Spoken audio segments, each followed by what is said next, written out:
Ah, yes. Oh, yes. Right, hang on. Chameleon pirate charger suit.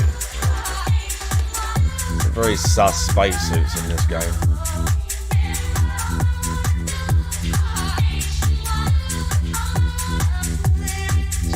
YouTube, Twitch, Kink. Good evening, we're gonna watch the guy. We're gonna watch the guy. Not go to bed too late. Do some bullshit. Might do some combo trials. I might do some combo trials. What is this? Seeing something sus.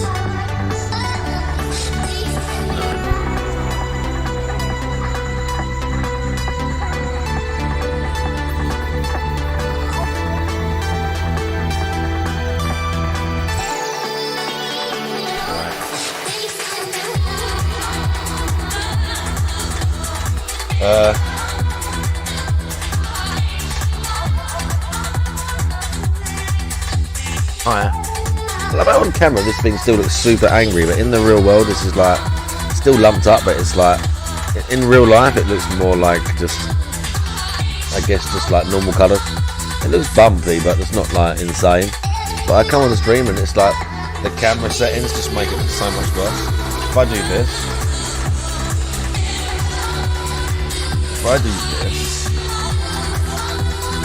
colour key, my Q shift. See that a little Q shift. I'm a little bit yellow, but completely. That's kind of way more normal. So, little Q shift, and it's like, oh. Then you go across and you're like, oh yeah, there's a thing. It's like all dry and like nearly done now. But I like being a bit red on the camera. Chroma key's going intense today, huh? Yeah, literally. Chroma key's going hard today too. Just a little bit of adjusting there. Okay, now we're going to play some Starfield. This is Mailman's fault. Playing Starfield is Mailman's fault. But I'm going to play some Fallout and some stuff anyway.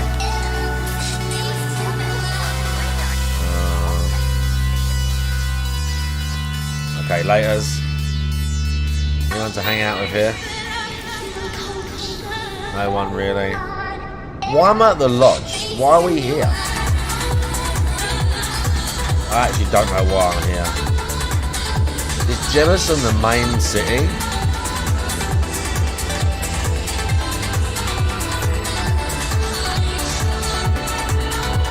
I don't remember.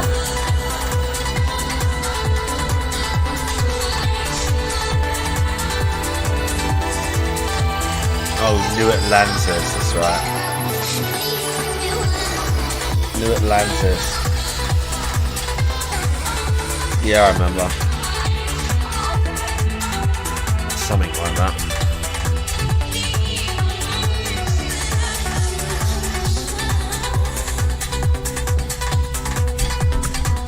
Yeah, I might do some combo trials, some Fallout, some stuff. You know, standard, bog standards. This game still runs like shit, by the way.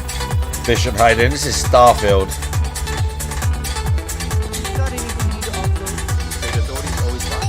This is Starfield, yeah. It's still super buggy and fucked.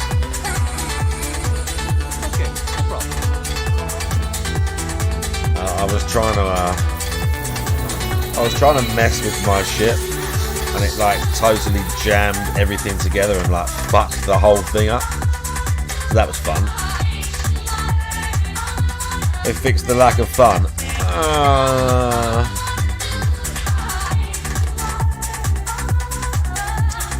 Have they fixed the lack of fun?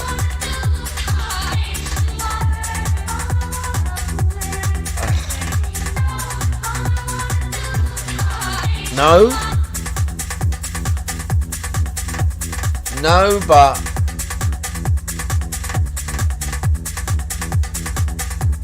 kinda.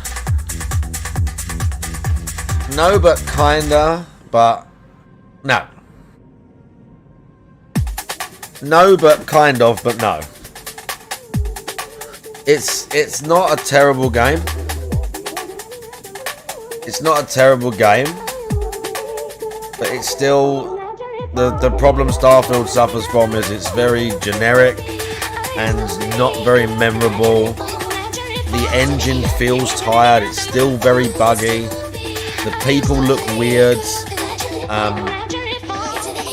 It's just kind of boring. You can have some fun, like you can have some fun LARPing as a space guy. You can be like, yeah, we're gonna go here and let's do an outpost and let's touch down, and you can have fun. You can have fun playing it, but it's kind of like you're only gonna have so much fun playing it. You like Fallout and all them, even the old Fallouts are way better. Let me turn the music on. Fallout and all them old games are like way fucking better. Like they just are. They're just way better. But it's not, you know, it's not the worst game you're ever going to play. It's not the worst game you're ever going to play. But it doesn't compare to a lot of games you're going to play. Look, this is the main city, New Atlantis. Look how many... Oh, there's loads of people, huh? It just feels empty and dead. This is like the main city where you first turn up. Just the way the layout is not very good. Like, it's just kind of boring. There's not really... I haven't come to anywhere in the game and thought, this is super memorable, this place. Like, I want to keep coming back here. I want to buy, like, a spot here. In Fallout, you, like, remember, you know, Rivet City, or there'll be something that's cool. In this, you're just like... I guess it's cool. I've flown to a few places. I've zoomed to a few places, and it's been cool. You find cool spots.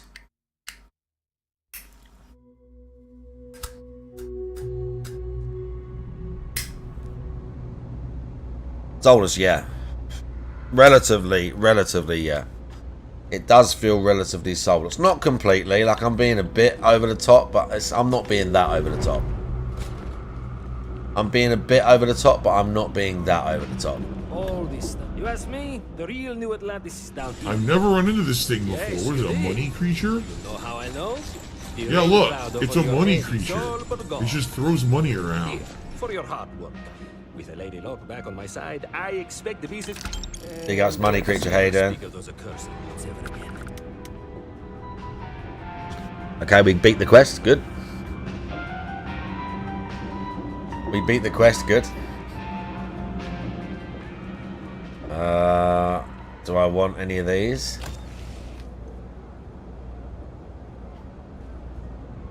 Do I need any of these?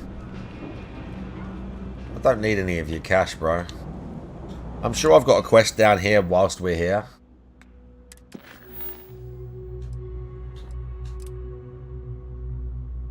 Pick up the posters. Oh, bro. You telling me I didn't pick the posters up? Well, they could have gone here, but...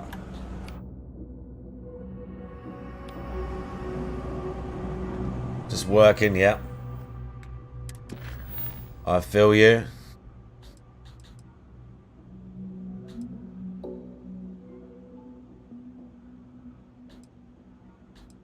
That's all a killer city. Is that New Atlantis? Detractor Media, how you doing?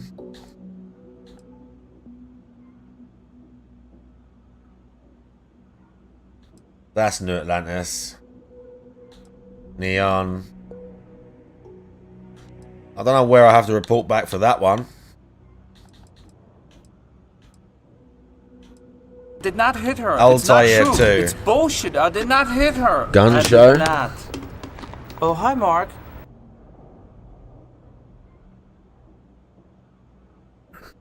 Yeah, it's like you go to the base and it's very rare. It's very rare you get there and you're like, oh look, cool. Even if it was a small location. If it was a small location, but you were like, oh, I've not been here, that's pretty cool. But for the most part, when you get somewhere, when you get to said small location, it's a hangar. It's an abandoned science bay that you've seen a billion times. Yeah, there's some spacers in it and there's some items to sell, but it's like, you're just like, alright. Oh, that's the Crimson Fleet.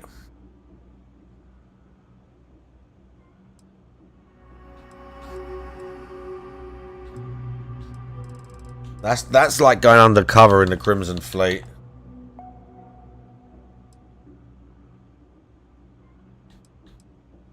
That's the Killer City. I haven't done that yet. Incline bench and dips, very nice. Neon. I don't know where. That's Altair too. I don't know where that is. Let's just turn in that quest just for the hell of it. The Altair system. Where's the quest here? Derelict space station.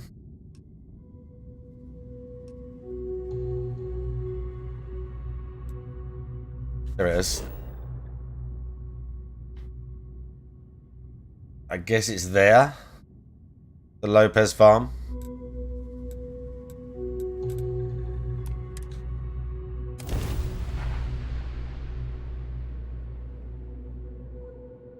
Yeah. Yeah, exactly. Something unique. You just want unique, G-Star and Hayden. You just want something unique. You can go through the main story, and there are... Listen, there's been a couple of side quests where I've genuinely been like, okay, this is cool. I want to do this. So the other day I turned up in a system. And, like, I looked, and I'm like, okay, there's a giant, creepy space station there. And it's, like, level 35. I can't board it. I'm, like, too low level. But that's genuine. Okay, I want to explore this. It's like a creepy space station. It's got a distress call. It's kind of a Dead Space looking thing. That's cool. But that's not often. That's not an often thing that happens. You're like, you know. So, like. Let me just. The Tractor Media wants a trick or treat. I'll give you. Pimp smack your ass, bitch! Trick.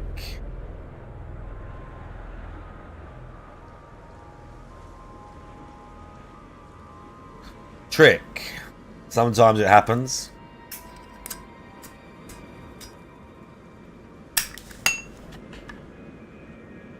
But as a dude here I've got to talk to. No. Oh, look at that. Would you say is the best and worst Elder Scrolls game? Well, I haven't played the old ones. I've never played Morrowind. I hear a lot of mixed things about Morrowind. I hear a lot of stuff, you know, it's one of the best and this and that, but also I hear a lot of, like, non-nostalgia bait people saying actually it was kind of, like, fucked up. I honestly, even though they've done it to death, I think the best one has to be Skyrim. I think, even though I like Fallout, oh no, they're just Elder Scrolls, well, I'd say the best has to be Skyrim. Like, surely the best one has to be Skyrim, right? Like, I've never played Morrowind, but for me, the best one's probably Skyrim. The worst I couldn't tell you. I don't think Oblivion's a bad game. I don't think Morrowind's bad. I've never played it, but it don't look terrible. It looks, you know, like the others, kinda. I don't know what Daggerfall is like. I don't know what Arena is like. What was Elder Scrolls 3? Oh, that was Morrowind, right? 4 was Oblivion, 5 was Skyrim.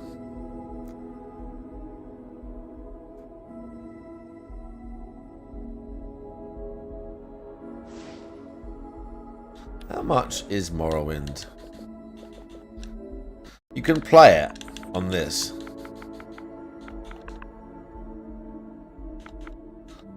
Yeah, look, the OG Morrowind is you can play it. I think it's on Game Pass. Like, it looks a bit sus, as you can see.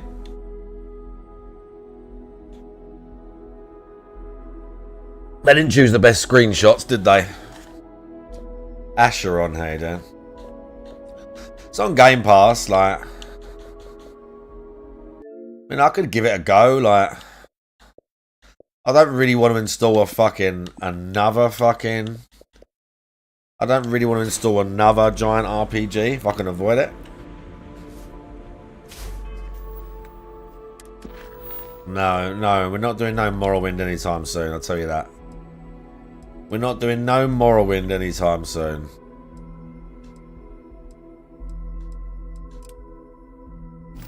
RPG overloads.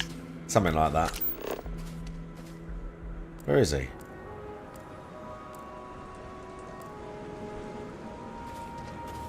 Where is he? It said Altair 2 and it said Lopez. That's his farm, right? Isn't this the spot?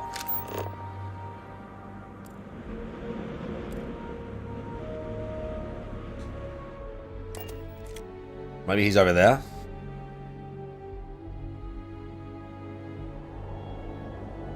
Yeah, Fallout 3 is very, very excellent, dude. Bro, where is it? This is not the planet. Also, it wants me to scan this planet. I guess I have to find one more flower to finish scanning this planet.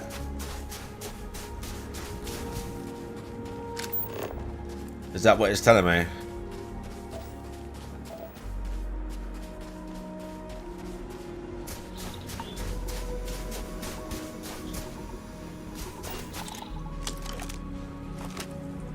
Look at these guys.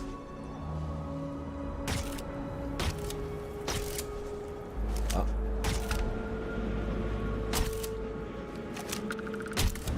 Did he just vanish?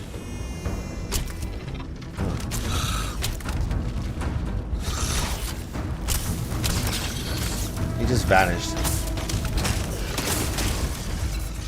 I know they like zoom into the ground or whatever.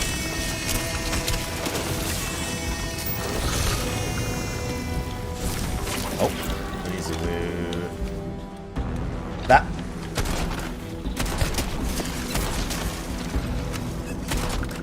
There we go. Thank you.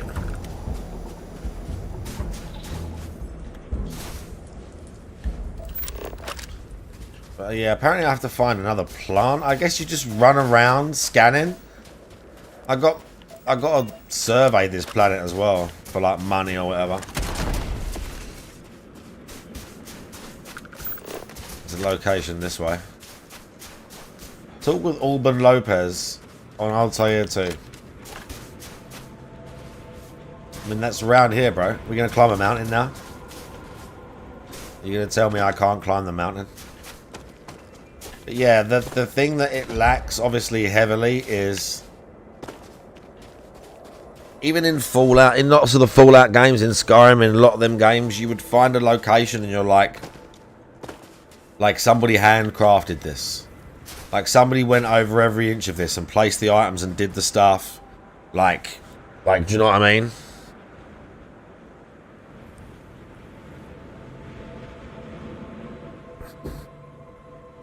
More Oblivion. Brings Morrowind into Oblivion engine with all its updates. Interesting. So you're saying if I'm going to play it on PC?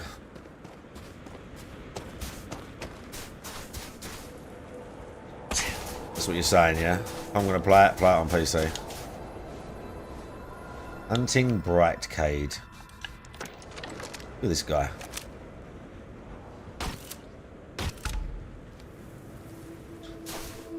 Praise the sun, how you doing?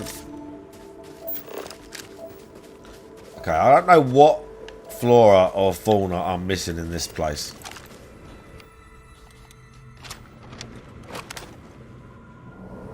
Okay.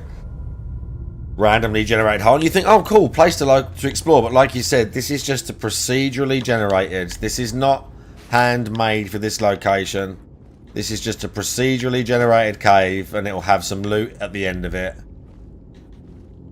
Like, I'll go down into this sinkhole and I'll kill some spiders, and I'll get back up at the end, and there'll be like, I'll have just found a couple of items, like, which, okay, cool. Like, I need ammo too.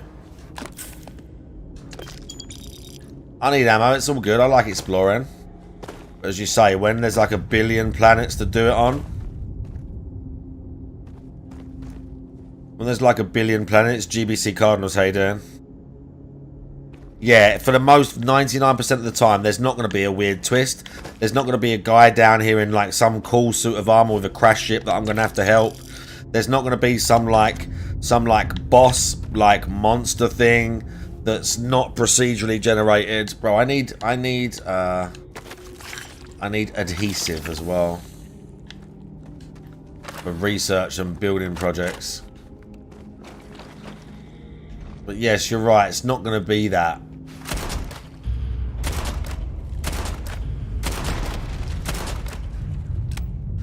It's just going to be a cave with some monsters. Kill them, move to the next area. Explore if you want, like, but you're not going to get anything super memorable in every single location as you explore. Yeah, they needed like way more variety detractor media. They didn't have it. If they were going to do so much procedurally generated stuff on the surface of the planets, they needed to plan it better. See, look, there's a cave, and there's, you know, there's some items. We got a chest. There's juice. But it's like, Oh, look at that. anxiety. Well, the DSP is coming in like an hour. DSP is coming in like an hour, but I have been playing lots of games with that. You are correct. There was some begging last night, but I'm not going to bother with that. There was some begging last night, but I'm not going to bother with that. Is there a way out? Is there a way to climb out? This could be it. I reckon this is it.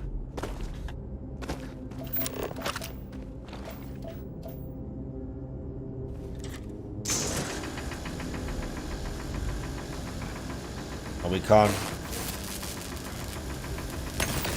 I guess we can't extract this. Blueprints is some Game Pass game that he likes because it's like easy and it's low effort. Oh shit. Yeah, Blueprints is some Game Pass game that he likes because it's just like some super low effort Game Pass game. I guess I'm climbing out. Yeah, I guess we're climbing out this way. So look, that's cool. I explored the sinkhole. Honestly, I don't know if I'm mad, but I haven't played the Oblivion remaster much at all. And I don't think it's bad. I like it. I just... Maybe it's because I'm Elden Ringed out or something. I couldn't tell you. But I've just been like Fallout and stuff like that. Rocket Man, big ups. I've just been like Fallout and stuff like that. You could play Oblivion. That's on fucking every console, cunt. You could play that. I know you could get fucking Xboxes in fucking Russia or wherever you are. Fucking Bosnia. Fucking demilitarized zone. Yeah, no, I played it back in the day as well. I liked it back in the day. Joe Blah, how you doing?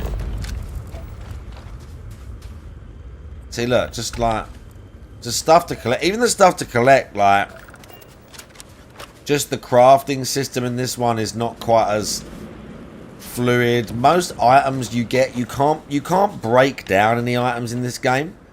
You can't, which is kind of ridiculous.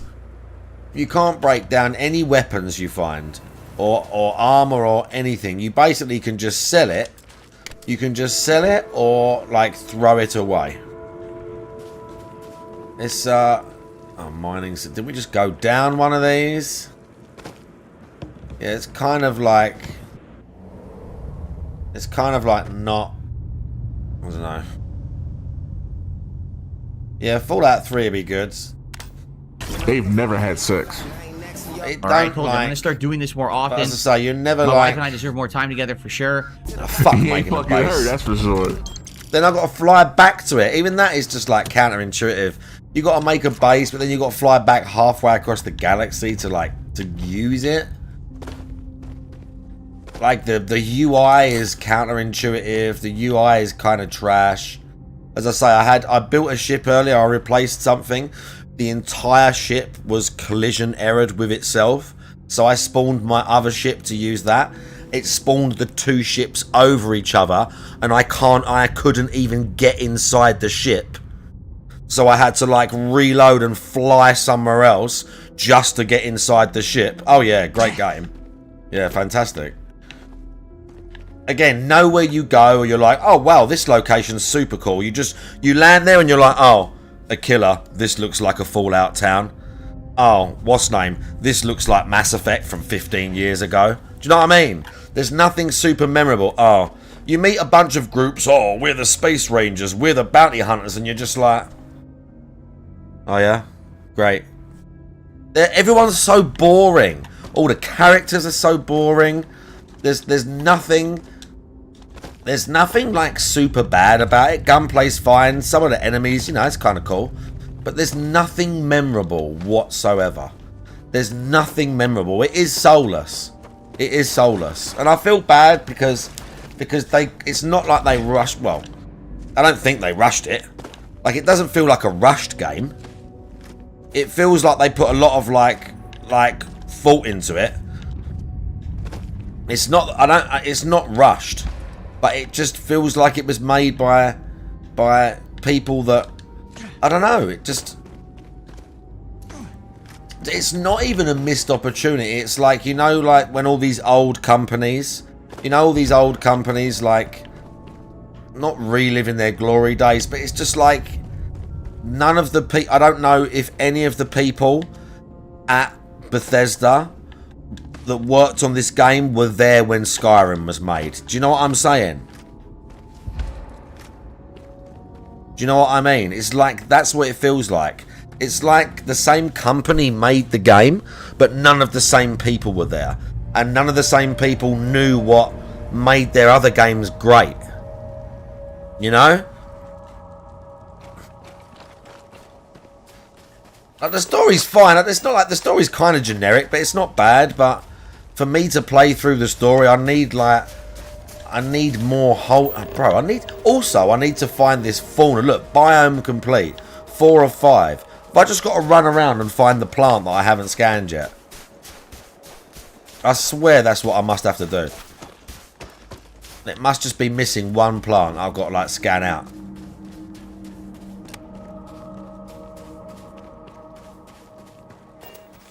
Let's kill some of these boys.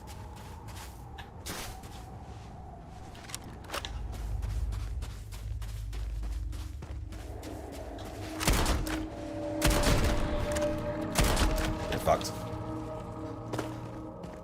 Do you have the car? No, I don't have. I haven't. Do you know what? I didn't buy the car specifically because I wanted to walk and make a point of exploring. But I know what you mean. I need the car because you're just okay, run, and it's all undiscovered, undiscovered, undiscovered, and you're I wonder what that's going to be. Oh, it's another abandoned hangar that I've seen 50 times. It's another abandoned hangar that I've seen 50 times. This is it. It's not a terrible game. It has no soul, and it was a big missed opportunity, I feel like. They could have spent more time handcrafting some locations and thinking a bit harder about that shit. And it would have had some more, it would have been, I feel more bearable.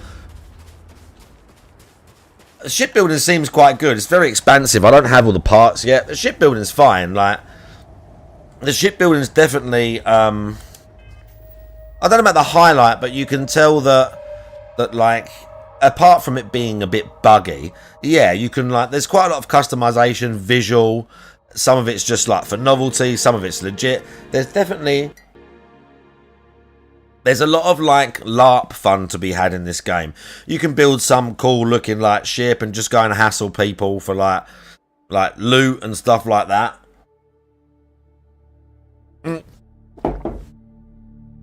But then you do a mission and you speak to like generic NPC space ranger and they're like, come on deputy, we're going to this planet.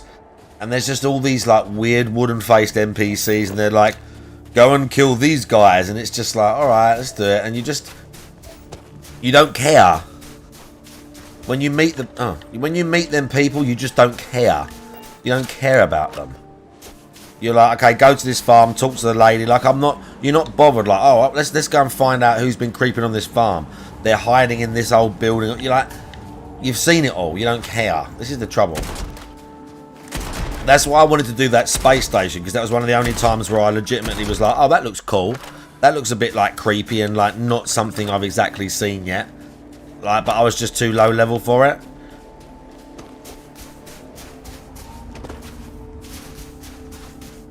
I'll kill this guy. I don't know how to find this last plant either.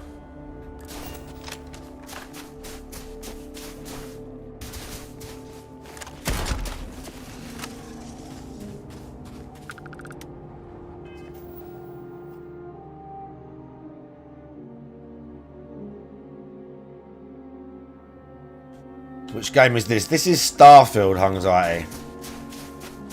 This is the newest, like, Bethesda RPG that wasn't Skyrim. Bro, how are you still alive? How did he live through that? I think the trouble is, Mailman, they don't want to go looking for him because after 20 hours they're bored. And they don't want to play enough to get to one of the further systems and find something that they did hand make and was like relatively cool.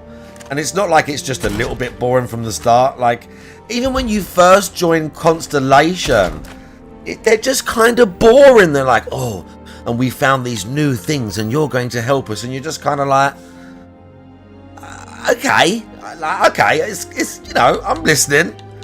But I never like... I never got grabbed by it.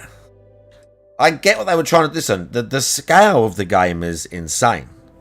Like, don't get me wrong. Like, yeah, let's have that. The scale, when you look at the map, you're like, fucking hell. And the fact that you can land everywhere and build a base anywhere if you want, and do your own thing within the confines of the game if you want, that shit's brilliant. Like that's excellent. Like, I mean, look, just within this one system, all this crap in this one... Oh, he's there. All this crap in this just, like, one system. Just one star system. And you're like, okay, this cool, there's an abandoned thing.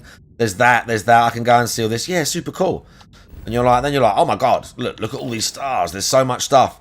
But then you realise that a large percentage of it is stuff like... You're going to land on a planet in a system that's like level 50. And you're going to find a base that you found on a planet that's level 5. That's the issue. Yeah, bro, get fucked. That's the issue, really. Right, where is he? He's somewhere else.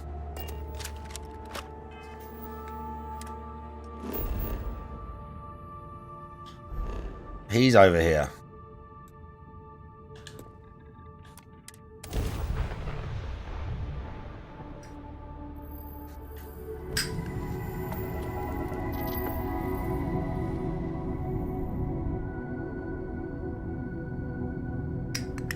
I don't know if it's a you issue. They were trying, not exactly trying something different. They were trying, you know, they were trying something.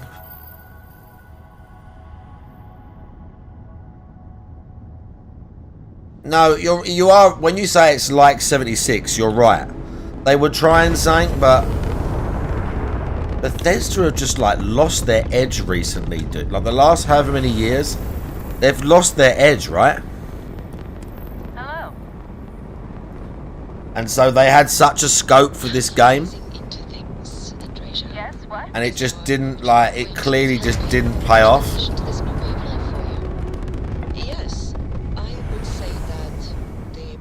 Proper adjustments are being made. The most difficult part has been acclimating to what you perceive as the more insignificant customs. Nicely interesting. Such as? I think they only make for bad. I think Oh, yes. Here when the they are. pacing is like, because obviously they give you your own time to explore, Someone but when the wearing pacing books breaks phrase, down, bless you. Oddly I guess strange. coupled with the fact that their last couple of games were buggy and the engine feels tired. That's one of the other things. If this was made in a newer engine and the NPCs didn't look so doughy faced and weird, I think that hurt it quite a lot. I think not so much the visuals, but I would like to have I understood think the that specific etymology. I think the look of this game hurts it quite a lot. I think the look of this game helps it, like hurts it quite a lot. Look, I'm bugged right now, by the way. Look. I'm bugged right now. My guy is bugged invisible.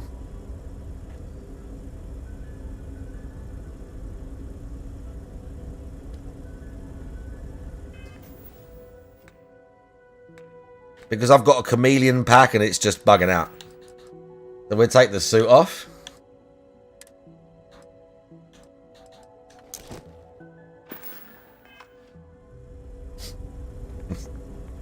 Oh dear. Oops. Okay, let's try and change the outfit.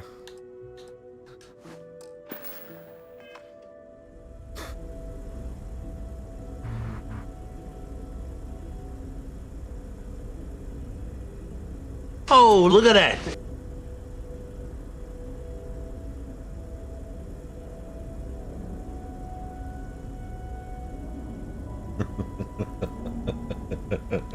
Good old crap. Exactly, Mailman. Mailman, exactly. Good old, exactly. Like, exactly. Like, why? Oh, bro. How long have they been using this game engine? I get it. It's nowadays, it's billions to develop your own engine. But how long have Bethesda been using this game engine? How long have they been using it? How many, like, decades? They just slapped Unreal 5 over it. Oh. I hope they continue using it. Oh, why is everyone dead here? Did I kill them all? I guess I came here a year ago and killed everyone. Everyone's dead. I guess I saved a guy here. Maybe I killed him. Oh, well. There's a guy here.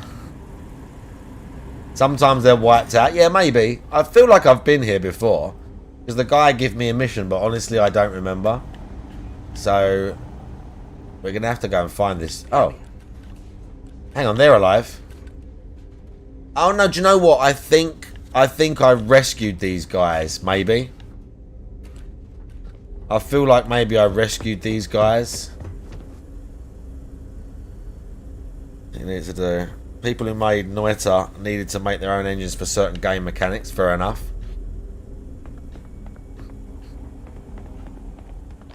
Oh.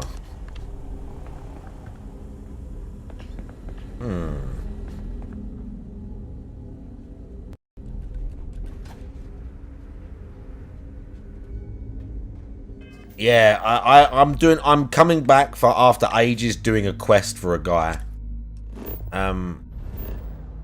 Also, have we got a surface map here?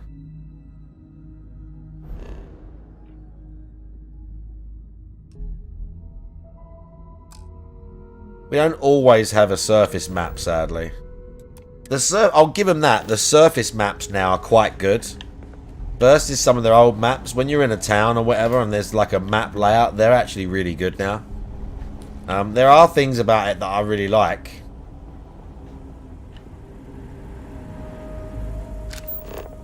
Shouldn't it be marking me on the floor to like telling me the route to this guy?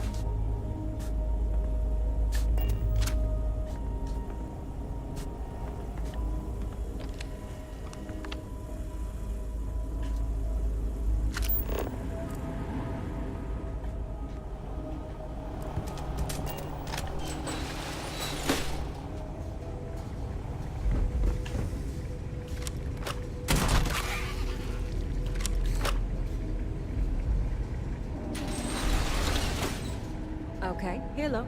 Yes? Just chilling out. Just looking cool. Okay, let's open this door. Can I open this door from here? Oh, okay. We've got ammo. I'm over encumbered though, so I've got to kind of stop picking things up.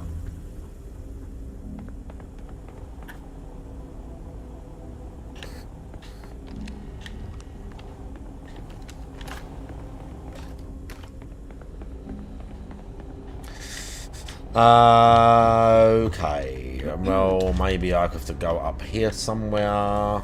Nope, we can't reach up there. Oh, there's a ladder. Here we go. Let's go up here and check.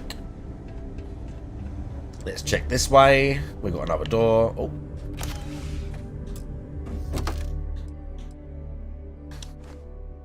They're kind of crappy though.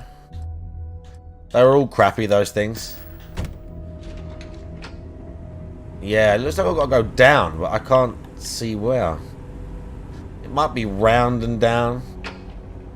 Like some indirect route.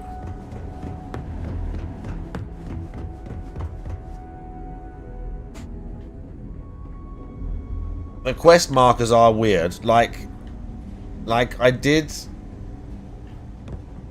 a quest with a guy. No, that's so old. It's not that bad. Worth it, but I'm like maxed. What's my mass at? 16 of 50. Oh, I'm wearing my suit, but mine's getting up there.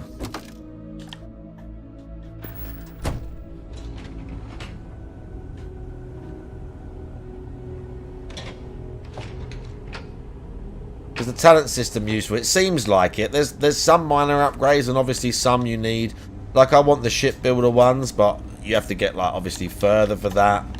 So I can build different ship parts and edit different ship parts. Sometimes you'll get a ship that has like better parts on it than what you can actually build, so you're limited in your...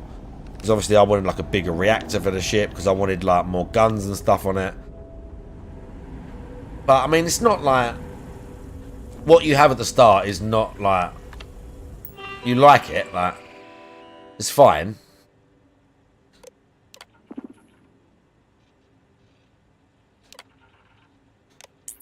Where's... You turn the robot on. If you are in need of supplies, I suggest The loving life. the nearby humans.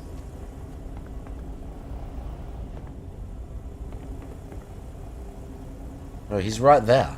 Like, he's right beneath me.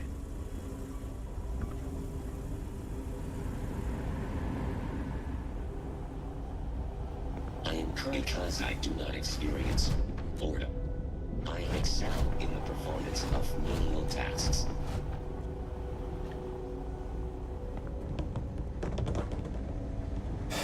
But then look, when you go over here, and this happens more than once. I don't need to be handheld everywhere, but sometimes finding a location is convoluted. Like I got to one spot, and the marker told me to go through one door, but the door it was telling me to go in was the way out, so I couldn't go through that door. So then when I came back out, I had to find another door, go all the way through the base to kill a guy. Came out of the same door, and then it wanted me to go back in because the guy I had to kill would like basically run outside after I killed all his boys. So I had to sort of like double back on myself twice. But that's like, again, this is a them thing. Do you know what I'm saying? Look, there's nowhere to go, bro. There's nowhere to go. I can't open this door. Look, if I stand here, it says go that way. And then if I go over through here, the marker's like, oh, actually, go that way.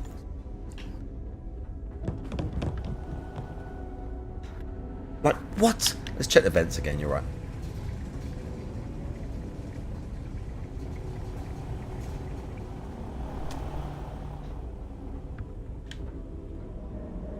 Am I blind?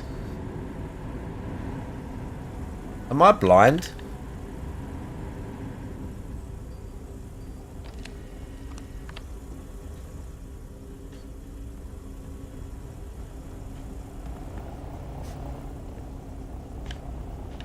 Todd, help. Todd, I need help. Let's just take a breather for a sec, okay? Let's just reevaluate here. I'm pretty sure you have a firefight through here. Yeah, we're gonna have to check. Well, it's a space station, but we'll see. I guarantee you I'm missing a door, or I'm missing some simple step to open this door. There'll be like a button to open this door.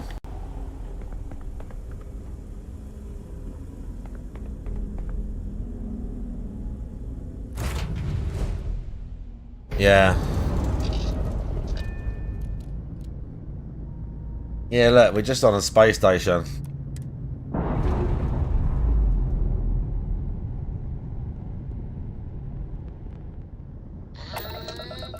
We're loose.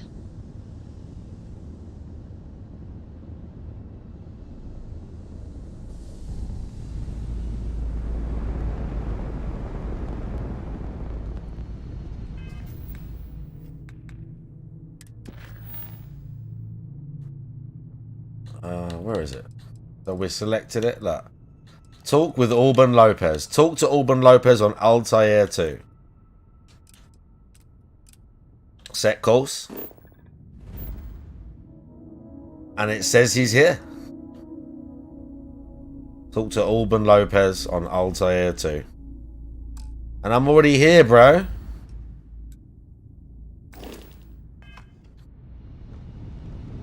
What's that? Oh no, it's just a cluster. Well, I thought it was the planet, and so I went down to the surface where it says Lopez Farm, and it fucking weren't. I'm gonna look it up.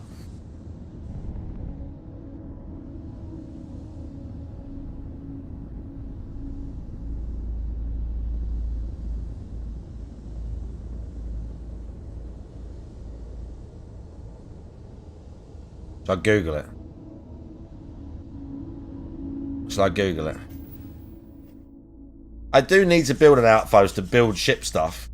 But I want it on like a nice planet. Where I haven't got to wear a suit. Where it's sunny. It looks nice. It's the planet. You think it's the planet where his farm is, right? They got a farm down there.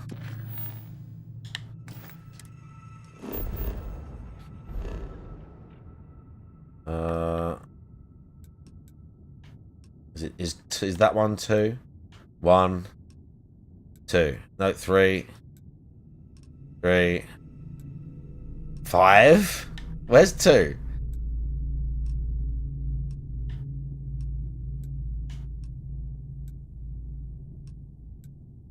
This one.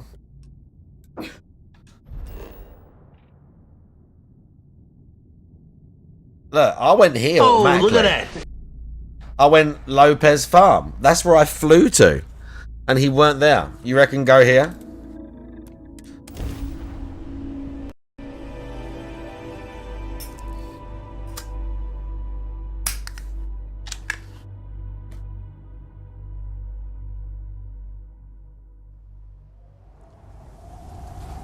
Let's see if he's in the building.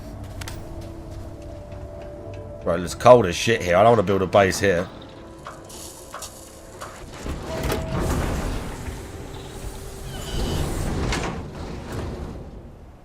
He should be outside to the right. Alright, we'll check inside, then we'll have a little looky.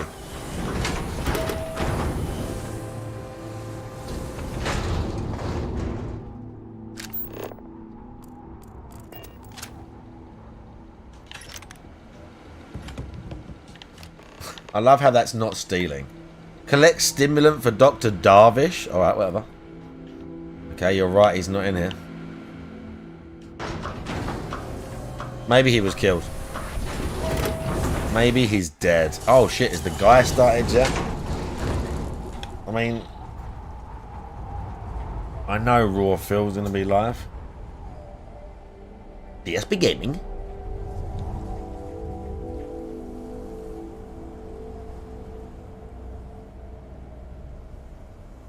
Blueprints early stream, yep. There we go. Oh good, Cade's already there. Another dent. I wonder if that other dent, Gamer Steve, is there already. So many dents, bro. So many dents.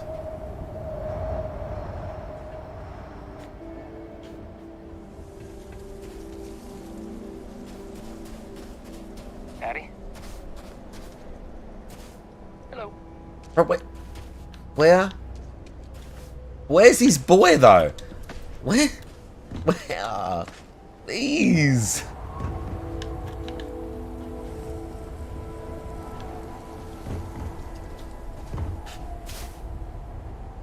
The blue dot is on the blue dot.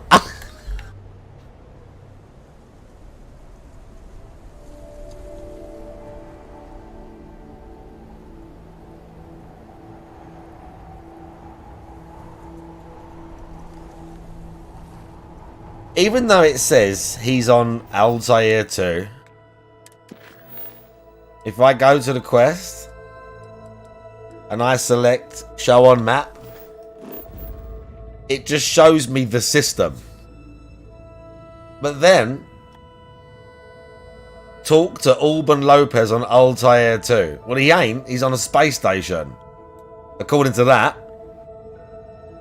But then, as you say, Altair 2.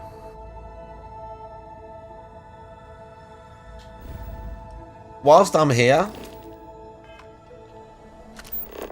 I need to put a spacesuit on.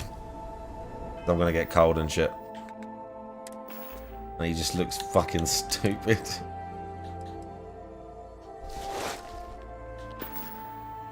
Whilst I'm here, right, Mailman, with the scanner thing, let's see where it says fauna 4 or 5.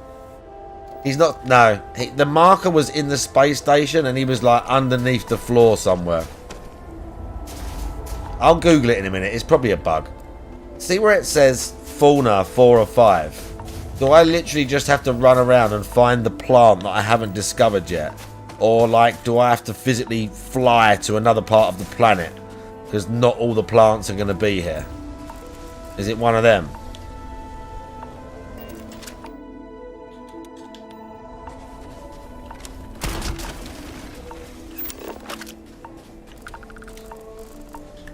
Because I need that for a quest as well.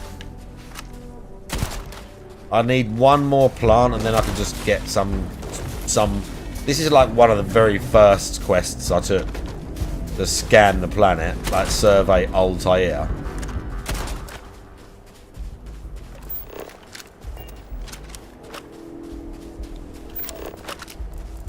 But I remember trekking all over the planet. And not being able to find it. Shit. Bro, there's all these fucking things everywhere. Look at this. They're everywhere.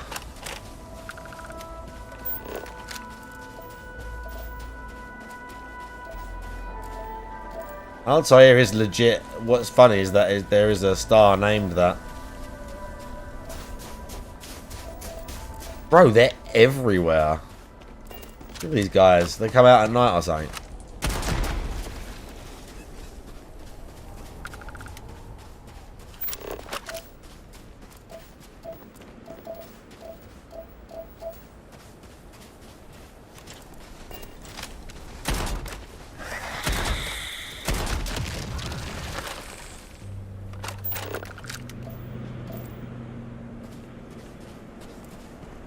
Unknown. I might fly to another part of the planet and just touch down just to see what happens.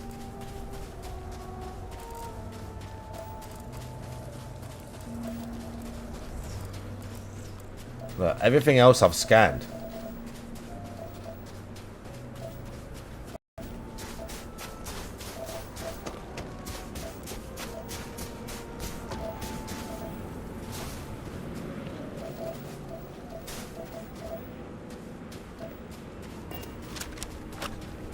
Make a move.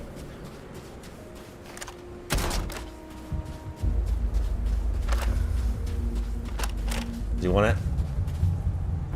He might want it.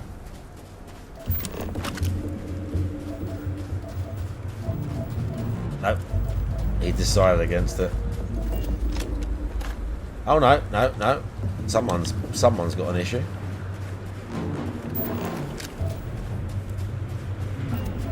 No, he decided he don't care that much. Alright. I don't know if I've landed. I must have landed at some of these other places. But explored. If it says... Oh no, explored. Alright, let's try the crash site then. Look, that's icy, super icy. Abandoned research tower explored. Bro, I've been all over this planet. I've been all over this bastard. Let's go to the crash site. You cannot fast travel during combat. Bro, he's run off. He's not there. He don't care. Combat. He's run away. Spider was like, fuck that.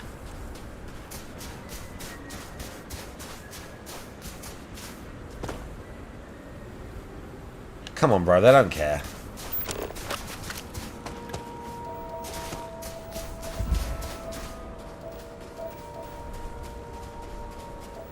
Okay, we're out of combat now, I think.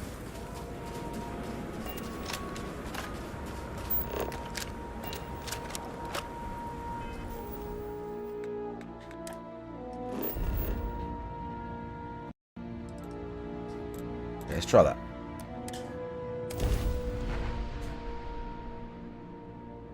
Oh, Assassin's Creed is just a fucking a shriveled corpse. What was once like this behemoth game. Oh, bro, look. And now Assassin's Creed's just ugh. Don't remind me.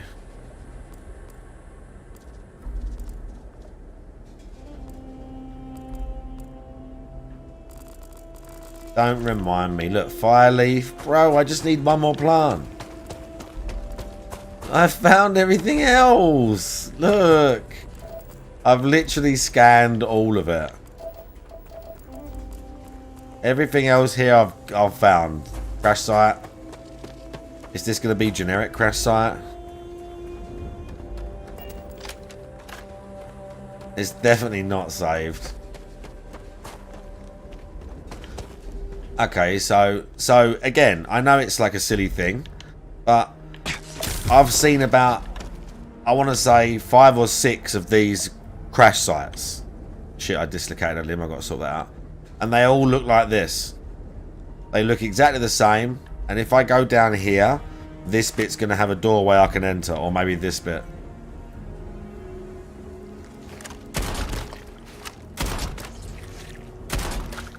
There'll be a doorway here, look.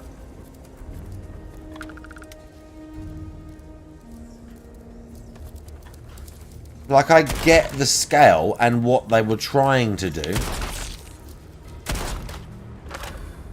But when people have like, do they underestimate how much we explore and like fuck around in these games? I don't know.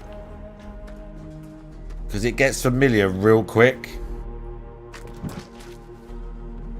Again, it's not shit. It's fun. I'm exploring like a crashed spacecraft on the surface of a planet.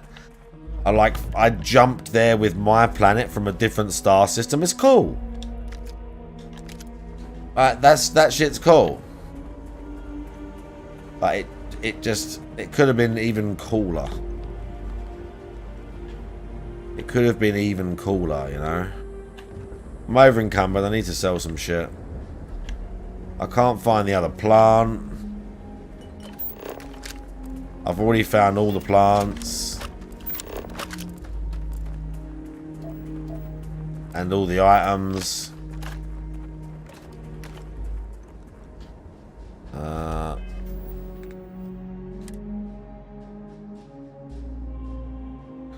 Oh yeah, dislocated limb.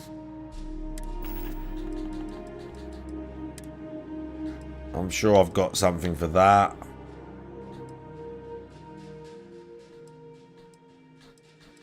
Maybe we don't. Burns and frostbite.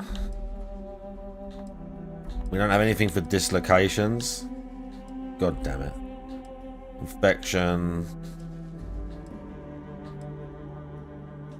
I'll eat that. And that. No, snake oil, no, no, no, no.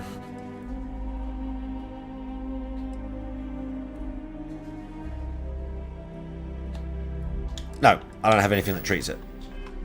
But we've got to go find a doctor as well.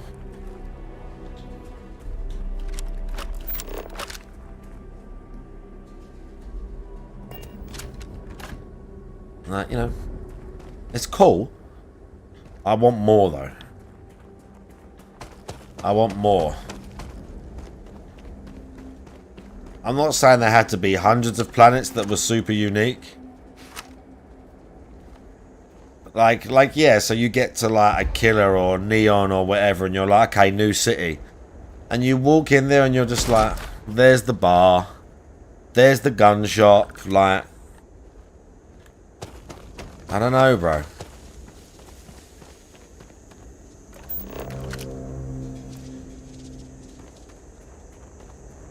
How have I not found fucking plant?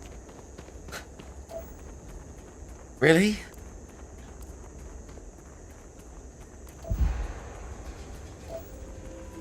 How have I not found all these plants?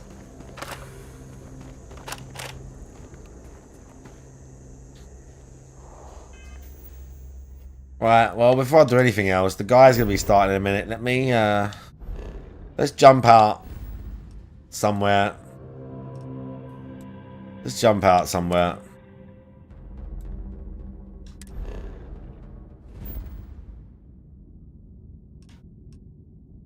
Is it there? What's that? That's hope, isn't it? That's hope.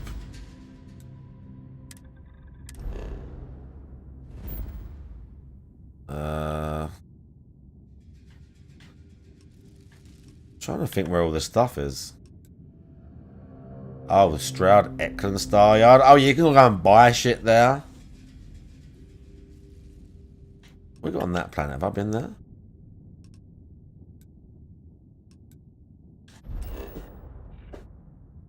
Civilian. Again, when it says civilian outpost, that just means like a basic little thing with a couple of people there. Like it's... I don't expect there to be a city on every planet. Forgotten Mech Graveyard. I guess I went there. I went there too.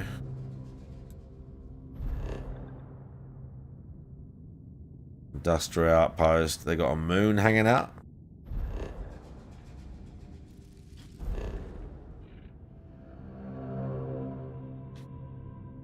I must have explored all these. The clinic.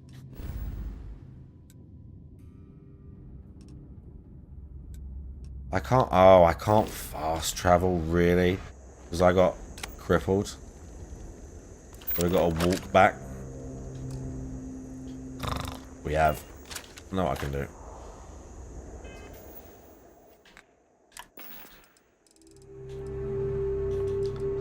That we can do. We can do movement speeds. Or we could probably do... There's probably a carry weight as well. There's probably a carry weight one. Plus 8 carry weight. Nah, that's rubbish. Let's just do movement speed. I barely use those anyway. I do. Slasher Sweeney, how you doing?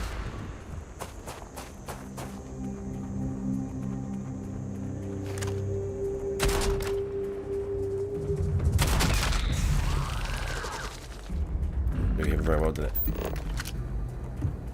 I'm still annoyed I can't find one type of plant that I need to finish this. Wow, it became daytime really quick, didn't it? Sun come up fast.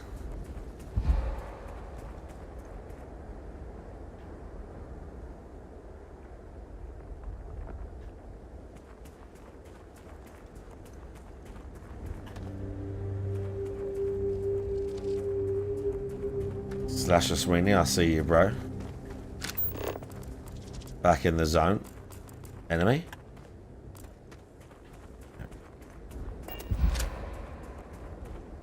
I thought there's an enemy. Oh.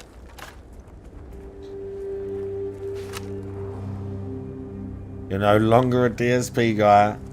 Sometimes, I am, but, I understand. I understand how it is. You're better off just playing this. Well, if we'll see what it's like. We'll see how it goes. We'll see how it goes. And then we'll go from there. I know what you mean, though.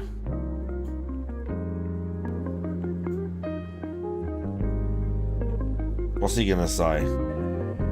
Some like, hello everyone. We're gonna get a hello everyone. Of the level 1 blah blah. The level 1 stroke face. The level 1 blah blah. What is going on, everyone? On today's show, we've got a big news roundup, including Gears of War is coming to PlayStation in an unprecedented second remaster release. Also, some great news for Clair Obscur fans, with the game's performance massively outdoing its other competitors. Pretty cool. And an update regarding customization of the Switch 2. Plus, today we'll talk about all the games I've been playing, the push to 50 goals for the unlocking of the Viewer's Choice Marathon, and more. It's a great day. And it's time to sit back and relax. Here we go. It's time for the Level 1 Podcast. Who does bro think he is?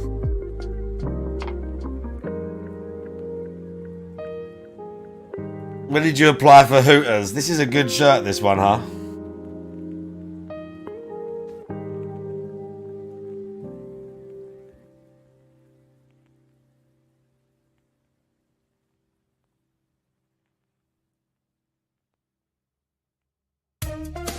All right. Good morning, everyone, and welcome to the show. I'm DSP. This is the Level 1 Podcast for Monday. The microphone's in front of your face. 2025, also known as... He looks so stupid like that, doesn't he? Celebrate the holiday.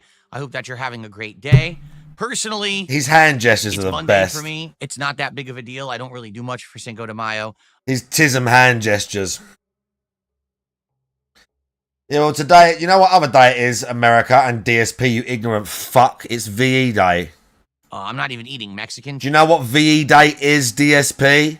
Today, well, actually, technically I could, because I think we might have turkey tacos for dinner. Just thought of that. I'm like, wait a minute. Just complete chance, too. Like, it's not like we planned it like that. Anyway, welcome to the show. How is everyone today?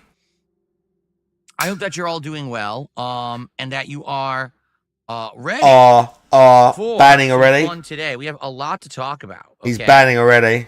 And one thing I think should move this mic. It seems to be like its positioning is good for audio, but it's blocking me, right? So maybe I should move it back a little bit. It hasn't been exactly right since I played Call of Duty a couple days ago. Let's see if I finagle this. Let's see if I do this. The mic setup is so bad. His setup is so awful. That a little better, and then I could position it like this. That's actually a little better. Probably sounds just as good, right? No. Okay. Anyway, welcome to the show. And I hope that you all are doing well. Ian. Great streaming week so far. 2 days down, 5 more days to go. I told you, this is a 5-day monstrous streaming week for me. Excuse me, 7-day monstrous streaming week for me. 5 more to go. And Stubborn has been going really good so far the first 2 days with support, with momentum, everything. Yesterday was a great streaming day where we continued on with Clair Obscur Expedition 33 on the first stream. The game got even better. Plot advancement, great side content, still awesome combat, unlocking more and more. Everything's been great. I have 0 complaints about the game. I literally can't wait to play it. The thing is, we've got so many good games I'm juggling right now. I would say between Clair Obscur, Blueprints, and Oblivion Remastered, we've got 3 top-notch primo games that I'm juggling right now, and that's a good thing, obviously, right? Obviously, but FYI, it can be tricky being a content creator right now, because if I'm juggling all this stuff, I can't really play too much of anything at one given time. You know what I'm saying? Like, if I just play Clear Obscure, people will complain that it's too much of the same game and stop showing up and I can't be find this angry guy. that I'm not playing the other game. So I hope you understand that I am doing my absolute best to juggle everything. And we're going to have big progress in all of these games this week, okay, regardless of the fact that I can't necessarily play them every single stream. But that's going well. Last night, we had a late night chill stream of Minecraft Java Edition, and I got to play with mods for the first time ever. We actually got the graphical mod, the shader mod working, and we tried 2 different versions of the shader mod. One just basically added a whole bunch of lighting that wasn't present originally in the game. The other made the game hyper realistic. It actually made realistic clouds in the sky, and it also made it so that there was actual realistic rippling water, which was just wild as hell. It blew me away. I was like, what the? So, it's a mod. What a crazy day yesterday of gameplay and fun, and we hit our goals. We're currently at 47. We hit our goals. Now, yesterday on this show, we actually set there, up Bear, how you doing? On which you guys are currently voting for viewers' choice. Allow me to show you how those polls are set up. So if you want to vote on the games for viewers' choice, head right over here to the posts tab on the DSP Gaming channel. And if you scroll down, you will see the 2 polls. As you can see, over 1,200 votes on poll number 2, 1,100 votes on poll number 1. I'm not looking at them yet, but you still have a minimum of 24 hours to vote on what you'd like to see in the marathon. We're probably going to end up playing 4 games during the marathon. Typically, that makes sense because each game we play for about an hour. Some games some games we might play a little less. It all depends on how well received they are. And I like the variety because some of these games, for example, Kingdom Come Deliverance 2, Berserker Kazan, Truck Simulator. Berserker of Kazan. It's not called that. What games are. Maybe some of these would actually turn into full fun playthroughs, right? But then we've got games like Paper Mario and the 1,000-Year Door that I always wanted to play. They will turn into full playthroughs, right? He says this like this is interesting.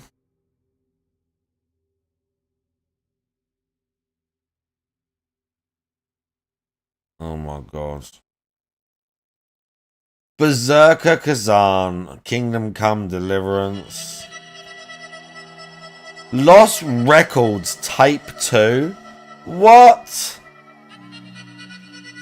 Bro, Doobie Bruh for 18 months, by the way. Thank you, Doobie Bruh, for the 18 months. Counter-Strike 2. Right. You're gonna get fucked on Counter-Strike. The fuck is Lost Records? What the fuck is Lost Records, bro? Are you opening that wine, by the way?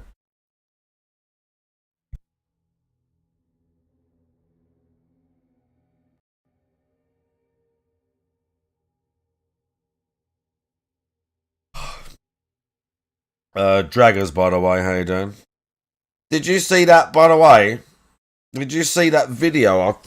Look at this. Those of you that play fighting games. I'm not bothered because I beat it eventually. But still, I went back to look because I was like, did that really happen? Where was it there?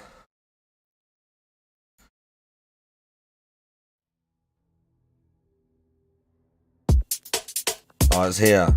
Bro, the game ate my fucking... I'm glad you reminded me of this. The game ate my combo when I was doing the combo trial.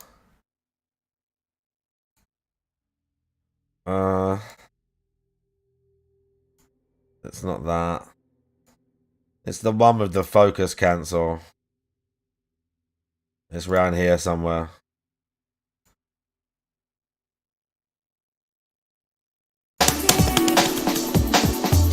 Oh, dude. I do it and the game eats it. I did it and the game was like, I was like a frame, even though I hit him, there was like there must have been like a frame out and the game was like, nah, you didn't do that. Watch this shit. Look. I think it's this one.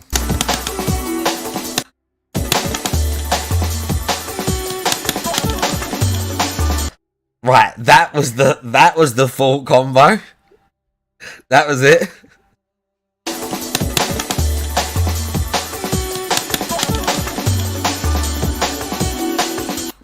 Bro, and it didn't register. And then literally 10 seconds later, I did the full one again. The same thing. What? Was it? Wasn't it?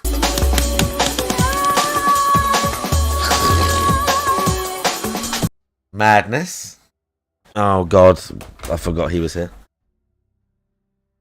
I actually thought my eyes were lying to me. I had to look back. I was like, oh no, it was real. Play and never got around to. Counter-Strike 2 I've already played. Might be fun to just jump into it again like 10 years later. He's going to get battered on Counter-Strike. And of course, Lucera, how you doing? He's going to get absolutely battered on Tape Counter-Strike. And I found it to be the worst narrative-based game I ever played. It was so incredibly boring, poorly paced, and nothing happened until the last half hour. It really sucked. Maybe Tape 2 is different. I don't know. I already have the whole game, and it is out. It's been out for like weeks now. So I have no clue. I actually have not followed along at all. So that way, if I ever did get back to it, perhaps I would be surprised, pleasantly surprised. I mean, I doubt it, but I guess we'll see. Okay, so anyway, please vote. You have at least 24 hours left in order to vote to determine what we will be playing during that marathon. Now, the way it works is simple. Well, the marathon is happening as soon as we hit 50 goals. We have 3 to go. We're at 47. All right, each goal is $150 of revenue when it comes to super chats, memberships. Why each goal is $150, bro? Do you really think they don't know that? Do you really think they don't know that? Each goal is $150 of revenue. Yeah, we know. You talk about it every 10 minutes.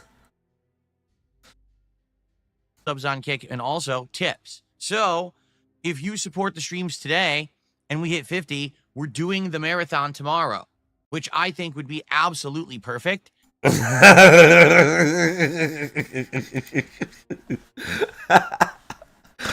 think it'd be perfect because that means I'll get $450 today. And that, in my world, that is really perfect. I think that'd be perfect because I'll get $450 today. He's going to sell us on some like, oh, people will vote. There'll be new games. It's the start of the week. We can do a DSP tries it or Cat won't have to cook or something. Like, and then I can be... Is he going to drink on this one? As he said he's drinking. Is he doing shots for 100 on this one? If he's doing shots for 100, it's even more, like, obvious.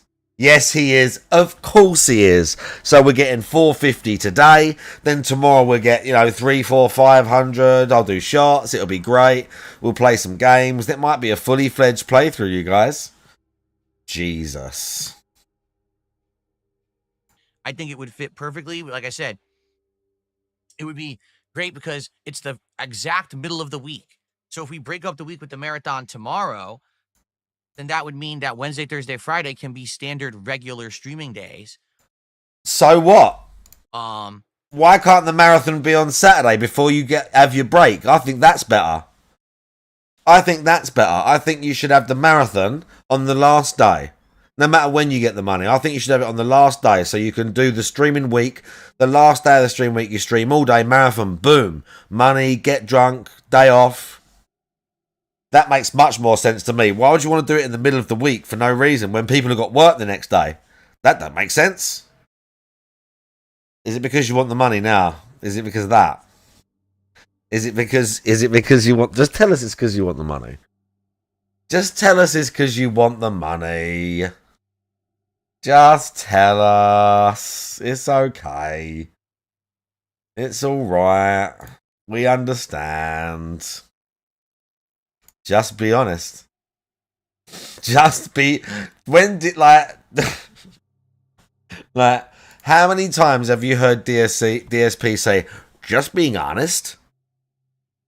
What does he say?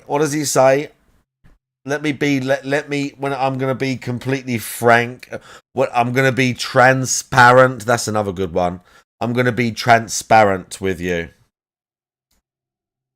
And that'd be great, right? I think so. That way the second half of the week is kind of like continuing on with everything that we want to do with all the games and the progress that we've been working on. Yeah? Okay? Oh, yeah? So, please support the streams. Let's get that momentum going. Notably, on Kick, it is Monday. Let's get the momentum going. And we've got an actual decent amount of gifted subs this week, which I'm happy about. Oh, yeah. Yeah, I had to be... Yeah. Oh, it's so weird. Naya Tots, how you doing? Bro. Imagine if I start the stream and I'm just chatting. Moxie Cat, how you doing? Imagine I start the stream and I'm chatting and I'm whatever and I'm like, yeah, YouTube, Twitch and whatever. And I go, oh, this month. And because this month I have got more gifted subs than normal. But imagine me making a point of saying, by the way, lads, I really like the fact that I've got more gifted subs this month because that's more money for me. So if we can keep it like that so I can get a bit more money, that'd be awesome. Now, obviously, everyone likes getting money. Don't get me wrong. But sitting here, having that be the be-all and the end-all of my stream, or the idea that I should like my own stream or you guys less last month because I only had 60 or 70 subs, whereas this month I got like 120. So this month is automatically better. I'm just going to flippantly throw it out and say I really like that. Like, people kind of know, like it's all one thing. People should know that I like streaming and it's cool when you got gifted subs or you get a hype train or whatever and you're all like, you're super appreciative. You ain't got to say it every 10 seconds. Oh...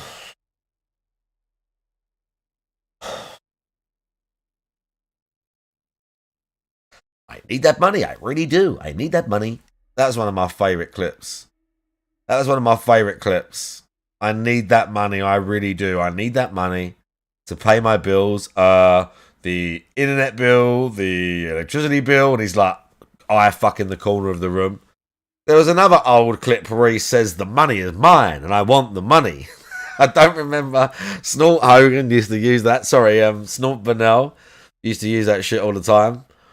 I don't remember what the context was. Hey, stud, nice. But it was like, the money is mine, and I want the money. Can I see your penis?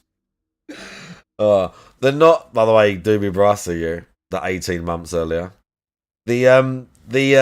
Another pretty good one was where he goes, "That's not begging, that's business." That's not begging, that's business. Phil's a loser. Phil's a beggar. Phil's fat.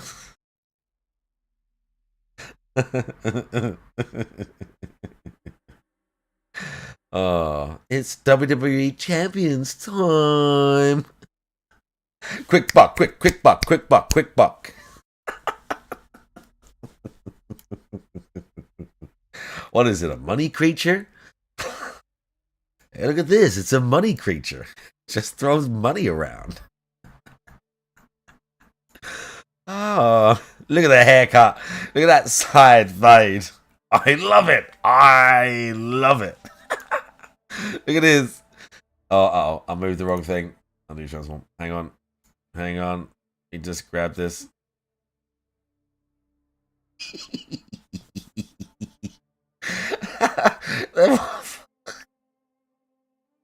When his hair is fresh, it looks the worst when it's fresh, because whoever's giving him that awful fade that he's getting, where there's no, I still think Cat's doing it, honestly. I think Cat's doing it.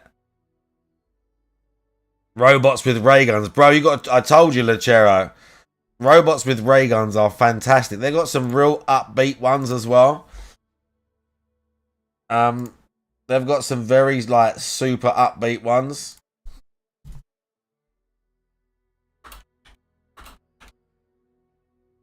Like, if you want something to, like pump you up for a gym session or whatever.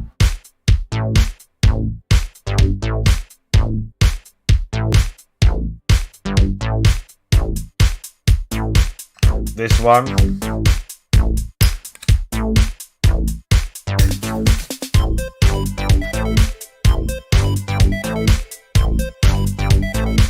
But that album, Slow Jams, is good.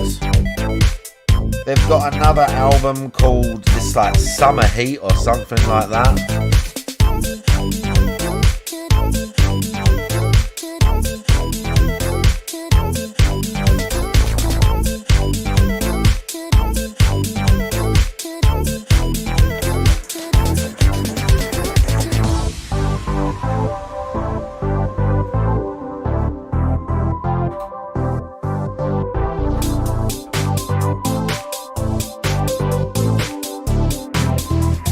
Savage Summer. Here you go.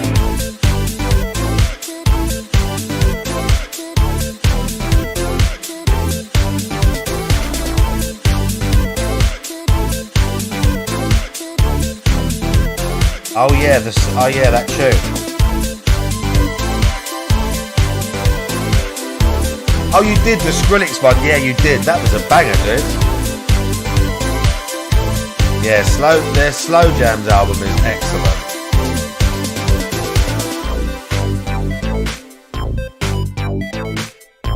That one, Savage Summer, is good. But like almost all the songs on here are good. Get Over You, hang on.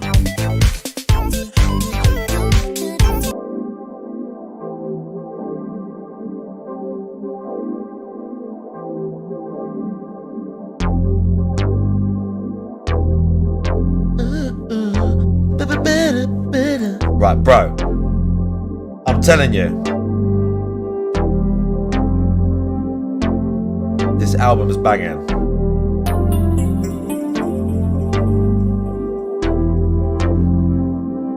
It makes DSP more likable instantly. God, dude.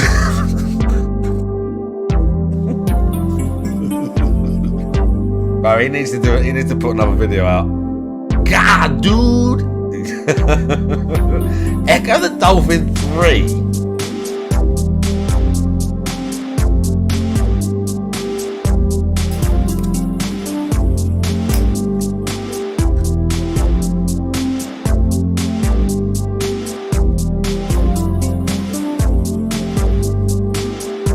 Oh my lord.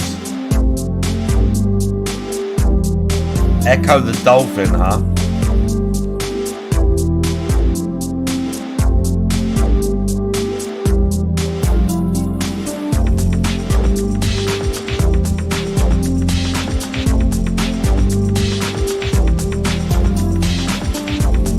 There's someone else you can check out, Lechero. I don't know if they're still like...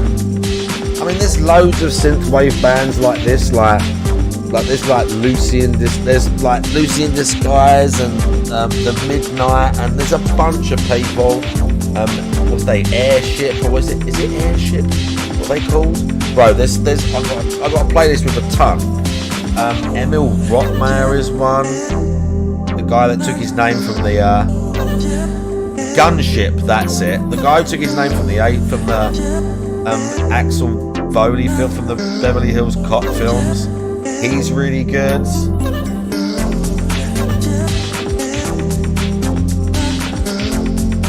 That's where obviously they took their name from. They've got a song called Southbound.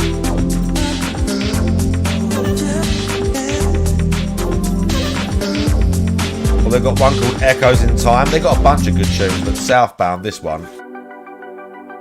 Oh no, is it Echoes? This one's good. I wanted Echoes in Time.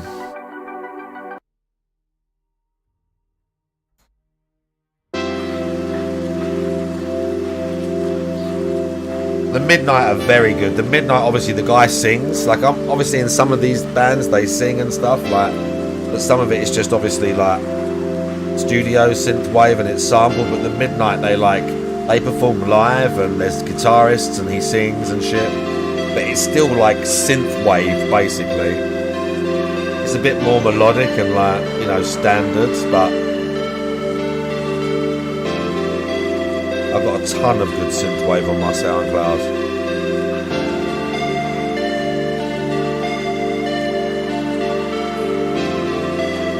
wait for this one. This is if you're going to drive through a city at 1 a.m. All the lights, like it's Blade Runner. This is the one you want.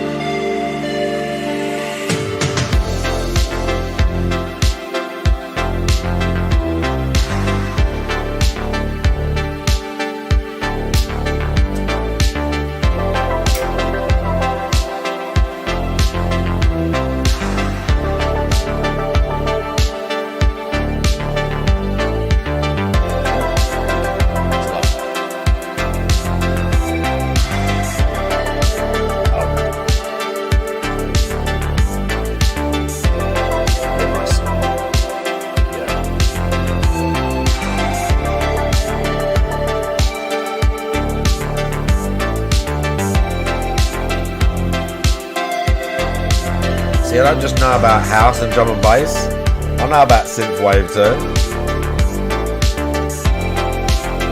I mean, I don't know loads about synthwave.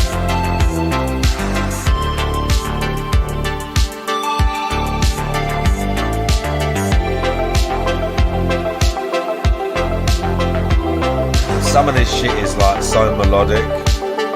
Obviously, you've got that like where it's like more vapor wavy and it's more like sort of Saint Pepsi and all them other sort of bands where it's like way more. What's the other one? Macintosh.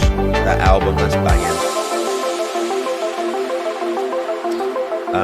There's a really. There was one called like. Oh man, what was the artist called? The song was called like Beachfront something, Beachfront Property something. Fuck me, dude. I'm not going to remember now.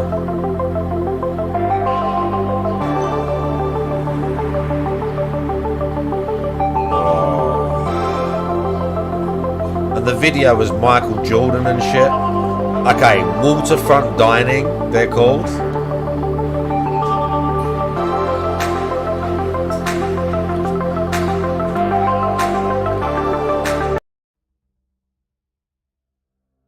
That's what that one's good. I can't remember the one where like the whole video was like Michael Jordan.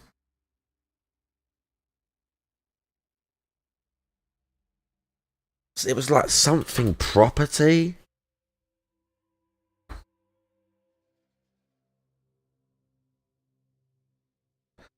Real estate. I can't remember. It might be this one. Yeah, I think it was this one. There's a video for this.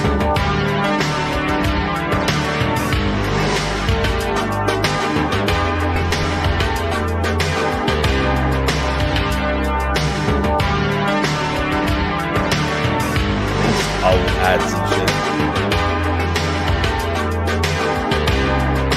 I know loads of synthwave and vaporwave and all this shit. So good. Got to be in the vibe for it. That's in the UK, what?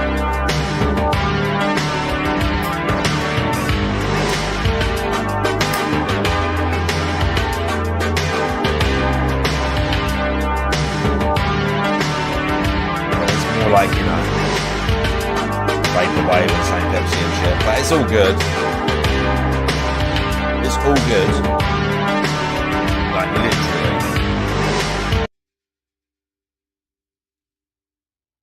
All of it's good.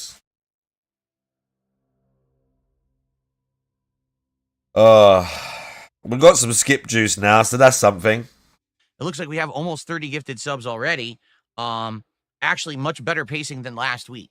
I forgot we were getting a review of how we were getting like a kick performance review. We were getting a kick performance review within the first 10 minutes of the stream. He gonna eye fuck directly into the camera and be like, ah yes, we got 30 gifted over there. Good pacing, guys, yeah. It's like the fucking midweek credit report. Like all the board of directors come in and he's like, yeah, good, but we're up 30% on last week for a kick. Everyone's taking notes. Like, we're going out to dinner after this, DSP. We're gonna go out for a business lunch and then get coked up. What's going on? So thank you for that. Anyone over on Kick who's been watching or supporting, I appreciate that. Let's get some support going. Let's get our first super chat, our first membership, our first tip, and our first sub. Let's get some shout outs and let's get some momentum going. If we hit a goal on this podcast, that would be perfect, because then we can What are you going to do? focus on the game and try to figure out if we can get another goal for the game and maybe another one tonight for Indies night. And then we'll be doing the marathon tomorrow. I would like nothing more than to do the marathon tomorrow. I think that would be amazing. Okay. Yeah, I bet you do. I think it would be amazing to get 450 today. I think it would be amazing that within the next, not even 12 hours, is it? He starts his stream at what, 11:30 his time, and he finishes the night one at 9. So in the next 10 hours, I think it'll be amazing if I play computer games badly, talk and make jokes like a literal mentally ill person for the next like 10 hours and have a fucking like 2 or 3 hour break in the middle. I want $450 from that. You could pay a bloke to repaint and spray all the dents on your car for less than that.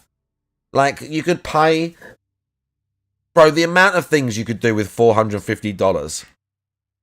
That's a lot of like drugs and a good time in anyone's world, really. Or booze, or that's how many games is that? 5 brand new fucking computer games you could play. That's how many trips out to the cinema. That's $100 of petrol in your gas tank for some round trip to somewhere you ain't been before. $450 he wants for sitting here on his fucking atrophied arse and doing this shit. I think it'd be awesome. I think it'd be awesome. Bro is thriving off disability checks. That's like 6 food hacks, yeah. I think it'd be awesome to get 450, and then he's gonna charge 100 for a shot again tomorrow. He's a wild animal, this guy, isn't he?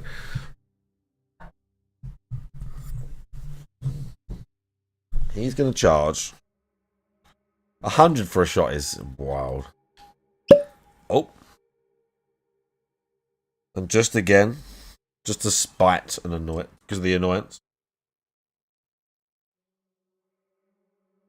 Just because of the sheer annoyance.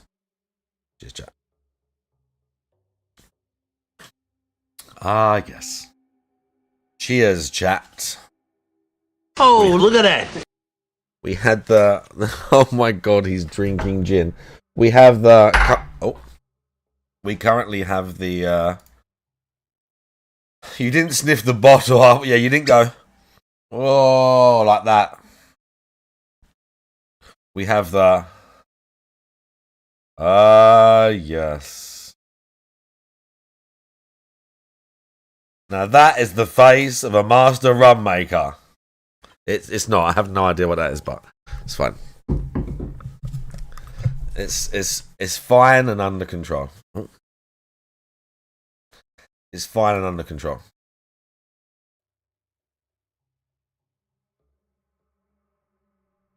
Okay. So speaking of which, our first contribution did come in.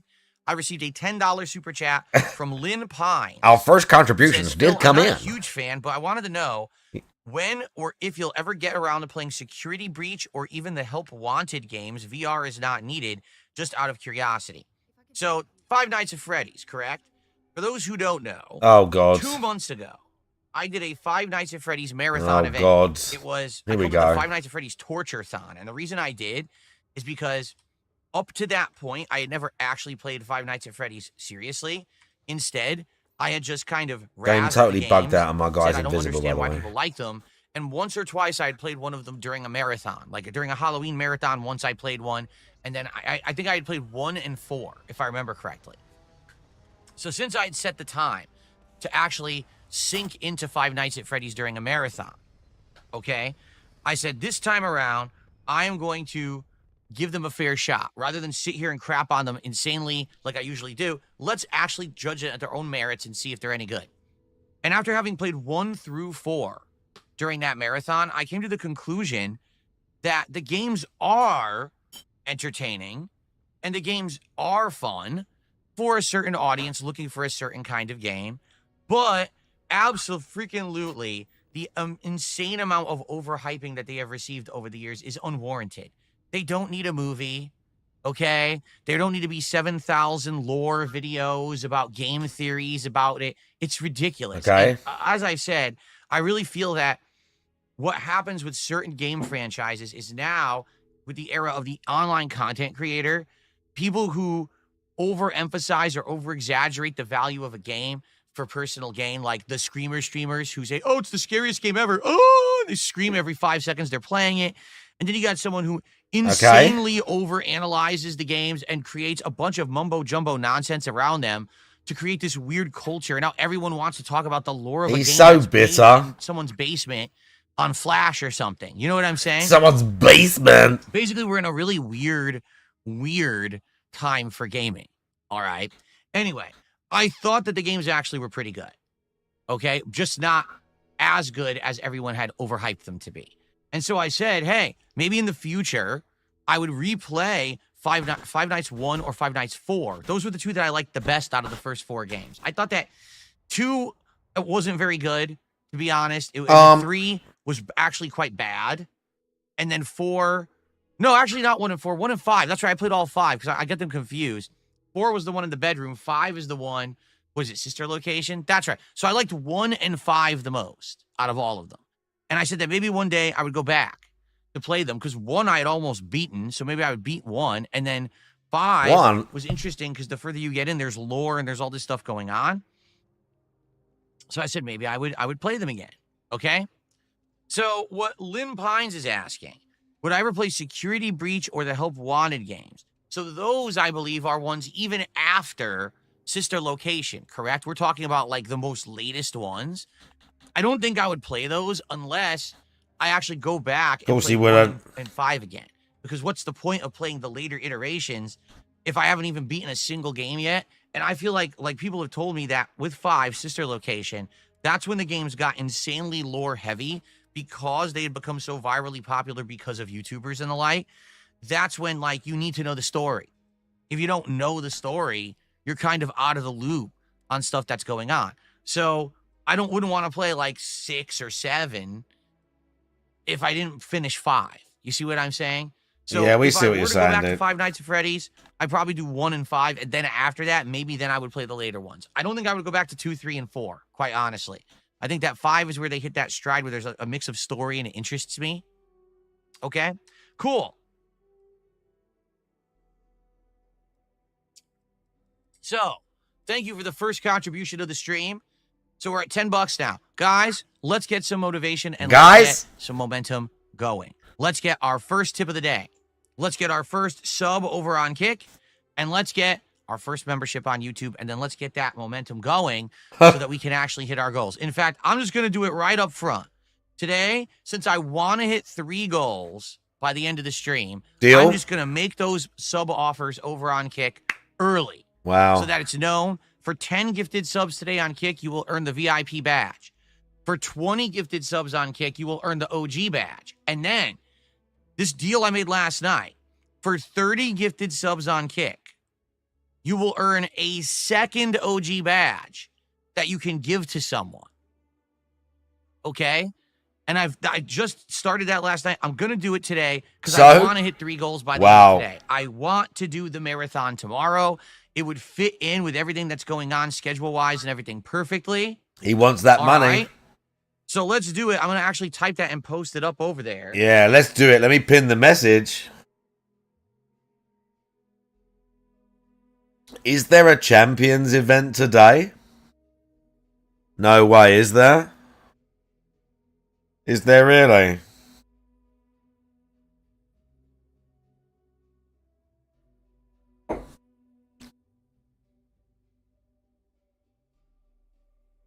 An Eddie Guerrero Cinco de Mayo.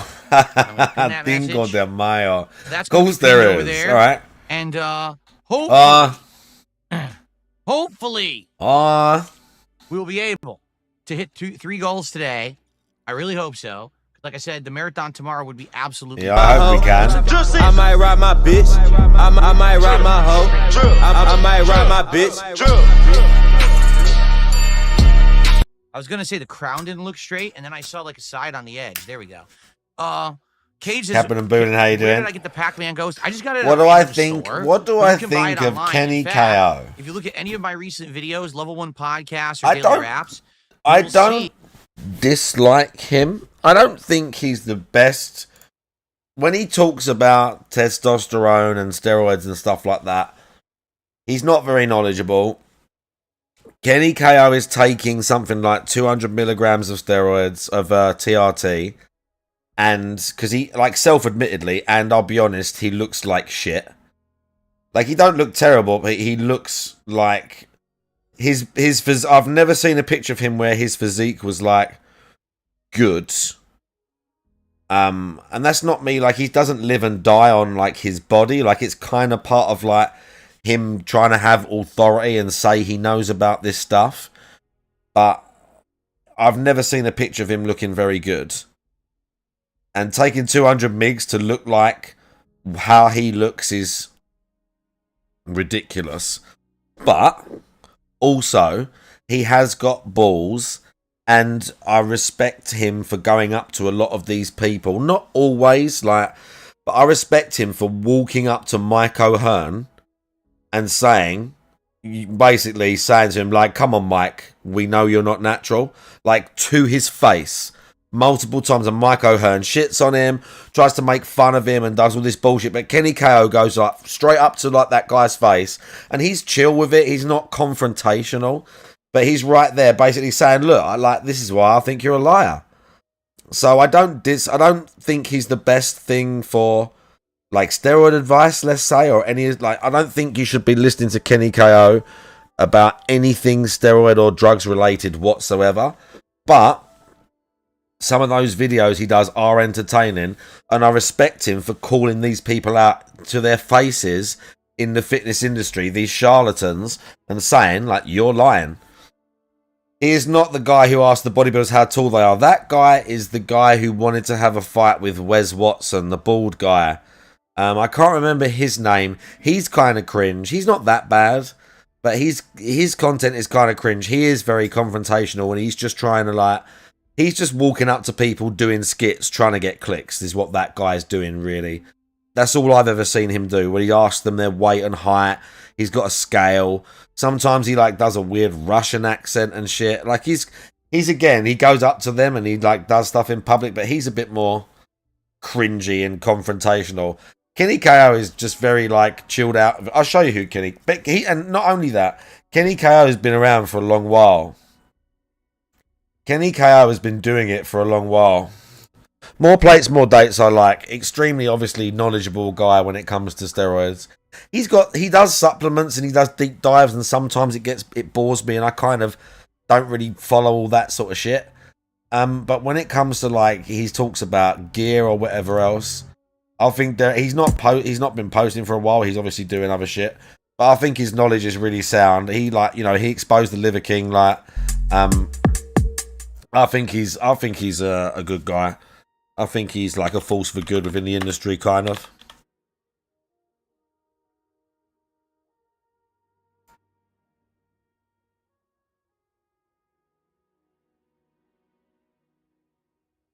So look, he'll go up to people. Natty or not? What do you think, bro? I'm 22. You're 22 years old? Really? Yeah. That's it? Damn. That's Natty, bro? With the beard and the shit and going bald. Well, I was gonna 22 years old. I was gonna come around and be like, so we're going around interviewing all the natural bodybuilders in the gym. Natty or not? 22. But he'll go up to people like at competitions. Some guys are completely open with him. Other guys are like bullshit artists. That's Dana Lynn Bailey. Natty or not? How many more times would you like me to say it? Dana Lynn Bailey won the Olympia and has claimed natural for like her whole like bodybuilding career. Natural or not? Natty or not? Natty or not? Yes. None of your business, natty or not. This is true, but people would be curious to know. Right, and I don't care what people think. So not natty? So none of your business.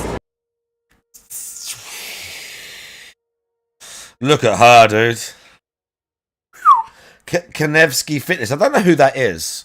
Is he the guy who we were saying who has the scales and like fucks with people? Is he the guy who has the scales and fucks with people? Natty or not. How many more times would you like me to say it? Or do it my way? Be 40 years old and still look pretty damn good. People do lie about it, and then when they're caught, it's like, oh! And I come out and say, I am natural. People don't believe me, and it sucks. Am I natural or not? That's for you guys to find out. So just guess. Huh? Take a wild guess. For the audience. What? Like they're gonna have to guess whether you're natural or not. Oh, they have to guess? I don't know what they're gonna say. Well, unless you tell them. No, I'm not. I'm natural. You're natural? Yeah. Lifetime natural? Yes. How do you think I keep my face?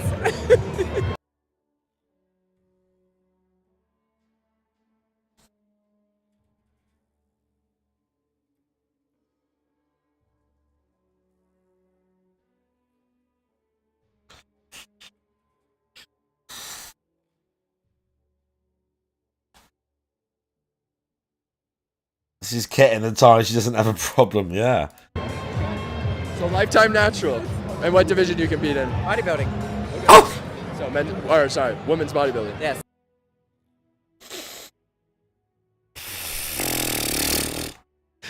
Yes. There's a few when he talks to, I'm trying to find one where he's talking to Mike O'Hearn. Because he like calls Mike O'Hearn out. Again, he's like rude to him. But he's just like no. See, it could be any one of a lot of these ones. It could be any one of these because that's Vigorous Steve. But yeah, he just does this sort of stuff. He's okay. He's not too bad. He's not too bad, Kenny KO. But he's been around for a long time. His videos have been around for a long time. Take it easy, Slasher Sweeney.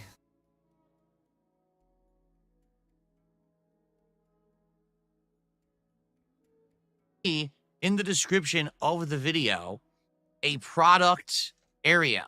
This is something new that YouTube started doing. So the things that you see here, the ghost, the microphone, the Divum Pixu 64 frame, the Piranha Plant Lego, you can actually buy those using the affiliate links that are on those videos. And if you do, oh yeah, can't wait. Affiliate revenue on it. Okay. So if you like the Ghost Lamb, if you're liking the content, yesterday's Level 1 podcast or Daily Rap right here on the channel, look at the links. And if you buy it through there, you help me out. Okay. If you want to buy a Lego plant, asking about the Ghost Lamb, saying, "Hey, where'd you get?" It will help me out. You need more help. Okay. So good stuff. So what's if you need a Chinese fucking bullshit thing to put behind you on your stream, let's talk. So today, I'm very excited for today's streams. First off, after this fun Level 1 podcast where we're going to be talking about a bunch of game news, it's the return of Blueprints. Okay, Blueprints, I've absolutely loved playing over the last month. You guys turned me on to this game in early April. I didn't even know it existed. And so I started playing it. And I was like, wow. I don't think that many people wanted you to play it, bro. But it's a puzzle game with exploration. It's just completely unique. Like, wow, what a unique formula. What a unique game. So I've really, really enjoyed. I don't think that many people wanted I can't him wait to play play it it more today. Really? I played it mostly. Okay, mostly for a day stream. But then for the last week and a half, I put it onto night streams. Why? Well, because we had Oblivion Remastered and Claire Obscure, and they took over as the daytime streams. Well, I got some feedback, and the feedback was not positive at all. Basically, the feedback is thus. There's been a group of people who have enjoyed Blueprints, have been watching it when it was a day stream and supporting it as a day stream, but they can't make it to the late streams. Notably, some people over in Europe. And I get that. In Europe, my late streams are like middle of the morning for you, right? I doubt that you're up at like 4 a.m. to watch Blueprints live anyway, right? So, because of all that, we have seen a distinct dropping of engagement, viewership, and support for Blueprints. In fact, the last time I played Blueprints was the first time ever we did not hit the support goal for it. And that's disheartening and disappointing because I don't think it's representative of the game. In fact, the last stream, we had the best Blueprint stream ever. we discovered a whole secret TSP, don't be weird. area under the mansion with all this stuff to explore, puzzles, lore, all this crazy stuff. It was super entertaining. TSP, don't be weird. But we had the fewest amount of people there for it and the least amount of support for it, and I was like, oh, man. So, Denise, you're right. Today, we are bringing back Blueprints to the daytime stream. I hope this means we will have more people sticking around, engaging, and supporting with the game. I hope that means we hit the support goal today. All right? It's very important today because we want to do the marathon tomorrow. We have to hit our goal. Says who? Okay? So, Blueprints on the day stream. Says who? He's so hard on this today already, huh? It's very important, like doing hand gestures. Yeah, let's go. We need to hit this goal, guys. Fuck me. I'm excited. We're starting off the best run ever. Number one, Ill. I have a room outside of the mansion that gives me incredible amounts of buffs and support Make me feel when ill. I use it. For example, last run, I was able to open up diamond doors with footsteps instead. Oh my God, did that help? We ended up opening up like all the rare rooms in the mansion. In addition, I froze my assets in the freezer, which means now I'm going to have tons of coins, tons of diamonds, everything for this next run. So I am super excited for this run. I think it's going to go really, really good. So I hope you'll stick around, engage, and support with Blueprints. It's going to be a great stream today. Okay? Now, tonight on my late stream, 6:45 p.m. Pacific time, it's the return of Indies Night. We haven't done a formal Indies Night in a month and a half because instead of Indies, I've been doing Disco Elysium. Okay? But Disco Elysium has finally sputtered out. The last time I played it, no one showed up, no one engaged, and it was the lowest support stream I've had in many, many months. So I said, I think it's time to move on from Disco Elysium. So, tonight, on an indie stream, we have 3 options for indie games that we can play. Option number 1, we return to Balatro for the first time since like January, February, whenever it was the last time I played it. I love Balatro. It's a spin on poker with various, variations. Again, it is a roguelite, and I think it's a great game. It's for some people. If you don't like, poker, you're probably not going to like it, right? But I think it's a great game. Number 2. Oh, look at that. Schedule 1, a game that everyone a month ago was playing and talking about. Now it's like it never existed. Like you hear no one talking about it anymore. But people wanted me to play it so badly, I played it during my birthday marathon a month ago. Okay. And quite honestly, I thought it was interesting. Obviously, crappy graphics or whatever, but the gameplay elements were sound. I mean, it's kind of silly that you're a drug dealer, but it was entertaining. I did find it good, good to play. But I only played it for around 45 minutes to an hour. Then we ran out of time, and I teased over the month of April that we would maybe do a stream of it. We never got around to it. So maybe we can actually focus on that for once, okay? Or another game that has come up that I would be totally okay with, okay? During the nominations and the voting here for the Viewer's Choice Marathon, a game sadly slipped through the cracks. Apparently, there were 2 separate posts nominating it, but I didn't see the second one. It's called Dave the Diver. It's an indie game that has pixel graphics. Dave the Diver. Has all kinds of different gameplay mechanics, an interesting story. A lot of people over the years have asked me if I would ever play it, and I kept saying, maybe we'll get around to it, we'll see, but we never did, right? So, I would like to try one of those 3 tonight, but I'm not sure what, and I don't know if you guys have any ideas of what I should do tonight here on the stream, or maybe we should just wait and then tonight see who shows up for the late stream and see what people want on the late stream. I'm down for any 3 of those. All right, any of them sound good. But obviously, I want people to show up and engage and support with that stream. Again, the idea here is to hit the goals, 3 goals today, so we can do the marathon tomorrow. All right? So hopefully, everyone in chat seems to be saying Dave the Diver. I was just told that Dave the Diver has Ichiban DLC. You mean Ichiban Kasuga from Like a Dragon is in it? Really? Okay. I know Dave the Diver is like really popular. Like tons of people have played it and like it, and I never got around to it.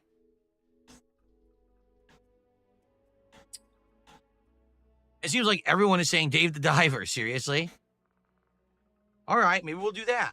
I mean, again, I'd be down for it. It's something completely unique and different that I never played before, that people have always asked for, so maybe now is the time. Okay.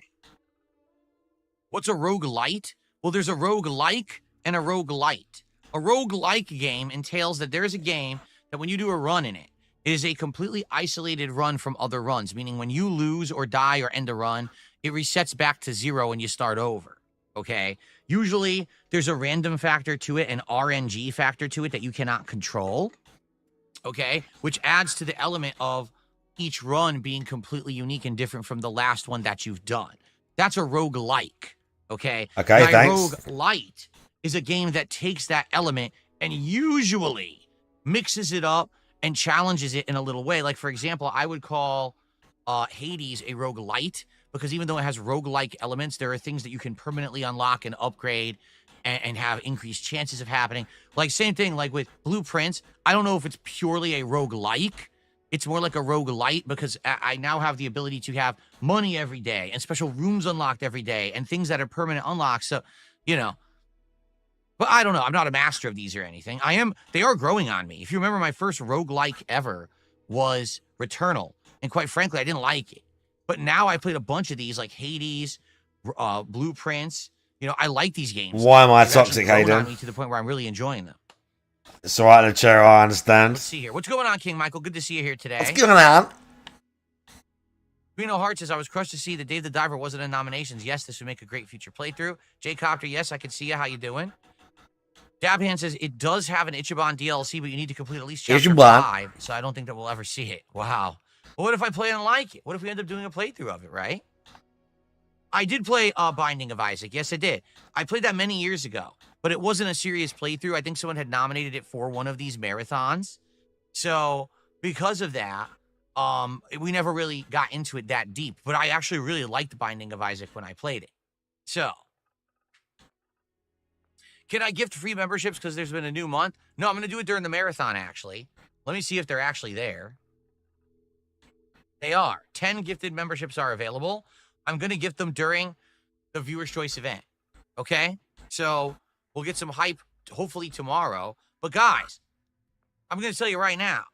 Guys. We got to get some support going. We only got one super chat. Let's get some support. Come on. Who's going to be the first sub over on Kick today? Someone drop a gifted sub. Let's get guys, membership on YouTube. And how about a tip? We have no tips today. How about a tip, guys?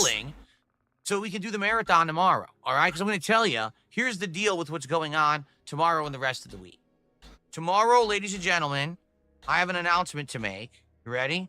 Tomorrow, there will not be a Level 1 podcast. That's correct. And I'm sorry about that. Tomorrow, there's some stuff going on that I can't control, that I can't be here for a podcast. Oh, no. Right? My goal is to be here as soon as possible to start streaming gameplay. So not only does he want to like get the 450 because someone said there's a champions event. He's not streaming tomorrow morning, and he knows like I get more money doing that. So he wants that as well. So this is the reason, because he wants the money for that too. Because he's gonna miss the broadcast. He's gonna miss the broadcast. That's why. It's the second reason. However, I can't actually even guarantee you the moment that I'm going to be here tomorrow. I'm hoping that at the latest, I hope I can be here by 1 p.m. All right? And we can at least do a normal gameplay stream and a normal late stream. Or if we hit our goals today, it'll just be the marathon. As soon as I get here, I'll probably do like a half an hour intro, have a shot, or maybe drink a White Claw, and then we'll start playing games for Viewer's Choice. Okay? But no podcast tomorrow. I'm going to be busy. All right? But I will be here as soon as I can. I'll tell you exactly when I can be here. And we'll go from there. All right? Basically, it's just factors out of my control. Sometimes in life, especially as you get older, there's things you can't control. And you just got to go with the flow. And that's what's going on right now. Nothing I can do about it. Can't be here for the podcast. But I have Why are you so weird?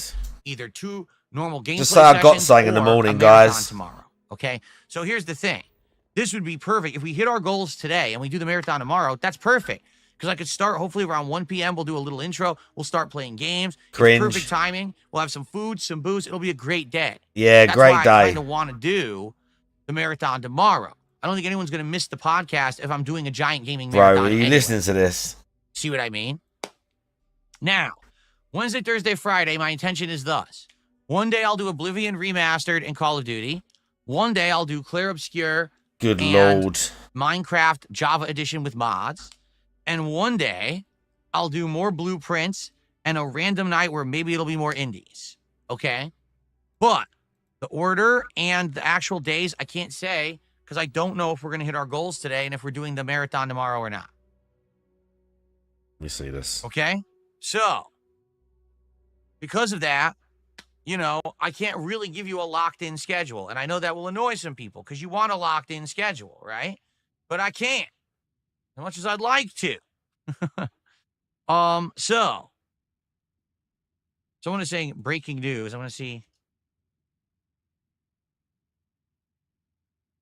if this is true or not.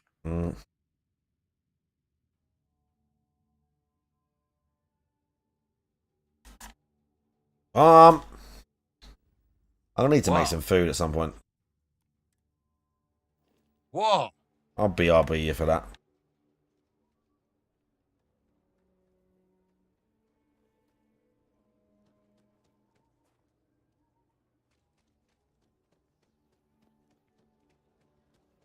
Okay. Here's breaking news that I'll cover on today's show. I just got it set up. Thanks for the heads Breaking up there, whoever news. told me that. Okay. What's up, Toasty Chestnuts? How you doing? Okay. So, Oh yes, breaking gaming news. all right. So anyway, let's get started with today's show. Let's see how today goes. Obviously, tomorrow I would love to do this Viewer's Choice Marathon. Please vote on the games. I'll keep you abreast of the situation all day, and hopefully we'll get in striking distance of the marathon tomorrow, and then we Keep can saying lock in the it. schedule or not. But either way, you're going to see 3 more awesome streaming days of gameplay, plus the marathon. I just don't know what order. Okay? Okay. All right, so we're going to get to game news here, but I've just received an incredibly generous $15 tip from Ian. He said, I'm glad to see Blueprints is now back on the day streams. Right. Thank you, Ian, for a $15 tip. That is our first tip of the day. Ian, I appreciate you coming out for the day stream of Blueprints. I understand because I know that I have an international audience and not everyone can attend every stream because of the time differences.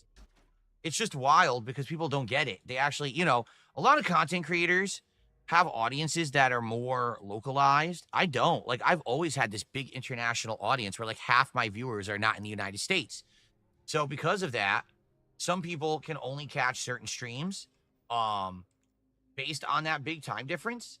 And in particular with Blueprint, I noticed that when I changed the streams from night streams to day streams, day streams to night streams, man, the attendance like halved. We were getting between 250 to 300 viewers for Blueprints, and all of a sudden, the last time I streamed it on a night stream, we only had like 150 people, and I was like, oh shit. Like, obviously I screwed up. This is so But the awkward thing when he is, I talks can't like this. always keep these games as day streams. The good news is, it looks like we're in position to The get good to the news, end he game says. today.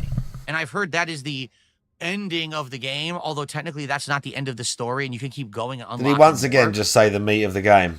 But I'm hoping that today we'll get great progress. And again, I'd like to do another day stream of it later in the week. So hopefully between Did the he two just day say that? streams, we can make significant progress and get towards, you know, big revelations and maybe the end. We'll see. Thank you, Ian. I appreciate that. Okay. I've also just received a $10 tip. What are your thoughts on Echo the Dolphin and Echo the Tides of Time remasters announced alongside the third Echo game? Have you played Quick any of what? them before? You have spoiled CTO5, breaking how you news. doing? How dare you? There's breaking news that literally just happened and someone told me about it and I was like, oh, I'll talk about it. You spoiled the story. How dare you? Would you like to do that? You know what? How about this? Since you know everything about breaking news, I'm going to let you do the rest of the show. come on over here, sit down. You could do tipper, $10 tipper. You come do the rest of the show. Here you go. Ready? It's all yours. Here you go. Why is he being so antagonistic? Because the guy told him about... I don't even know why that's breaking it. Does anyone honestly fucking care? Does anyone fucking care about Echo the Dolphin? Does anyone give a fuck? Like, some people probably do, but I wouldn't exactly call that... It's not like they announced, like, some sequel to a game that's been dead. It's not like Valve come out and officially announced Half-Life 3 with a trailer, is it? Like, you know? It's Echo the Dolphin. Someone wants to play it. But why are we doing this? Just an obnoxious cunt.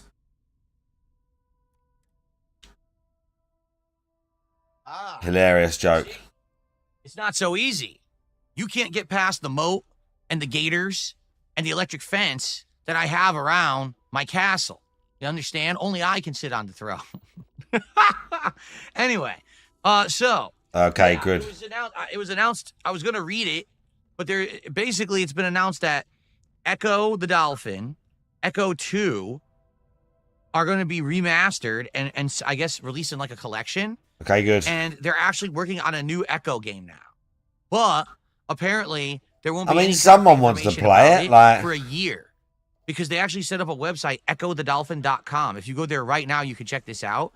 There's a countdown. Echothedolphin.com. 8,531 hours, 49 minutes, and 10 seconds and counting down. Would you like to see it? No. Why do we want to see it? What's that? If 10 is 240, 100 is 2,400, 200. What's that like? 18 months? I'll have to think about it a bit harder.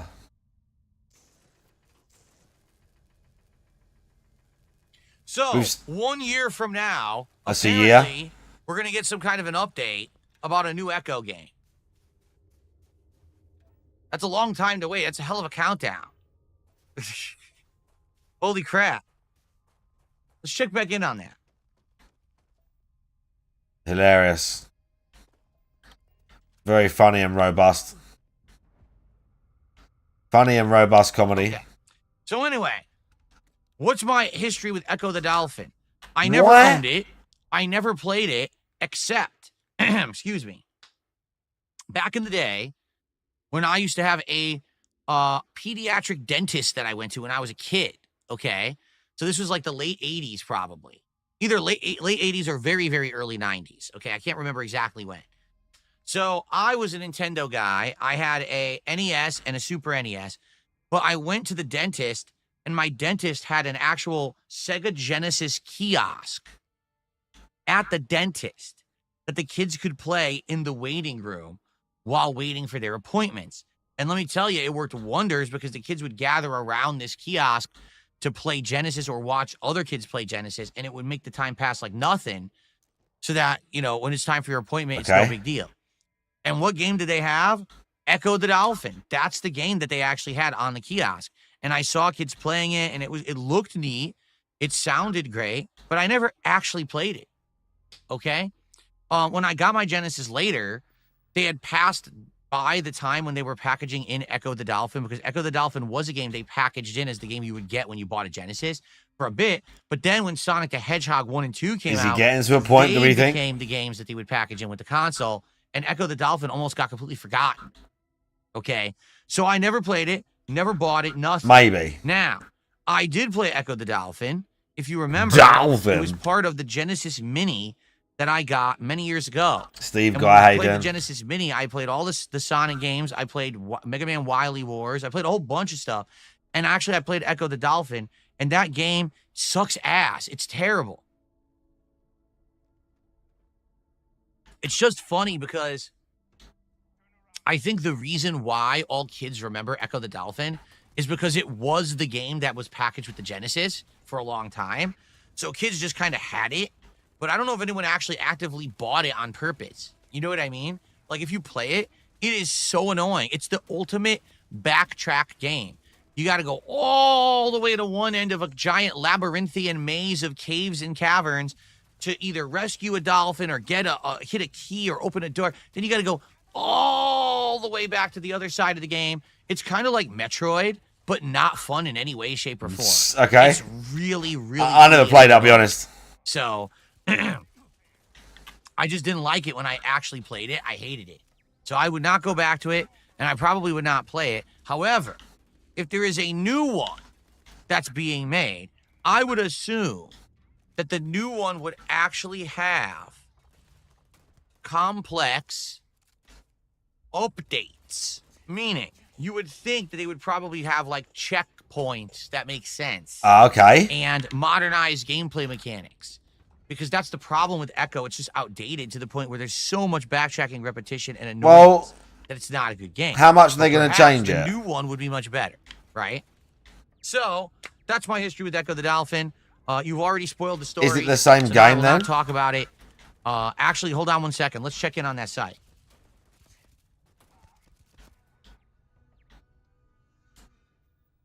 Hilarious.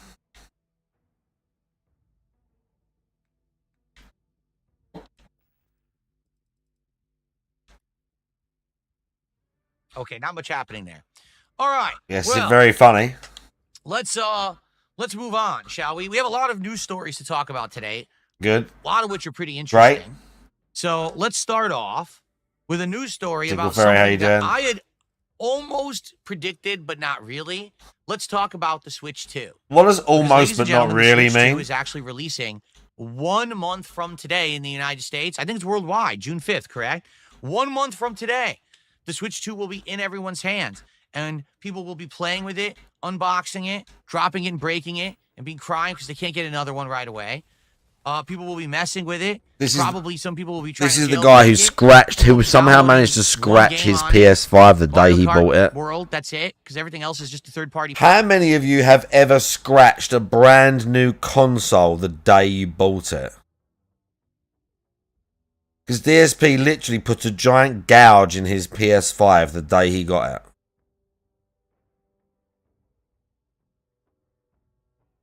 And you know for real he's pre-ordered one. The way he's talking about it, he's pre-ordered one. Like, he's got it.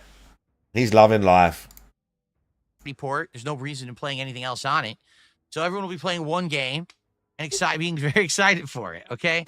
However, there is something about the Switch 2 that I talked about when they first announced it many months ago. Remember, I think it was like February. Oh, yeah, he knows, bro. He knows everything. And the first thing that I said when I was watching the coverage of it, I was like, what color scheme did they go for this thing?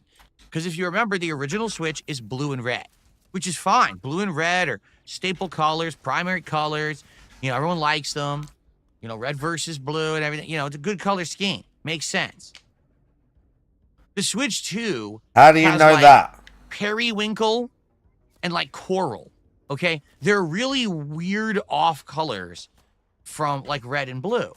And I said, it's just bizarre to me. I was looking at it like, that can't be the real color scheme they're launching it with, but it is. That's actually what they're launching it with. GameStop, And yeah, I but said you at don't that know she time, went in if you there. Go back and watch my coverage of that video that we watched. Now, we can speculate. There's got to be a way They had them. that you're going to be able to buy other colors. They of definitely it had them. or customized. Because I can't imagine that people are going to want to keep that color. It's just DSP, no one cares that much. I don't want baby blue and a weird pink. I want. No, they like, just want a new strong Switch, color. I guess. Some people might just want an all black Switch. Some people might want like Who white cares? accents. Some people might want green or, you know, nice accented colors depending on your personal tastes. With the Switch 1, you had to buy a whole new Switch that was colored that way, right?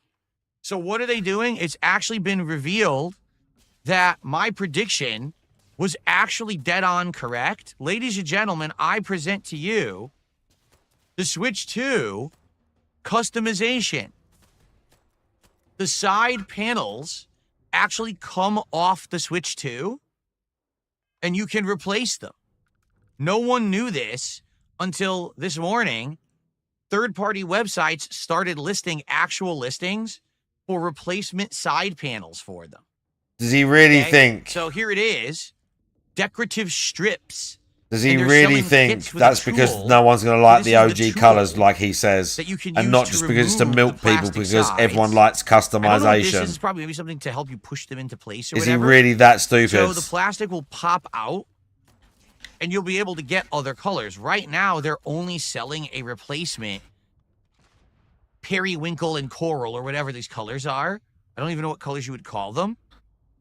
Okay? But what this Periwinkle is blue and coral is orangey is that pink. there's going to be It's kind of self-explanatory. a wide plethora of customization colors available for the Switch 2. I would predict you're going to not only see primary colors, you're going to see all kinds of wild things. You'll probably see things that are themed to games, right? That's good. This is a hearkening back to the Xbox 360 era. If you don't remember, back then, they actually had on Xbox 360 customizable faceplates that would pop on and off. That could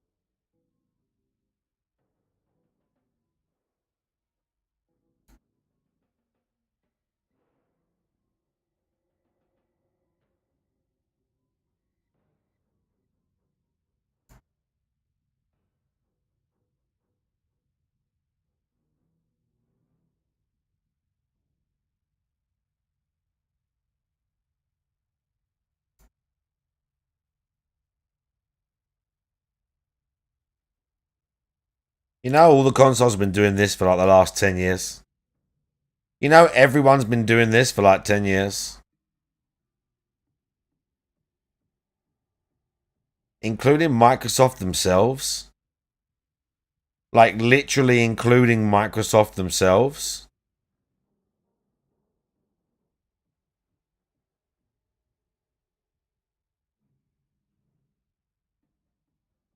could be themed to certain games, but also just stylish.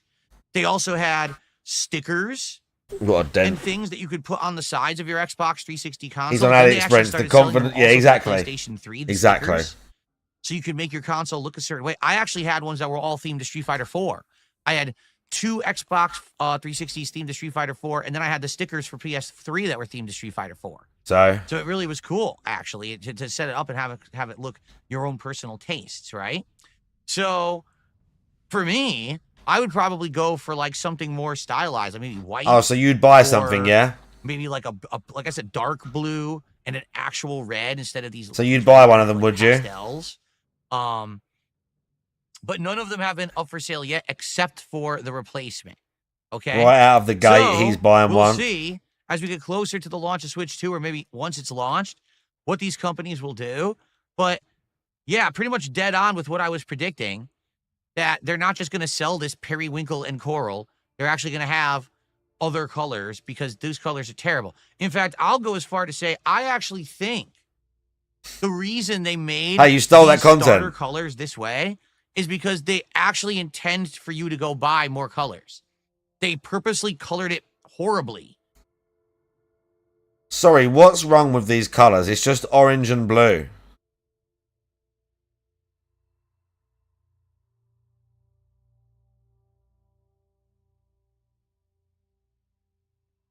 What's wrong with this imbecile?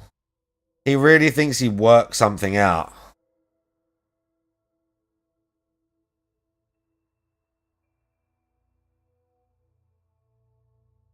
Oh, look at this. I love these kickbots. Look at this. I love this. I love the wording. Hello, valuable streamer. I verify that you have few followers, viewers, and users who are not very active in the chat. You have a qualified channel promoter.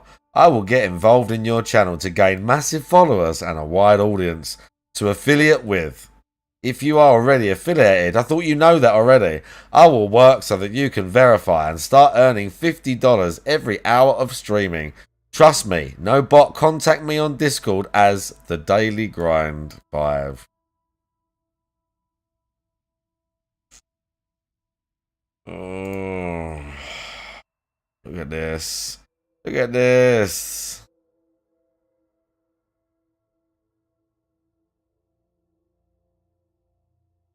I mean, Kick's just there. I'm not trying to do nothing with it. It's just there. Just like those bots. In a weird pastel that's going to annoy Those you. Chinese bots. Because they want you to go spend more money. I think that's dead on what they're going for. They want people to go accessorize and buy a whole bunch of stuff for their Switch 2. And even if you might say, well, wait a minute, I don't get that. But they're not officially Nintendo branded. This is a third-party item. So why would Nintendo care that you're buying it, right?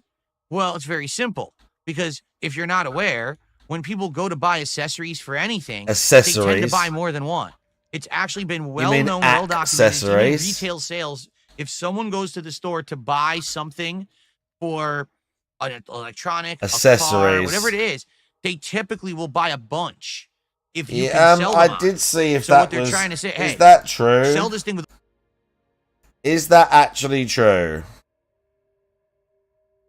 So they're saying if I go to Hassan Arby's Twitch right now, I can't report him for TOS.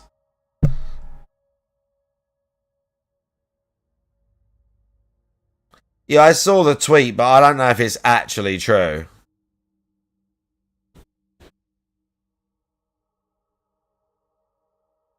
Right. This ain't loading either.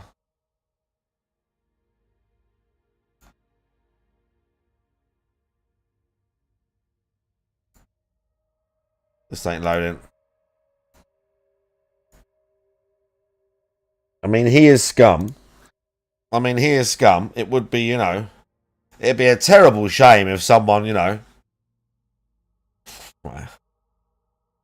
be a terrible shame. Oh, God, he's live. Oh, God, look at this cunt. Look at this cunt, bro. That ain't you, bro.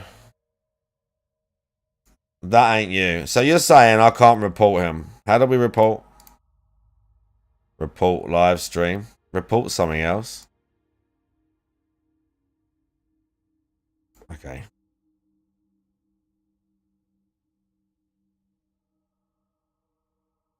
So what am I not supposed to be allowed to report him for? What are we not supposed to be allowed to report him for? Terrorism.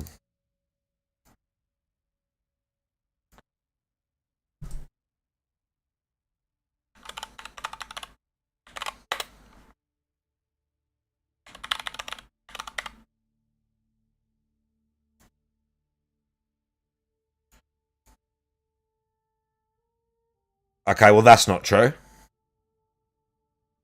There you go. Trust but verify. That's not true.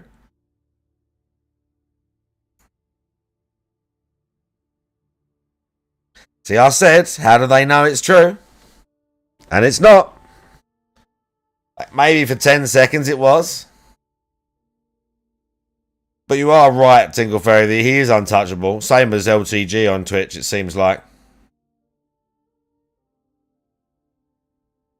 He's such scum, dude. Those people were just scum. They're utter scum. Try going out there, bruv. Just scumbags. They disgust me. They disgust me. People like him disgust me.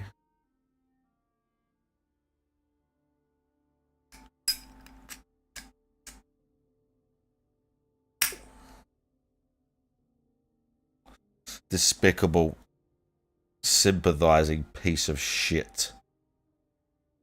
Unbelievable.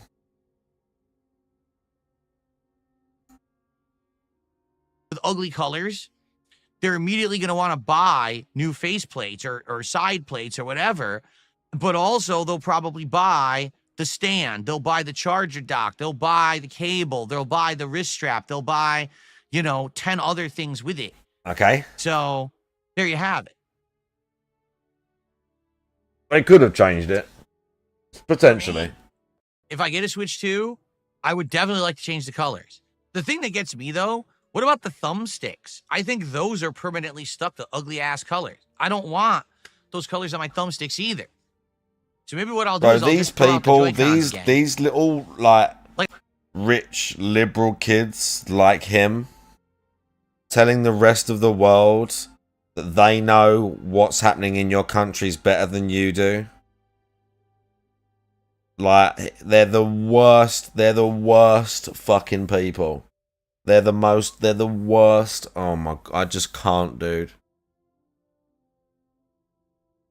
I just can't with people like that.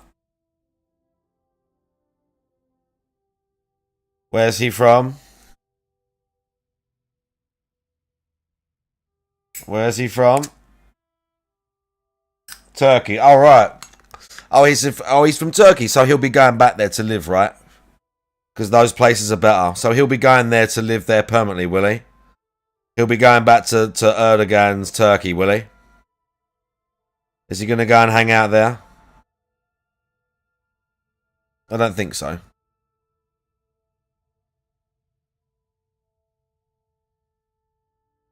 Gonna go and fucking get a flat in Istanbul and stream from there.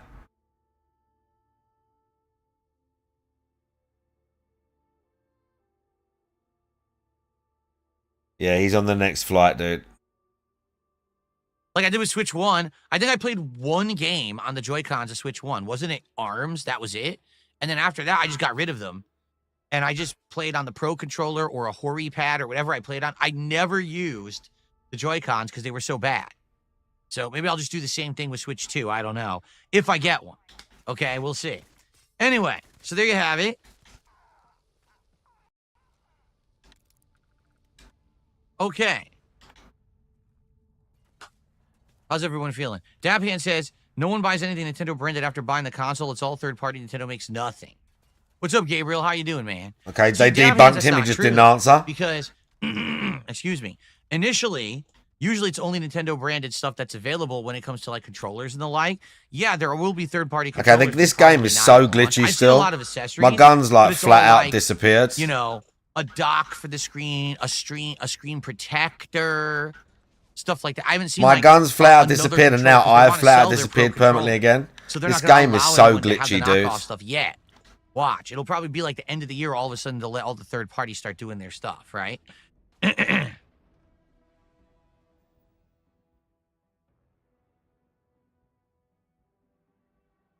Cade says the strips are just too thin for me to care about customizing them. Well, I guess you're going to play with your eyes closed, because I don't want to stare at those ugly colors all day. I don't. I'm sorry. I mean, Single Fairy, it's got redeeming features, but it's like so much wasted opportunity. Yeah, I don't know. That's It's a good insane. point. Will the new Switch 2 Joy-Cons actually be good, or will they be garbage? Because everyone knows the Joy-Cons on Switch 1 were actual trash. So let's hope for the best, right? Okay, on to the next story for today. Ladies and gents, Gears of War. Probably 3 words you weren't expecting to hear anytime soon. We do know that they're making a new Gears of War game. That's do you know what? I'm not even getting into it. going to be a prequel. If you remember, this one is actually supposed to be based on Emergence Day. But it's weird because we haven't heard any updates in regards to this game for a while. We've been waiting and said, where is the updates? Where's the news about it? You don't care about Gears of War DSP. No, honestly, Gears of War's fucking dead. Like, Gears of War, the original trilogy was great. The original trilogy was great, but that game's been dying for years. That game's over. I know they kept trying to do it and bring it back, and the daughter and the son and all that bullshit. No one gives a fuck. And then the Single Fairy, it might work, but they have to have a good story. If they was to bring Gears back, people want a good story. They want a lengthy game. They want it like, you know, they want something different. Like, it'd have to be out there. It'd have to be out there. And it's probably not going to be, because there's always a budget. There's constraints. You know, Gears and Halo are dead. Some can sort of like maintain and sort of like cruise a little bit, some games, like, but no one cares that much. It's cool they're bringing it to PlayStation, Like, that's cool. I'm not really one for... I hate exclusivity. I think exclusivity is fucking cringe. Like, if I won't want to play your game, I won't play it regardless. Everyone should have the choice. People shouldn't have to just buy a system just because they want to play one game. But it's just, you know, it's the way it is. It's always been that way. It's always been fucking cringe. So I'm happy that PlayStation can play it. Like, you know. But the game itself is like... the game itself is... no one really cares about that no more. No one's waiting for a sequel. No one's waiting for this E-Day Gears of War. Like, no one cares. A third-person linear shooter that's succeeded in the last few years. I mean, there's a few. I mean, people say that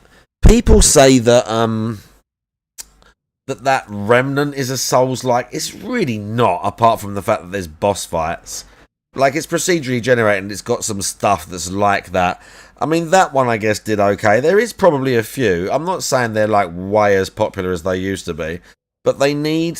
if they were going to bring back Gears and have it do okay, it needed, like, a decent story and not just one of this, like we're going to go back to E-Day or it's after. And that's kind of the reason why it shouldn't have happened. They should have just done something else. Because the story was done.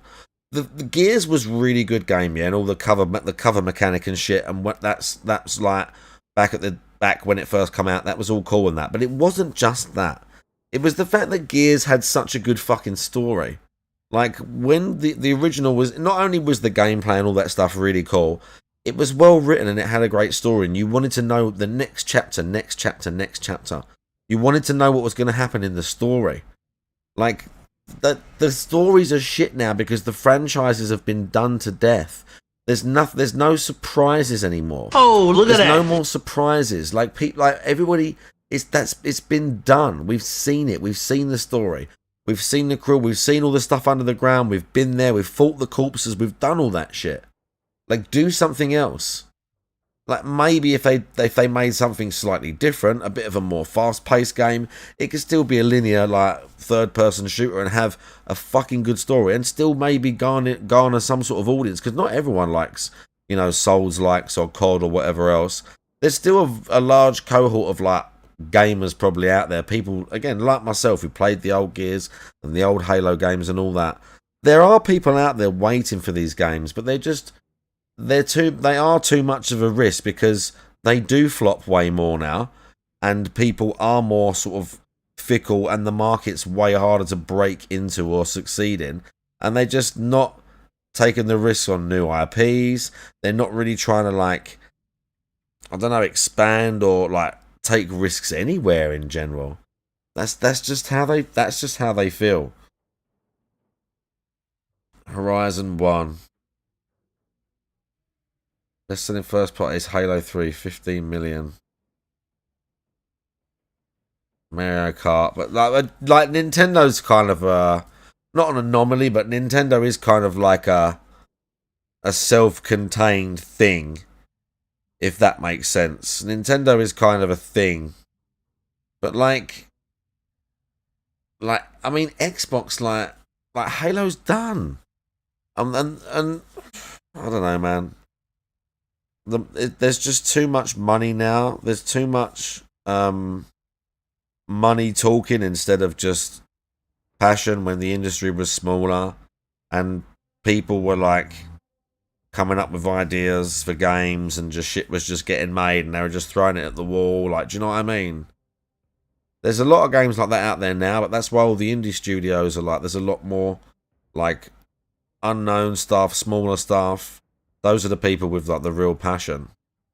The people that are getting into it and either learning themselves, or if there's a small studio and it's a bunch of people that are gamers and like want to make something that they would enjoy to play, as opposed to everyone trying to get into these big fucking studios and just churn out the same old shit.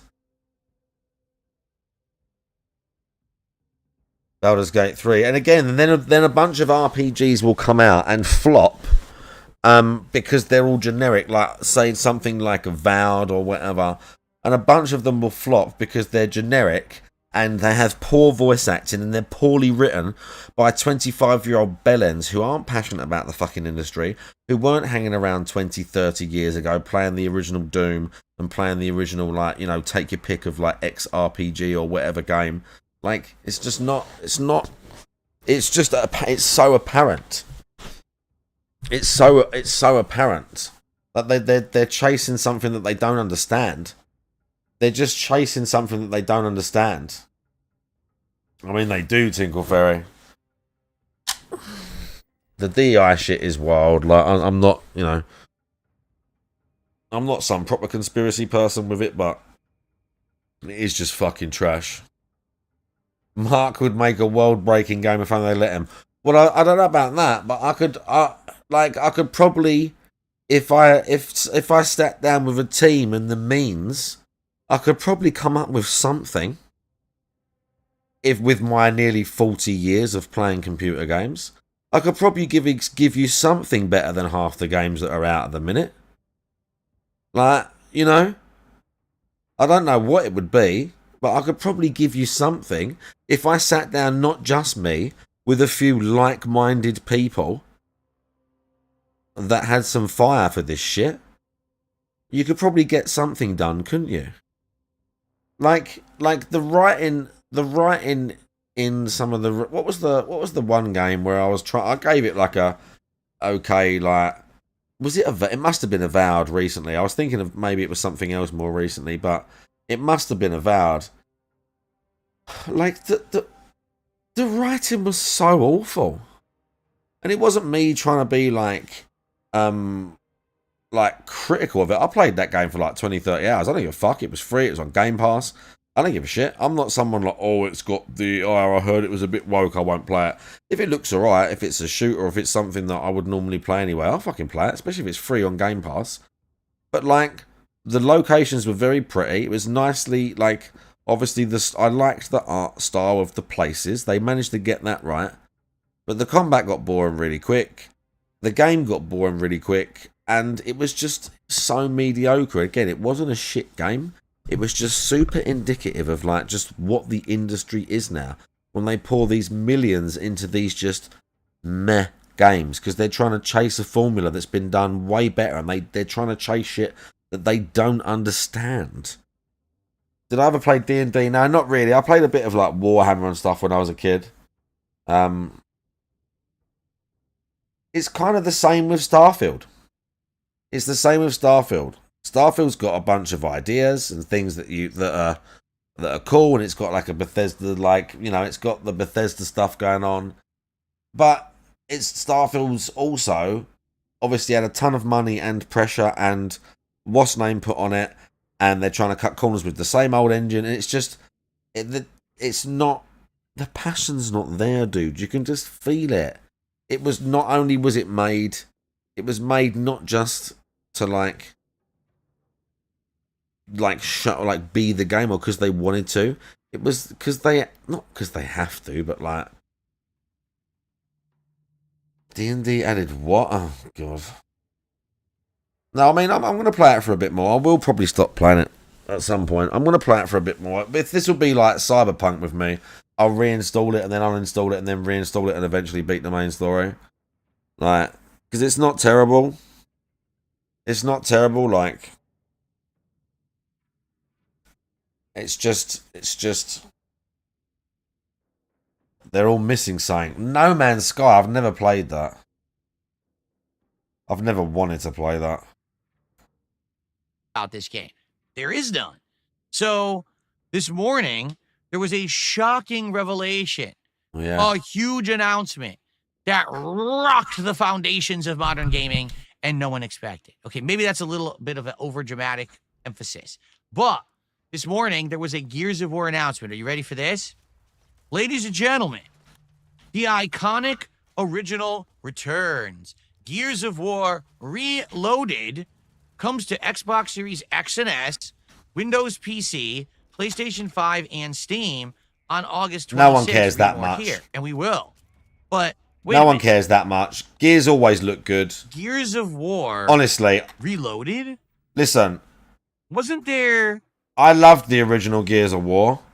I loved the original Gears of War. It made me buy a 360. When I played the original Gears of War, it made me want to buy a 360. But a remaster, it already is good. It already looks pretty, even back then on the 360. Like, come on, bro. Come on now. I've beat this game how many times? Come on now. Gears of War 1? Didn't they already do this? Yes. They already did. I don't know if that's true. Gears of War 1 has already been redone. For those who don't know, Probably Gears true. of War They redo everything now. was a long-running franchise originally made by Epic Games. That's right, the same studio that today is known for Fortnite and the Epic Games Store. They used to make Gears of War. And they made the first 3. Then they did a spin-off that sucked ass and had another company develop it for them.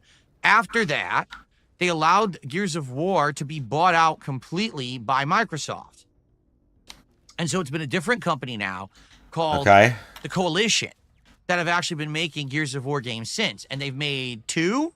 I want to say they've made 2. It might be 3, but I'm pretty sure they made 2. They made Gears of War 4 and 5. And there's mixed opinions on this. Some people like them, some people don't. It's kind of the same situation. And the Epic game, did he really say that? Bungie made Halo 1, 2, 3, ODST, Reach, and then they decided, we're selling this, we're going to do something else. So they sold it to Microsoft. Microsoft has a company called 343 Industries making them, and everyone says, the current Halos are nowhere near as good as the originals, right? So with Gears of War, it's kind of the same deal. Now, Gears of War 1 was already remade. It was during the Xbox One era. So the original Gears of War was an Xbox 360 earlier game. It was groundbreaking. It played incredibly well. It ran at 60 frames per second. It had both a great single-player campaign and an awesome online gameplay experience. I can attest to it. It was one of the games pre-YouTube, before I became a YouTuber, that I played and actively really enjoyed playing online. Okay? Okay. Very fun third-person, cover-based shooter. Okay. Team-based, very fun gameplay, chainsawing the crap out of people. Very, very fun. Good stuff. So, during the Xbox One era, while the Coalition was making new Gears of War games, Microsoft decided they wanted to remake Gears of War 1, and they did. And they called it Gears of War Ultimate Edition, and it included upscaled graphics. The original Gears of War was only 720p. This one was now 1080p. The original Gears of War was only 30 frames in certain situations. Well, now they upgraded it to be like 60 You just frames. said it was 6. Okay? You just said it was... Bro, So, whatever. There you go. Dabhan says it also added PC content, 5 extra levels, and all later game mechanics. So basically, it massively improved the game. So then what the hell is Gears of War Reloading? Okay? I'll tell you what it is. What do you think it is, DSP? The original Gears of War returns faithfully remastered and natively optimized for more platforms than ever before. It will be sold We know on what it August is, you 26, fucking 2025 dimwit. for $39.99 on the Xbox Series X Like, and we S. know what it is. Like, Xbox shut PC, up, dudes. Not Windows PC, Xbox PC. Yes, they're calling it that now. Xbox Cloud Gaming, PlayStation 5, and wait. What? PlayStation 5? Yes. Gears of War, for the first time ever, Who cares? will be on PlayStation 5 come August. And as a special added bonus for Game Pass Ultimate or PC Game Pass subscribers, it will be with Game Pass for free. So, that's good. So, as you can Why is see, he clapping? Play Anywhere enabled. It will support cross-play and cross-progression across all platforms. So, you could be at home that's playing cool. on your gaming PC. You could go down the street and play it at your friend's house on his PS5. You could go to your grandmother's house and play on her Xbox Series S.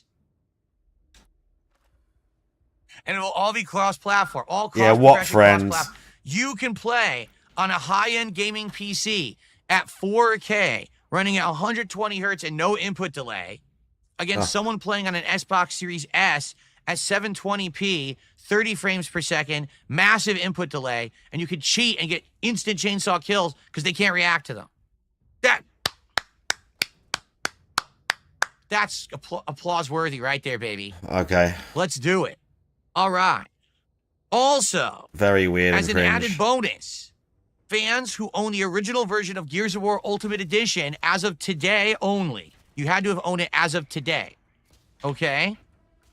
We'll get a free upgrade, excuse me, to Gears of War Reloaded. So if you bought Ultimate Edition last console gen, you own Gears of War Reloaded for free.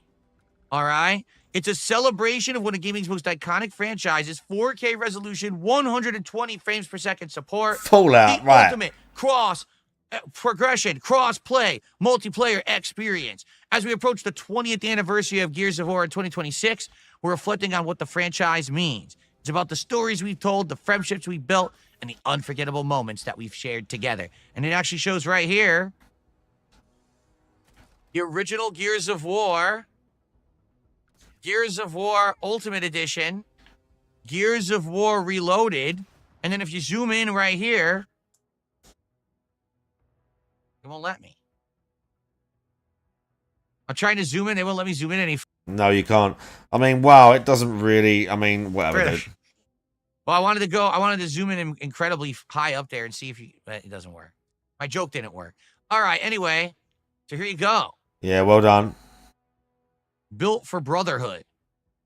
There you go. Precision performance on every platform. Precision, bro. Look, listen. He's such a mark, bro. Ah, yes, yes. More textures. He's such a mark. So 60 frames per second in campaign, 120 frames per second. They just remastered a 15-year-old game, and he's gonna eat it up. 15-year-old game, and this guy who's not a shill is now shilling it completely for free on his live stream. That's exactly who he is, Tinkle Ferry. The slightly better ones. Yeah, it's going to be faster. The ultimate mark. Multiplayer. Dolby Vision and 7.1.4 Dolby Atmos for the 2 people who have that. Very nice. Variable refresh rate supported. Very nice. So, here you go. Get it now. And I will, because it comes out August 26th. And I will be playing it on August 26th. So I'm going to add this. Here we go. 2 days before the Snake Eater remake, we'll be playing Gears of War. Wow, great. How exciting. It's really not cool, right? Exciting. That's right, it has Horde mode. Remember, for those who don't remember, it has Horde mode. That Horde mode literally is originated in Gears of War, and then Horde mode was literally copied and emulated in every single cooperative online game after. There was no Horde mode until Gears of War.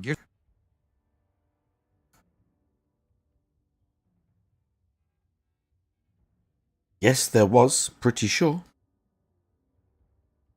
Pretty sure there's been a few games with like Horde modes and that. I remember one of the really old Ghost Recons had that. I'm pretty sure there's a few like really old shooters with like Horde and Endless mode and stuff like that. If I actually thought about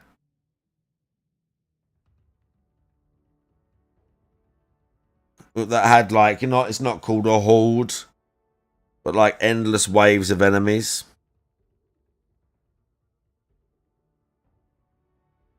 Pretty sure.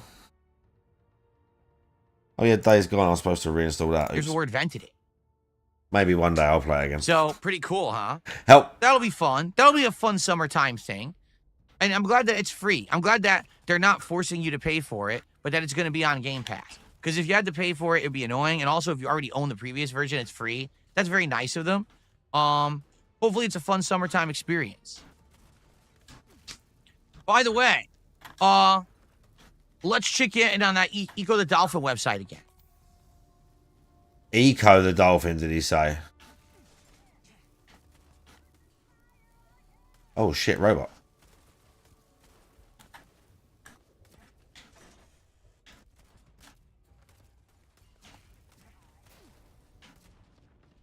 Okay, that's absolutely fascinating.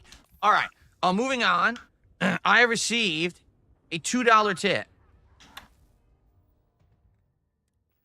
Great money. It's hilarious. It says this is from so and so, but don't read this. Okay, I won't read it. Thanks for a $2 tip, whoever, for the person who you know who you are, but doesn't want me to read it. I appreciate that. Okay. Okay. So we're now at $37 to support, everybody. Here we go. Let's keep that momentum rolling. All right. Can we? Let's keep that momentum rolling. Let's get. Can we? Another super chat besides Lynn, who was the first one of the day. Let's get our first gifted sub over on Kick. Let's. Here we go. Get our first $50 locked in. What's he doing? Let's get it going. Let's get it going. I really want to hit 3 goals today so we can do the marathon tomorrow. It'll be perfect. All right? I mean. Oh my God, bro. He's begging so hard. Good stuff. Then please support. Yeah, good stuff. Okay. Call the demon Weird Eyes. I really want to get 450 today, guys. Just in here, actually. Not trying to be weird. I just really want to get $450 today for nothing. So, you know.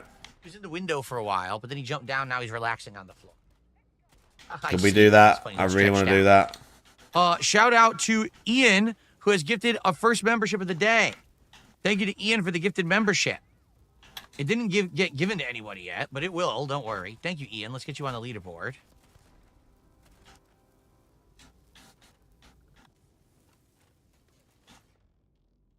If you're wondering why it's taking so long to gift the membership, it's because idiots came in here over the last several days and gifted, I think it was like 400 to 500 fake memberships. So because of that, all the active viewers already have one. And, you know, it sucks, but what can you do? There you go. Al the Pal just got it. Congrats, Al the Pal. Thank you, Ian, for the support. Okay.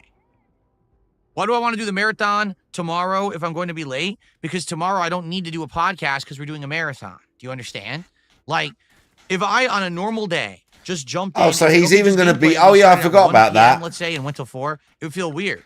He's even going to be late. We start 1 p.m. and we do a half-an-hour build-up, get the show started, then we play 4 games over the course of the day. It will be weird. We got food. It feels fine, you know? It would be perfect timing, and it would split the week perfectly in half, so now the next 3 days are all normal gameplay streaming days.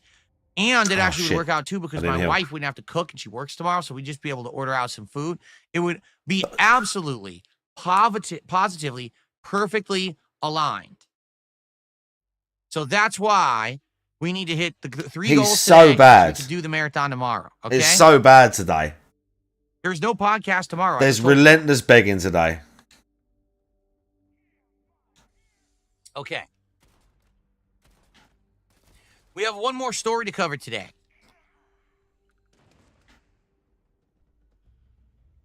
The begging is relentless today. And it's not me refilling my water. We have one more story. Okay? You ready for this? Here we go.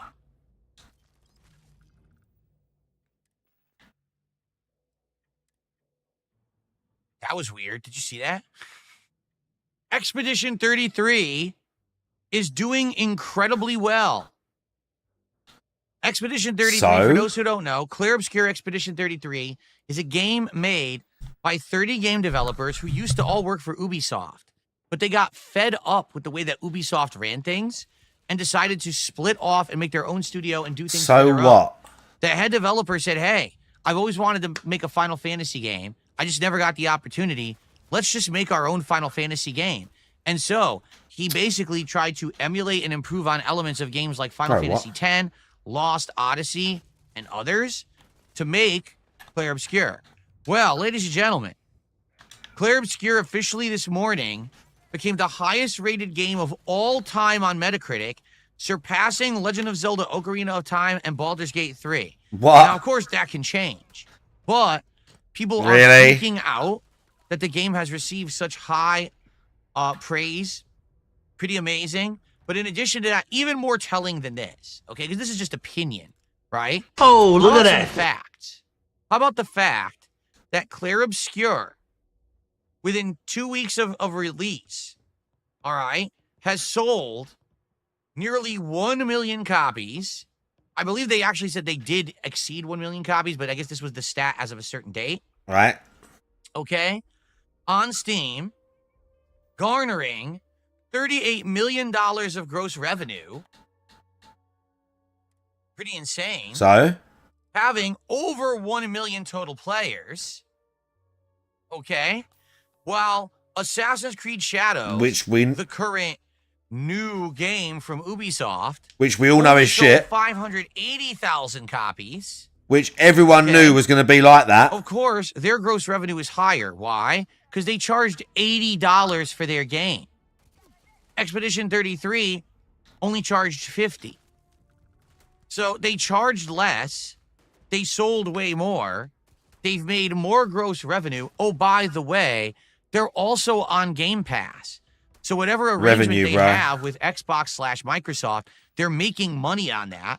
Plus, they're outselling the company they all quit because they said, this company sucks ass. It's run poorly. We don't like where the games are going. Is that what they said? Did they say exactly that? And they have thoroughly, utterly destroyed and trounced their own former employers. Wasn't paying attention. Did they literally say that? I mean, in every aspect of success, they have completely destroyed them. The reviews are better. People are playing it longer. People are buying it more. Who's surprised? Bro, you're surprised that Assassin's Creed is rubbish. I mean, it's insane. It's absolutely insane. Really? It's out of control. And it's good. It's good news. You want to know why? Because I've had enough. I've had enough of these dumb-ass corporate bigwig morons who think they understand what gamers want. They don't play games. They don't know anything about the industry, but they were born rich. So they sit there in positions of power thinking that they're smarter than us because they were born with the silver spoon in their mouth and they went to Ivy League universities that their parents paid for. They literally were handed everything in their entire lives. Okay. But they act like they know something that we don't. I'm sure they were all like that, these people. They never had a moment of actual stress or strife or having to actually earn anything. ESP, you make $100,000 a year playing video games. They just get thrown into success and they fail upwards. Every time that they fuck up, they're rewarded and they get promoted. The ESP talking about people failing upwards is amazing. Think about Ubisoft 10 to 15 years ago. They could do no wrong. They had Assassin's Creed. They had all of the Tom Clancy games. They had Far Cry, right? They had Rayman. They had, I can keep going. There's probably like 12 to 15 franchises that Ubisoft all had that were absolutely amazing. I mean, freaking Prince of Persia, right? I keep going. Well, guess what? Guess what? What do they have today? Today, we know. They have to like bend over backwards to get people to even care about This Assassin's is not news. Creed. And then it still sucks and underperforms. This is not news. Even after massive delays and say, hey, trust us, this isn't all about this. You know what I'm saying? Pretty ridiculous. They have completely lost their way. This is not news. They are not in line with what gamers want. They don't listen. They just try to pump out products that are going to sell to raise money and capital for the shareholders and to line their own pockets instead of saying, let's make something creative. Let's make something fun. Let's make something noteworthy, something that stands out among the pack. Let's do something original. We already know. Something memorable. So when people play this game, they will be like, remember that moment that was so amazing and different from everything else, and it resonates and I'll remember that? Instead, they say, what's the most samey thing we can do that's safe that will sell? I played 9 hours of Assassin's Creed Shadows. There was not a single moment in the story, gameplay, graphics, or anything that I had not done in another game that I couldn't easily predict and that felt like a memorable, interesting moment. The entire 9 hours I played the game, I was bored to tears. The people in charge at Ubisoft have lost their way and don't understand what the whole purpose of developing a video game is. The makers of Clair Obscur, Expedition 33, have rekindled the creative juices that are needed to make a truly unique, fun, and interesting gaming experience. They're showing the world that you don't have to be $5 zillion budget, 500,000 employees. You don't need insane marketing. You need none of that. What you need is talent I love how he latches onto anything like he's got a scoop. There's been so many games in the last 10 years that come out do really well because it's just a passion project. And everyone talks about it, you know, deserved, everything else. He's so far behind the curve on everything. Like, literally, he's so far, no, that is, behind the fucking curve on everything. And passion. The two things that AAA developers no longer have. Good on Claire Obscure Expedition 33 for doing so well. It is absolutely stacking up to be one of the best games of this entire generation. I'm loving it, and I can't wait to play more. Cool, she Bravo. And if you haven't played Claire Obscure yet, what are you waiting for? It's one of the best looking, best playing, well-written, well-executed games of the last 10 years. Yeah, maybe later. Why are you sitting on it? I don't like turn-based RPGs. Well, start liking them, because they're good. Stop being a bitch. Stop it right now. See, this is you. I don't like turn-based RPGs. Stop it. Stop. Go play it. Stop skipping good games because it's not some big AAA. Oh, but there's no microtransactions in the game. So what? Says the guy who plays every big AAA release. Says the guy who hypes up every AAA release for his stream. I can't wait for that. That's come when this game's coming out, that game's coming out. AAA, that game's coming out, that game's coming out, that game's coming out. Who's popping? How you doing? Like, he is Mr. Hype Beast.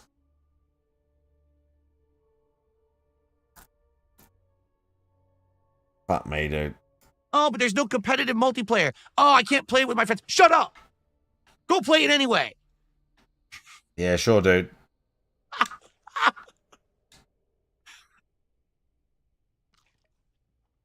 Obviously, I'm exaggerating. I'm being silly. But I'm telling you it's good. And I'll be honest. I think a lot of people are biased against this kind of game because it is a throwback to a turn-based era of RPGs.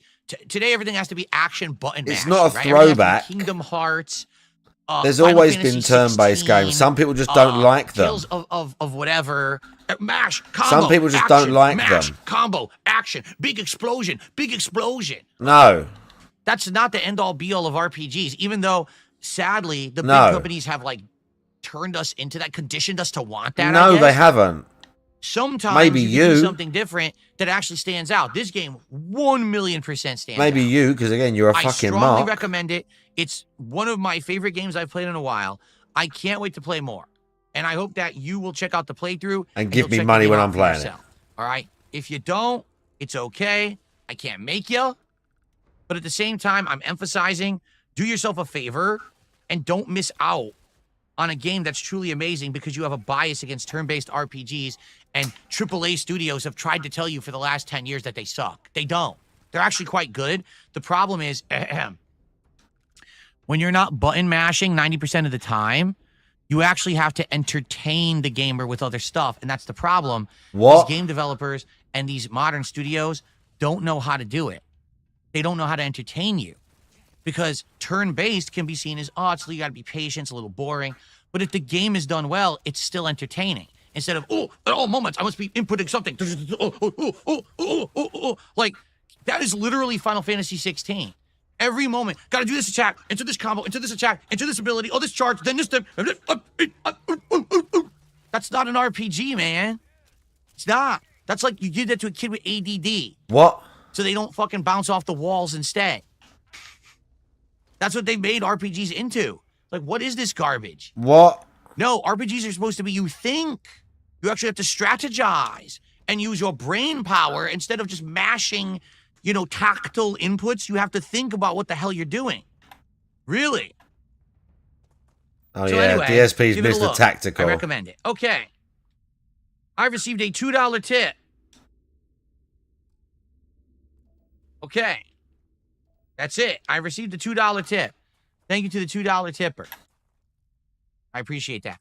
Guys, we're at 44 bucks of support. Uh-oh. So we're almost... Guys, I've got to make some food soon, by the way. 1/3 of the way there. Remember, the goal is to hit 3 goals by the end of today's streams so that we can do the marathon tomorrow. Please, let's get some more support going. Let's get our first gifted sub over on Kick. We have no subs on Kick. The begging's been hardcore today. Sub. Now, in the meantime, while we wait for that to happen, let's see what's going on over on the Echo the Dolphin website. Why is he saying Echo the Dolphin? What's on the menu? Just some sus curry thing, I think.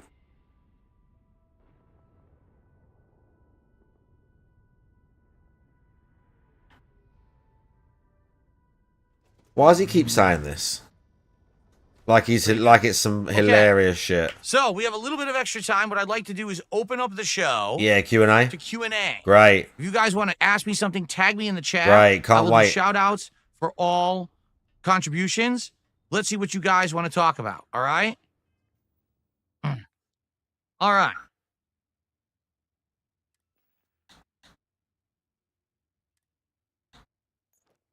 Nightman9 over on Kick says, if an anonymous contributor contributes $400 right now, they'll cover the rest. So that's $3. There you go.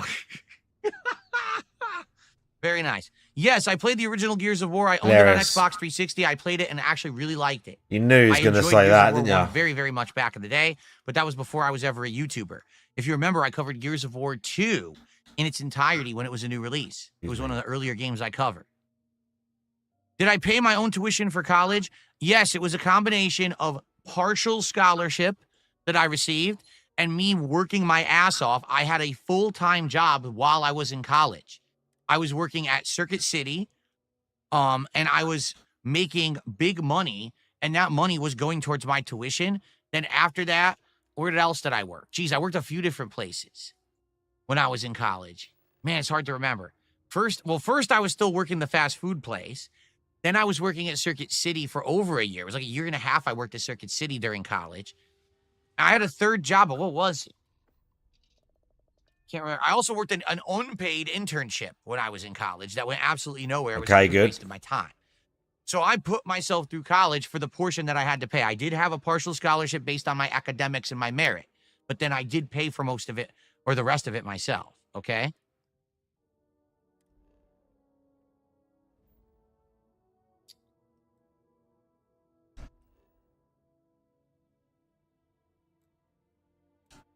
Yes, I went to wild college parties, my own. I ran them, but that's for another day. We're not going to talk about college partying today. Sorry. If Clair Obscur was made by an Italian studio, would I have given it a better score?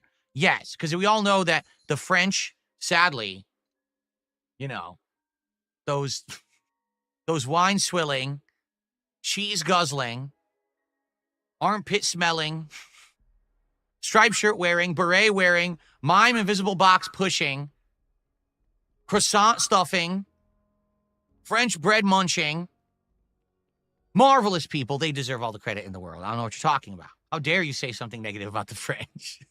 That's humor, I think, what we're trying to do here. How could you? I think this is humor that we're going for. What a horrible thing to say. Wow, I think why would you say somehow that? That's humor.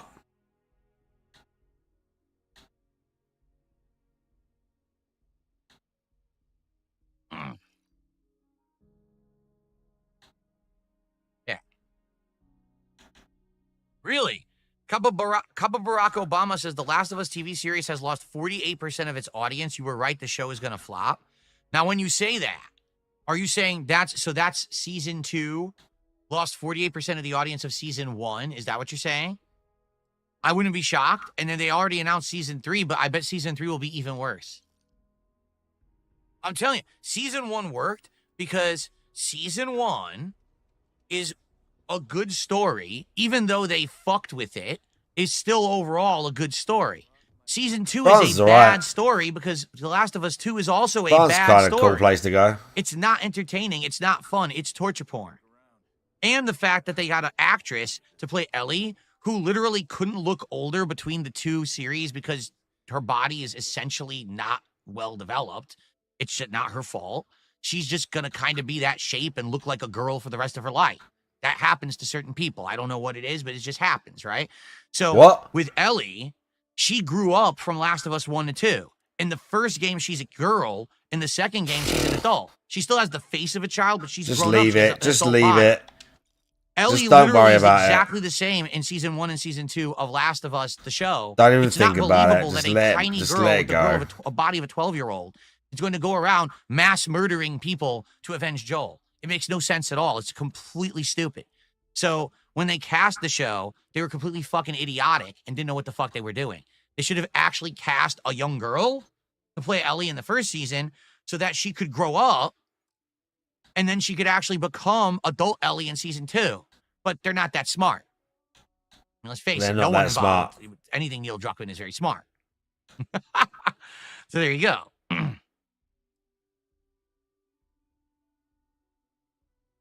Is there a French Street Fighter character? Mono. Mono is French. Mono. Manon. It's not Mono. It's Manon.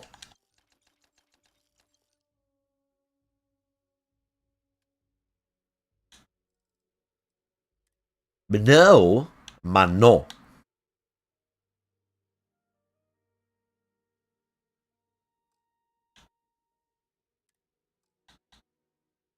I'm getting asked the most random questions. What's my opinion on the viral 100 men versus 1 gorilla debate? It's stupid. No one should care. It's dumb. Did I hear about a French man who found $4 billion of gold in his yard and the government took it all? No, not until right now when you just said it in chat. Of course, that's his opinion on it. What's going on, Game Boy? Good to see you. How are you doing, Game Boy? What's my opinion on the French? They're fine people. You know the truth? I've never had authentic, good French food. I would like to try it. I've heard good things about actual, like, high-end French food. Don't lie. I've never had an opportunity to try it. When I first stop lying. There was a French restaurant, and I went there, but what I didn't realize, it wasn't authentic. It was French fusion. So, for example, they had a pizza that had the ingredients like Gruyere cheese on a pizza. Who the fuck would want to eat Gruyere cheese on a pizza? So I tried a few things. I thought it was disgusting. I hated it. And then guess what? Within a year, the restaurant actually went out of business. Okay. Since then, I haven't had any French food. There's no French restaurants here. So I would love to have authentic French cuisine at some point.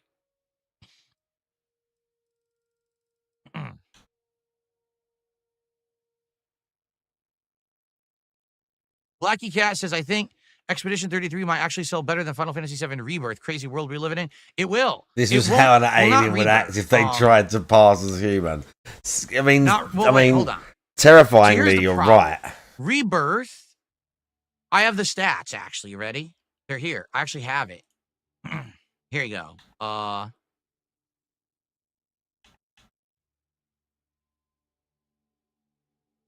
Here we go.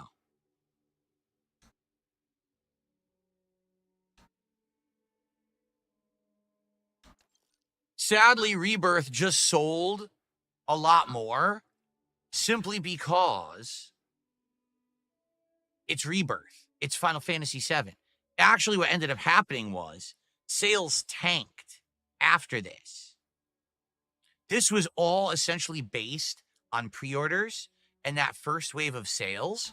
But after that, the game tanked and didn't sell that well at all, and Square Enix got really upset.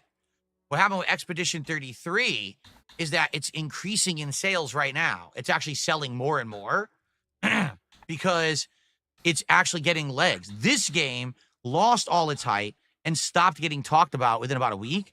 Okay. This game, within 2 weeks, has gotten tons of hype, and everyone is telling everyone else to play it, and it's gaining more sales. Okay? There you go.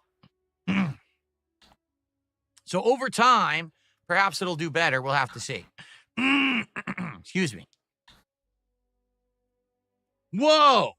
I just received an insanely generous $50 tip.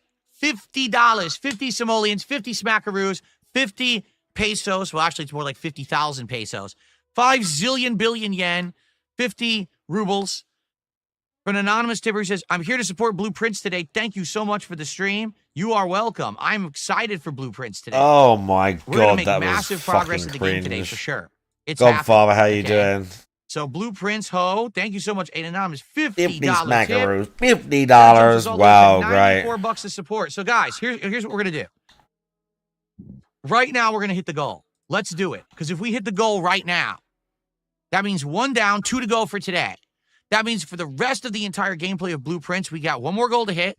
And then tonight for the indie stream, we got 1 more goal to hit. We can do the marathon tomorrow. We are now in prime position due to this contribution to get all of the goals hit today that we need to hit for the marathon tomorrow. Let's Did do you it. hear that? Let's get support right now. Someone drop some subs on Kick. Let's get some super chats. Let's get a tip or some membership. Let's all work together right now. Let's rally and let's hit goal number 1 right now.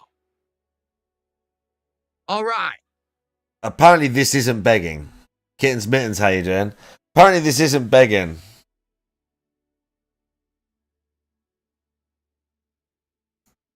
My chat is not working on Kick. Hang on, he what? He put the name of the tip up there? Nah, it's not working.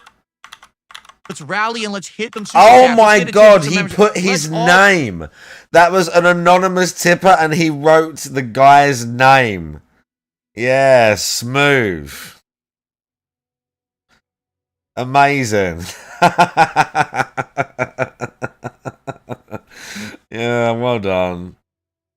I mean, it's probably a fake name anyway. Like, again, this is the same people. This is the same few people, let's be honest. But still, look, there it is. What a dent. What a dent. All work together right now. Yeah, let's hit the goal. Let's go. I can't wait to hit the goal. My chat is not working on Kick. Uh-oh. I can't wait to hit the goal. I hope not. Okay, I was able to reload it. Good. Do I like tempura? I do. I like tempura shrimp and other like tempura vegetables. Shrimp. Delicious. I love tempura because even though it's fried, it's actually a lighter, crispier. Thank you, Gallows. I appreciate consistency and taste. I think the tempura batter tastes better than 90% of fried coatings that they put on stuff. I always prefer more, like, for example, I like a beer batter. I like a tempura batter. I like that better than traditional fried batter, usually. The traditional fried batter? Oh, this guy. Lamont wants a Wings collab. Bro, Lamont, the WPIG raid on when I wanted to have YouTube. Wings on this show last year. Mr. Lion, how you doing? Every time that I asked him when, he would ignore me. Do you really think it's worth it to reach out to him again? I mean, be honest. Do you think? Bro, big ups WPIG for the raid. I appreciate the fuck out of you. Crispin Noir, I see you. What do you think? You guys think I should try to have Wings in my content, do an interview with him or something? Didn't you try and big that up already? Wolf, how you doing? Oh, Ian, thank you. I screwed it up. Bruv literally tried to sell that to them already. Thank you, Ian. Golden Flowers pointing at Derek, I see you. Correction. Thank you, Ian. Good eye. Travis B. All I could do is try to reach out to him, and he's probably not going to respond. Seriously. I guarantee you got to go. Keem's got him on a leash, bro. I could try to reach out to the guy and see if he'll respond. They want him on LOLcow Live first. They're not going to let DSP get away with that. They need that. They need him on LOLcow Live. Well, keep in mind, one of the plans, or not the plans, but one of the ideas we've had this year is a variety show, right? We don't know what it's going to be yet. We don't exactly know the format. Then that means nothing. Frequency. We don't know what I would call it, okay? But we'd have to figure out exactly what to do. And one of the things I would like to do is possibly have guests on. Perhaps Wing could be a guest on that show, right? And be like so that means the variety show. What you're going to do, we don't know. We've got to talk about it. So it means nothing. Why are you even saying that? A variety show. What are you going to do? I don't know. Meaningless conversation. Exciting guest, Wings of Redemption, on this new show that I'm doing, the variety show. I don't know. How's that new?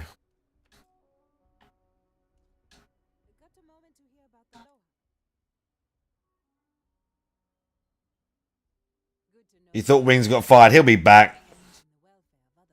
Steve McMichael did a $10 super chat, and he says, over the weekend, a YouTuber released a video showing Mudahar is involved in snaking YouTubers he thinks are beneath him and sabotaging them. Mudahar. In your chats with Muda, do you think he was planning that? No. I think what happened with Mudahar, quite frankly, was that there's been some mad begging today. he did realize The begging has been that extreme all the hate today. thrown against me is kind of illegitimate, but I think he had a second thoughts about doing something with the casino. I'm serious. Because we had a private conversation behind the scenes, and he was totally cool with me. He was like, yeah, I'd have a conversation with you. We could hang out. We could play this game with the casino, whatever you want to do. Sounds good to me. And then all of a sudden, he deletes his entire social media, and the casino kept trying to contact him, and he ghosted Clark Dent. completely. So, you tell me, right? I think what it is that he realized that if he associated with the casino, that it was going to be something toxic to him because the casino has a bad rep, you know, with the stuff that they've done in the past and everything. So at first he was all gung-ho, and then he basically had like cold feet, and he backed completely out. Okay. But I don't think that has anything to do with him super snaking, or I don't think that was it was his master plan to super snake DSP in the casino. No, I don't. Okay. I don't think so. Bro, the Ludwig raid on Twitch now. Thank you once again, Ludwig World Order, for the raid. Why I don't I love do something streaming, with and it's a privilege Fucking to be here Ludwig and meet so World many Order amazing now. people like yourself.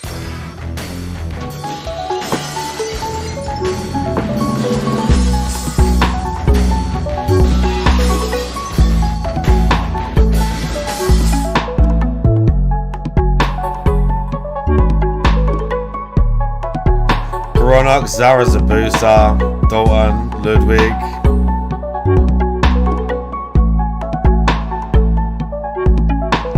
Kitty Clip.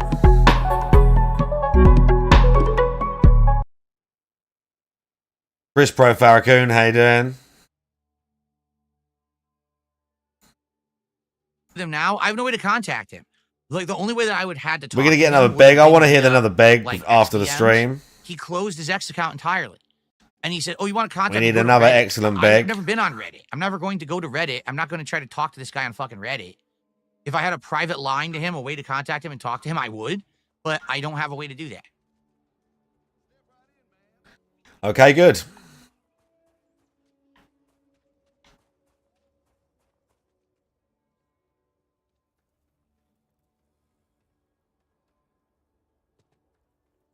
Oh, he made a new X account? Did he really? I wouldn't know. I don't follow this crap, so I wouldn't even know that. I wouldn't even know that. I don't follow any of this crap. Yeah. DSP doesn't follow drama, guys. He's against drama.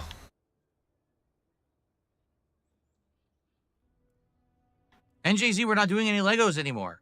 I told you that the Legos were good for when they lasted. Interest waned. The last time that we did this last week, You guys we hit didn't our give me goal, enough money. and people were saying, "Oh, it's boring," so we stopped doing Legos. Right? We may bring them back in the future. You didn't give but you I didn't would give like- enough my plan money. was to maybe do the Mario Kart Lego this month, but I'm not going to spend $170 on a Lego set when we can't. raise Tell a me goal on a stream. lies, tell me sweet So, little we're lies. done with Dun, Legos. dun, dun, dun, dun, dun, dun. Tell me lies.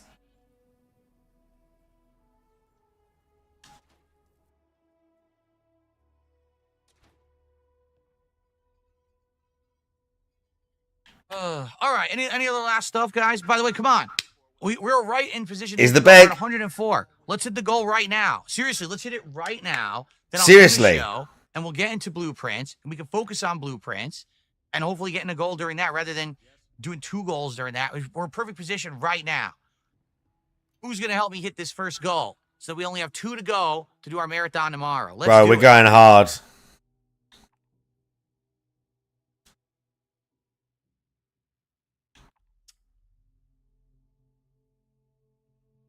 Jasper's in the closet again.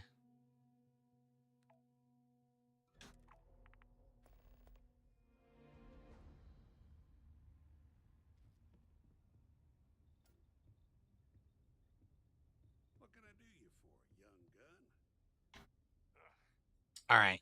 I guess we're not going to do it. All right, guys, let's end the show. Thank you for a great show. I hope you enjoyed all the news. Oh, wait, hold on. One final thing. I almost forgot. Let's see how the Echo the Dolphin website is doing. Ah, yes, very funny.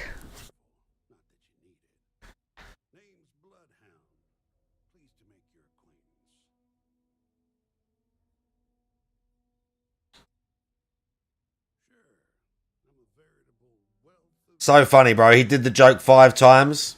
Mr. Boomer. Pretty good. Okay. Thank you guys for watching the Level 1 podcast.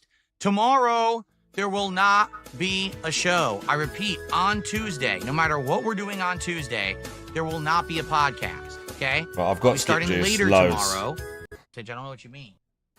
What we needed. To continue get up, money? we must go down.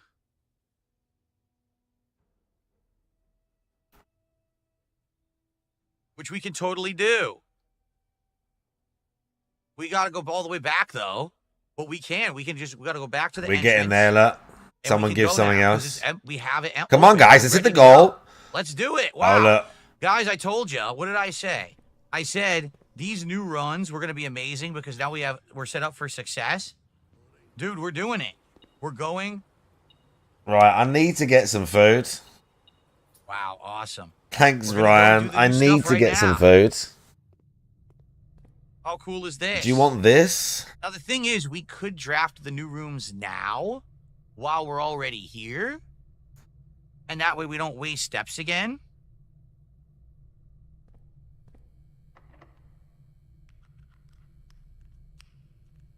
It's this, or they've got the... I don't want to start that Turkey Tom video now. That 5-hour video about thingy. I don't want to do that. Cloister would be perfect. Absolutely, the cloister would be perfect. It opens 4 ways. Wizard of Clum needs a showroom deload. Has luxury items for sale, but we don't have enough for them. Right? Wizard of Like, they're Clum really needs a expensive. deload. They're way more than 28 coins, if I remember correctly. They're like upwards of 50 plus coins. Oh, this is awful. I don't know if I can leave this. There's a basement door in the fountain and the basement itself. However, the door in the basement itself just leads to the lift, the elevator.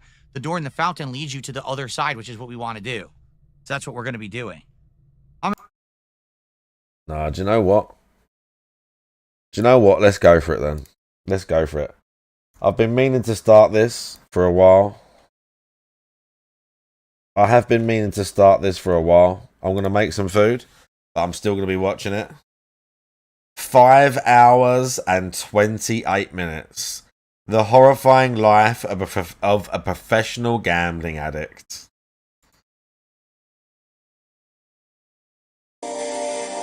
This video is educational and informative in nature. Do not contact any of the people mentioned or depicted in this video. Additionally, this video contains discussion of gambling. Do not gamble. I've linked various resources on getting help for gambling addictions below for anyone who needs it. Thank you. 99% of gamblers quit right before they're about to hit it big. That remaining 1% of people all know that the only way they won't win is if the rats was in prison. I don't think he is now. He's back on Twitch now, just right, they'll make it all back, and so much more. He's back on Twitch now, that right? 1% is none other than the rat exterminator, the conqueror of Kino, the pipe-hitting, loss-chasing, bet-making maniac himself, Boss Man Jack. No! I lost it all! I'm going to get a smoke.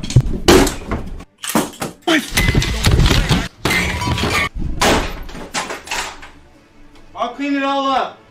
Today, I'm going to tell you a story. The story of how a regular kid from Virginia went from a juvenile delinquent to one of the top gambling streamers on Kick. How he turned his life into a living hell, his nice bedroom into filthy squalor, and how he got sent to jail and rehab more times than I can count.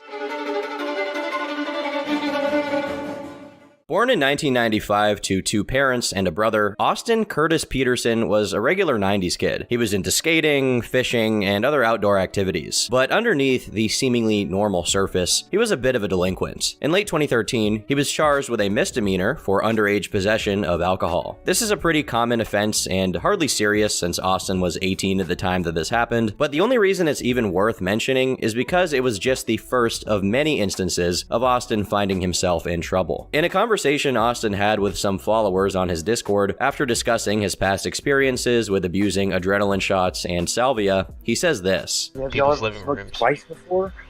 Nah. K2? Good. Yeah. Okay, I was about to say, I used to be heavily addicted to it, dude. Oh, I got sick without it. I did it so much, I would be sick when I didn't have it. When I told you that I sold my dad's coin collection, like Bill said or whatever, I literally was buying spice with it, dude. I'm not kidding. I was super, super hooked on it, bro.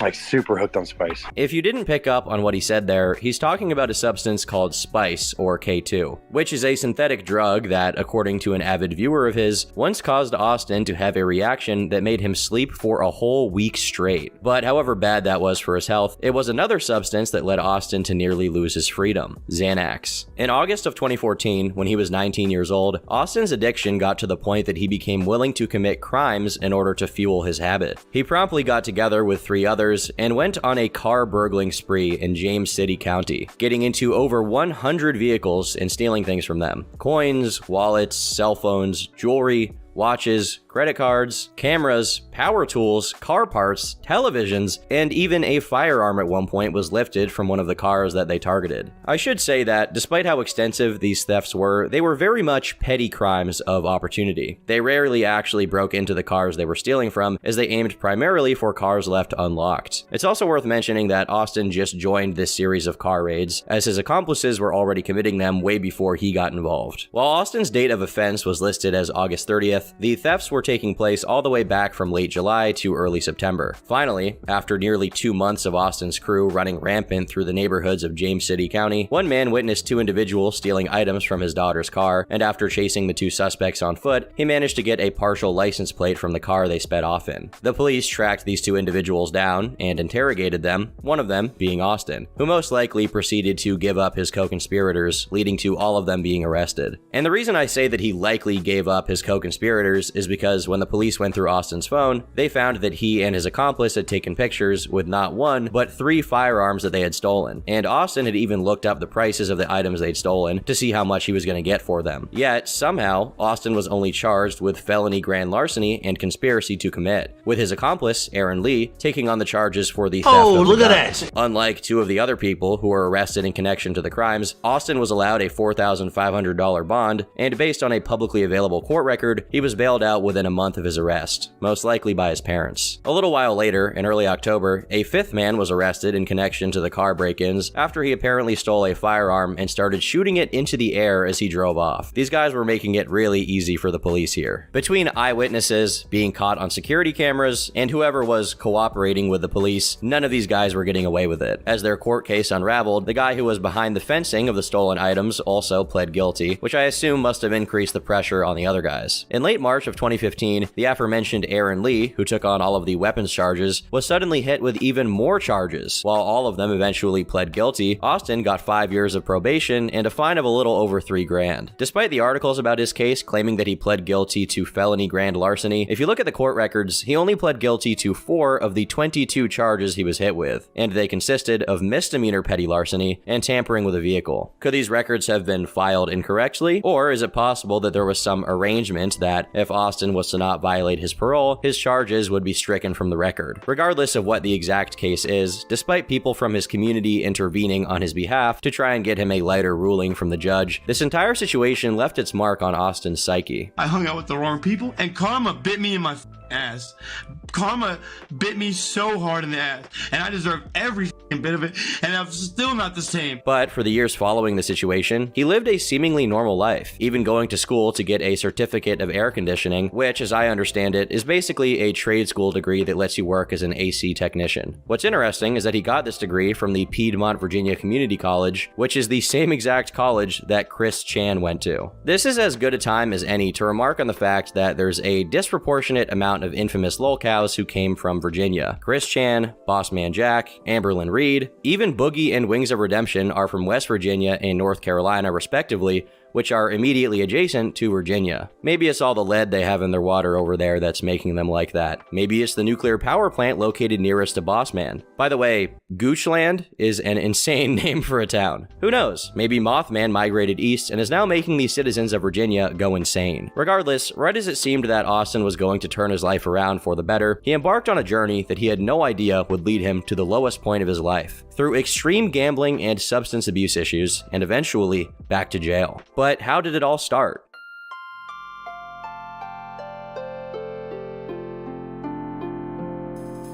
RuneScape. specifically old school RuneScape, or OSRS for short. In January of 2019, he posted to his Instagram page to announce that he'd just defeated one of the game's bosses. While a long period of his initial activity in the game is documented exclusively by Austin himself through his Instagram page, it's important to contextualize that one of the most popular features of OSRS is what the players call the Sand Casino, which was a dual arena where players could bet in-game money. The thing about OSRS in-game gold is that while it's technically supposed to be worthless, it was transformed into a de facto digital currency as people often traded it for real money. This is true to the point that in Venezuela, a country that's been chronically ravaged by hyperinflation, some of its citizens have taken to gold farming on OSRS to make a living and have actually found some degree of success doing it. With the value of the in-game gold being established and the fact that there's a place where you can bet on the outcome of duels, it was easy for people to put 2 and 2 together and start using the game as a vehicle for online gambling. Over time, OSRS gambling became a phenomenon with the advent of debt streamers, meaning people who stream themselves gambling on the platform and tried to find any way that they could to scrimp and beg their viewers for money so they could keep gambling at the arena. Usually, this meant asking for in-game gold loans that they never actually paid back, as whenever they happened to win big, they just ended their stream and logged out of the game. All the way back in 2019, there were already people asking for Jagex, the game's dev team, to remove the Sand Casino entirely to solve the problem. But while Jagex failed to do so, the gamblers continued to make hay out of their negligence. Unfortunately, one of the people who unknowingly walked into this trap was Austin, who at one point got so invested in the game that he landed himself in a psych ward. This one time, I got back into RuneScape after not playing for a while. RuneScape's like a drug, dude. I was so high on RuneScape, I stayed up for over 3 days straight, and I was not doing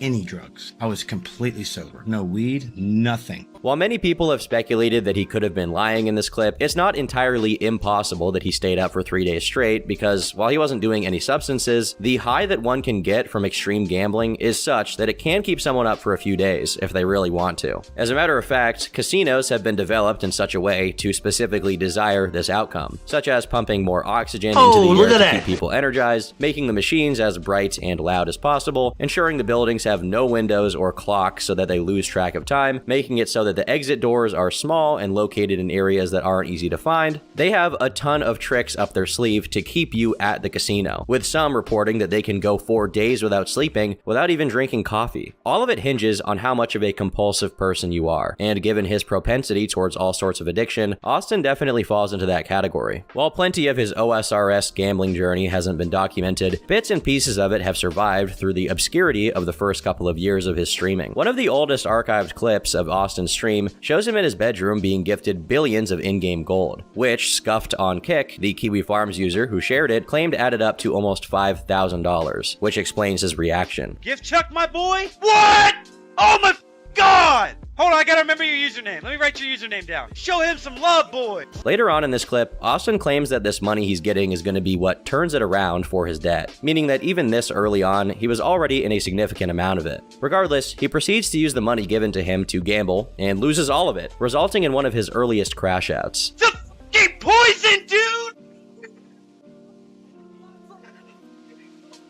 According to the same user who shared the clip, this crash out took place just a little while after Austin got back from rehab, which his parents put him in due to his addiction to coke. It's shocking to see that he was already struggling this much with his habits even before he got heavy into gambling. And even more shocking is the fact that he was already drinking alcohol immediately after getting out of rehab, which is really not a good sign. In another user's search for clips from this era of Austin's streams, he stumbled upon some clips that consisted not of OSRS gambling, but IRL streams. In the first he attached, Austin is showing the damage he's done to his bedroom, including a broken mirror and apparently 3 massive holes in his drywall. He explains that he did this damage out of anger from losing in OSRS death matches, and while he explains it to his audience, he can be seen smoking something that doesn't look like a normal cigarette, although I can't show it on screen right now due to rules from the powers that be. Despite acknowledging that he definitely has an issue with anger, sometimes I just get this like rage, man, this anger. And like, I'm just like, it's not scared of anybody. He takes the damage to his room in good spirits. Got the fresh holes in the wall? Dude, I would never do that. That was not me. That was not me, dude. I swear to God it wasn't me. In another clip, he shines some light on his relationship with his parents, in particular his father, who was later renamed Rat Dad and Boss Man Dad in honor of his son's online activities. I was sitting there, dude. This is back before my dad used to let me smoke weed in my room. I was sitting there. Sorry, guys. I was sitting there taking a bong rip, and then the door opens, and I look over with the bong in my mouth like this. He looks at me, I look up at him, and I just go. It's nice to see that he's still on good terms with his parents despite his antics, but you gotta wonder how his folks managed to put up with it. Another interesting pattern of behavior that shows up extremely early is Austin demonstrating how his species expresses excitement, which he named the crab dance.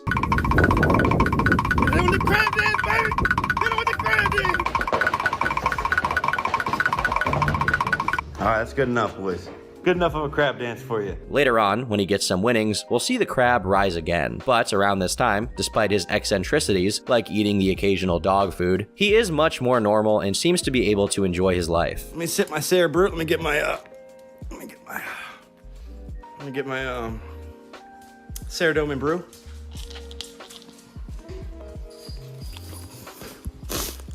Refresh with a restore.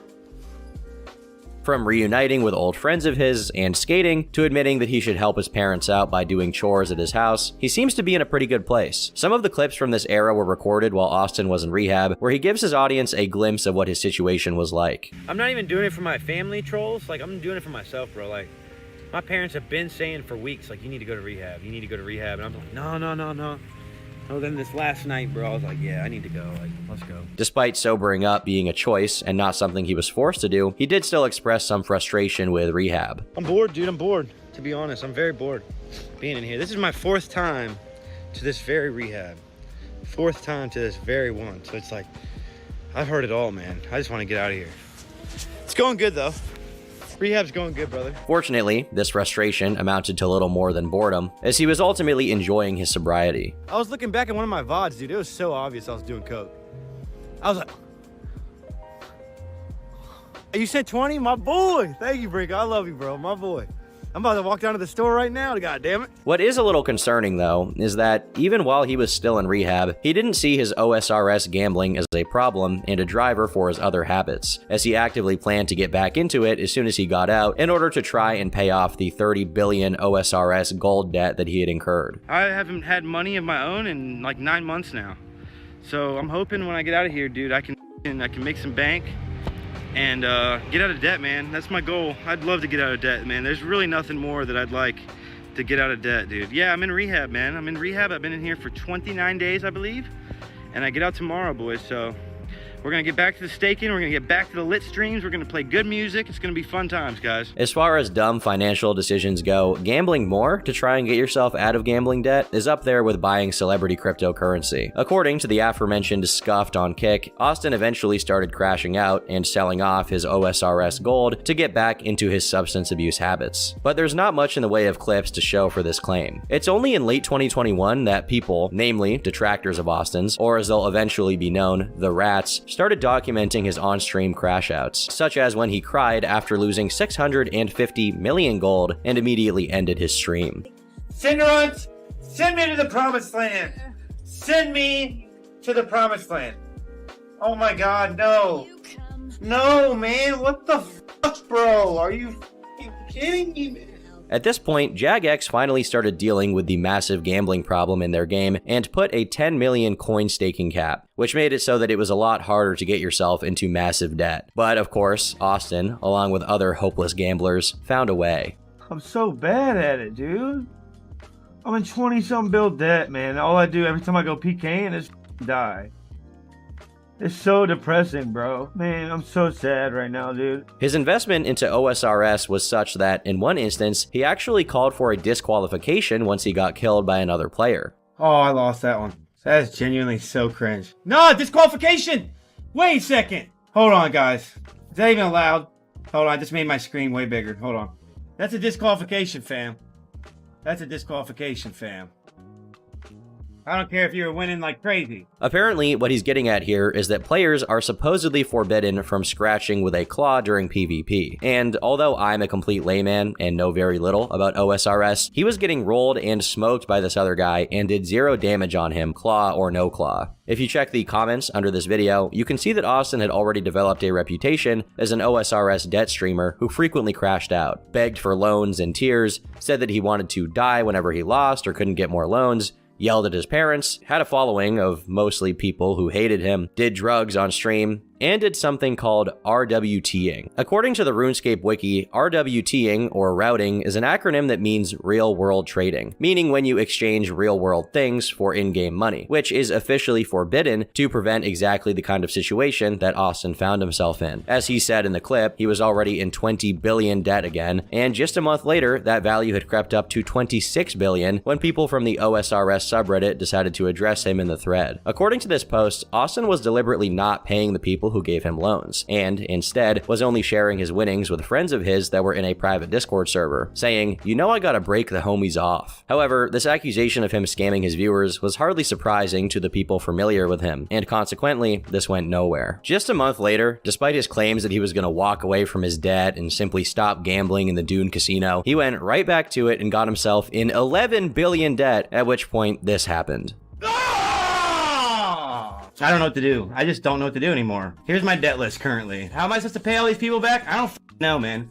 I have no clue. I try every day of my life, man. Oh well. I don't want any sympathy at all. I just want your goddamn loans, man. I want your loans. I need to get out of this debt, man. I need help, man. When someone in his chat suggested that he could try killing in-game monsters to scrape together the money to pay off his debt, it just made him angrier. Shit game. I'm not gonna PDM my way out of 11 bill debt, bud. That'll take me years. Come on, bro. Really? Are you serious? You think I can PDM my way out of 11 bill? This blatant disrespect to a member of his audience who was just making a suggestion once again caught the attention of the OSRS subreddit, which was now fully on board with making fun of Austin for how much of a degenerate gambler he'd become. That he forced himself to gamble more to try and pay off in-game debt, which, by the way, if it wasn't obvious, isn't legally binding and you can just close the game and never play it again. Some of the newcomers to Austin's content became confused as to why anyone in their right mind would loan money to a guy who's publicly known for being in billions worth of debt. But you see, this is the beginning of a cycle that would go on for the rest of Austin's gambling career. The people who give him money often don't want it back. In fact, they want Austin to lose it all and proceed to lose his mind along with his money and start screaming and destroying his bedroom. Indirectly, they're just paying to be entertained, and when Austin blocks the people to whom he owes money and calls them all rats, that's just part of the show. But it's at this point we have to acknowledge a core tenet of Bossman Jack's philosophy: gooning. We have analyzed Austin's brainwaves to the point that we are able to synthesize all of his gambling addiction nodes into a serum that will prevent all of you from falling into the gooning ecosystem. The result? The Stop Gooning hat. The Stop Gooning hat is back on turkeytom.shop, the latest and greatest in anti-gooning technology. This hat will prevent you, your ex-wife, your parents, your children, and all of your friends from walking down, perhaps even gooning down a very, very dark path. Thanks to its impactful design. I recently started wearing this hat myself, and I immediately went from being a loser basement dweller who talks about weird people on the internet to, it's available for a limited time only, so get it right now before it's gone at turkeytom.shop. I repeat, turkeytom.shop. Now back to the video. One commenter claimed that Austin's 11 billion debt could be valued at around 8,500 British pounds, which would mean that he got himself in $10,000 worth of debt through RuneScape, of all things. Kind of brilliant, not gonna lie. To act like you're owed loans, which is an oxymoron, since when you take on a loan, you're the one who owes money. A month later, he can once again be seen going insane on his stream after a loss, as his bedroom continues to deteriorate and a desolate cig hangs from the corner of his mouth. You have no idea! Oh my god, bro! Alright, boys. Yes, man. We tried, man. Alright, guys. Alright, boys. At this point, Austin's transformation into a full-fledged lolcow was ready to go into the next stage, as people were going on his stream and even making donations just so that they could mess with him. You literally got caught on video selling loans for money to buy coke, and now you're crying that gold isn't real money, and now you don't owe anybody. Well, guess what? My ball sack is full of salt, and if you're low on salt, you can come and suck on them and get all the salt and juices out of that space. People are man, obsessed. Rent free. Literally all day long. Rent free in these kids' heads. Although it's hard to tell when exactly he transitioned from pure OSRS gambling to actual gambling sites like Stake, in October 2022, Twitch, which was the platform Austin streamed on, began cracking down on gambling streamers of all sorts. And invariably, this eventually would result in Austin being banned. But while that didn't happen, Austin was comfortably ramping up his antics, with some particular emphasis on anti-door violence. I clicked my food! You can hear me click it! Somebody clip it! I literally clicked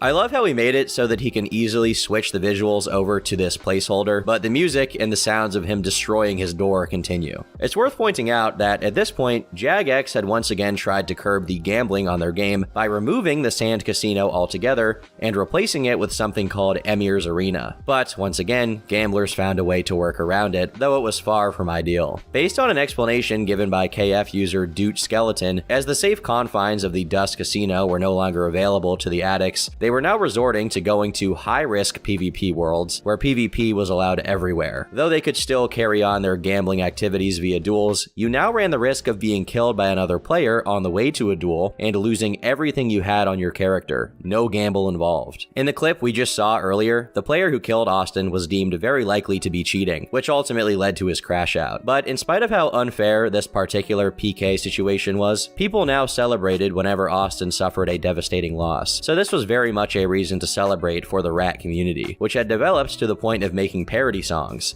I don't wanna get a job. I don't wanna get a job. I don't wanna get a job. I'd rather sit on my ass and play RuneScape. Austin's infamy soared to a new high in November 2022 when he was recorded selling loans to someone on Discord. I'll sell to you cheap. Good price. I'll do it for $50, dude. Fuck it.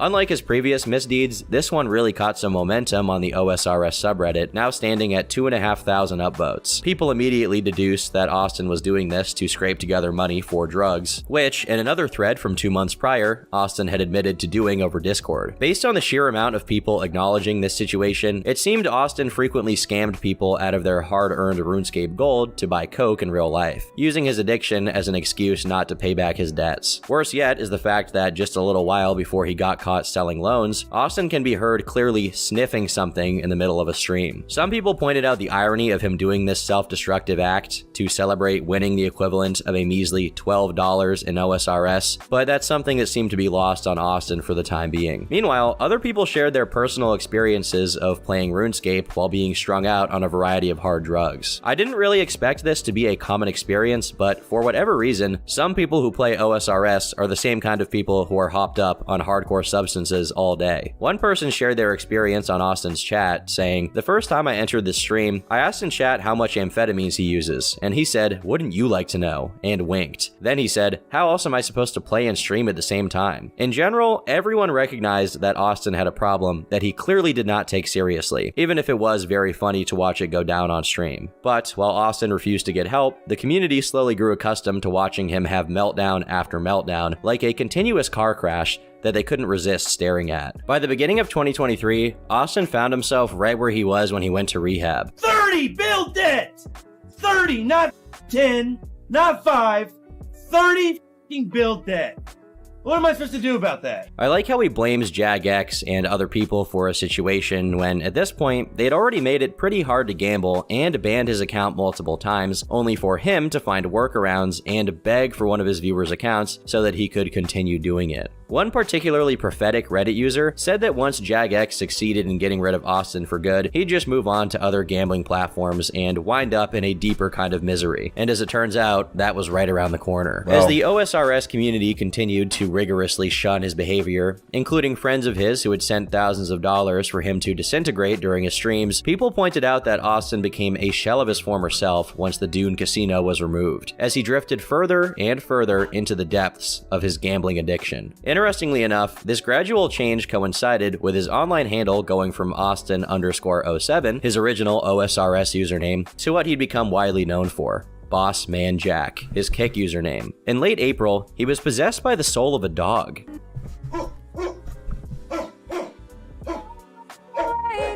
And, in a loving father-son bonding moment, he wrestled the rat father. As he slowly moved away from OSRS, he started fishing for a win over at actual gambling sites instead. And not only did his hostile interactions with chat increase, so did his hostile interactions with his bedroom. No, I lost it all.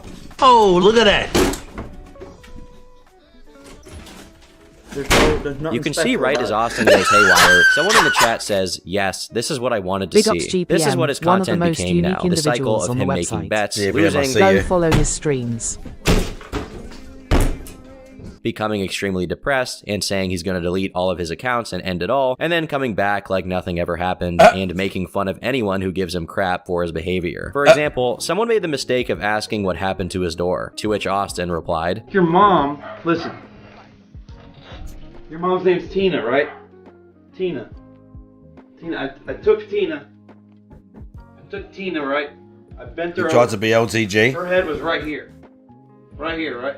I was so hard from the back that her head went through the door. It went straight through the door, bro.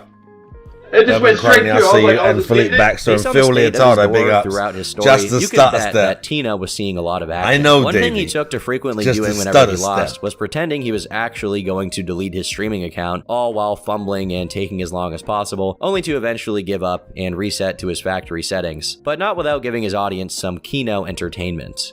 This man's penis is so small. It's inside of his stomach hole. I don't know what I be saying, but I'ma get the whole then I'm about to go down into the hole. I don't know what that means, but they're going. Unfortunately, the entirety of his door's decay hasn't been comprehensively documented, but in April, it was already fast approaching its demise, as it had developed a cartoonishly Bossman Jack-shaped hole in it, which Austin claimed was not done in anger. I told you guys already. I already told you.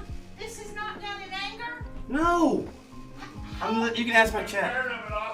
Dad, stop. Man, shut the fuck. Yo, shut up, man. Him claiming it wasn't done out of anger, being immediately followed by him flying into a rage and arguing with his parents, is the kind of gold you couldn't even What sort get of parents in would put RuneScape. up with Eventually, this? his entire door was removed and replaced What with a sort of blue parents curtain would put as up a with sign of this? honor of that brave soldier's passing. But of course, the door no longer being there to be receiving the end of Austin's got anger Richard in just all made it so that he directed it towards other parts of his bedroom. In this clip, also from April, we can see Austin speedrun the gambling addiction cycles, and although he tries to resist, he ultimately crashes out and kicks a hole into his wall. Oh my.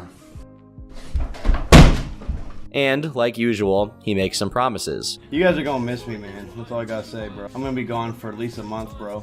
You guys will not see me stream for an entire month, bro. The fact that he's doing this, of all things, on Honestly, his birthday that's really your shows kid. how derelict he's become as a consequence of his need to gamble. I know that this is a man in the throes of a crippling addiction and lashing out at anyone who tries to stop him, but it really is something to see him make increasingly faster bets and repeatedly matter, try does to it? stop streaming, only to come back to bet even more until he's gambling with 15 cents, which he promptly loses. No, it's always the last one, bro.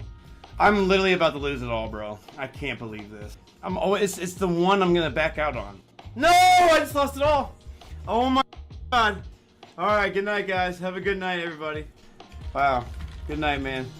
I'm getting off, dude. I can't believe that this happened.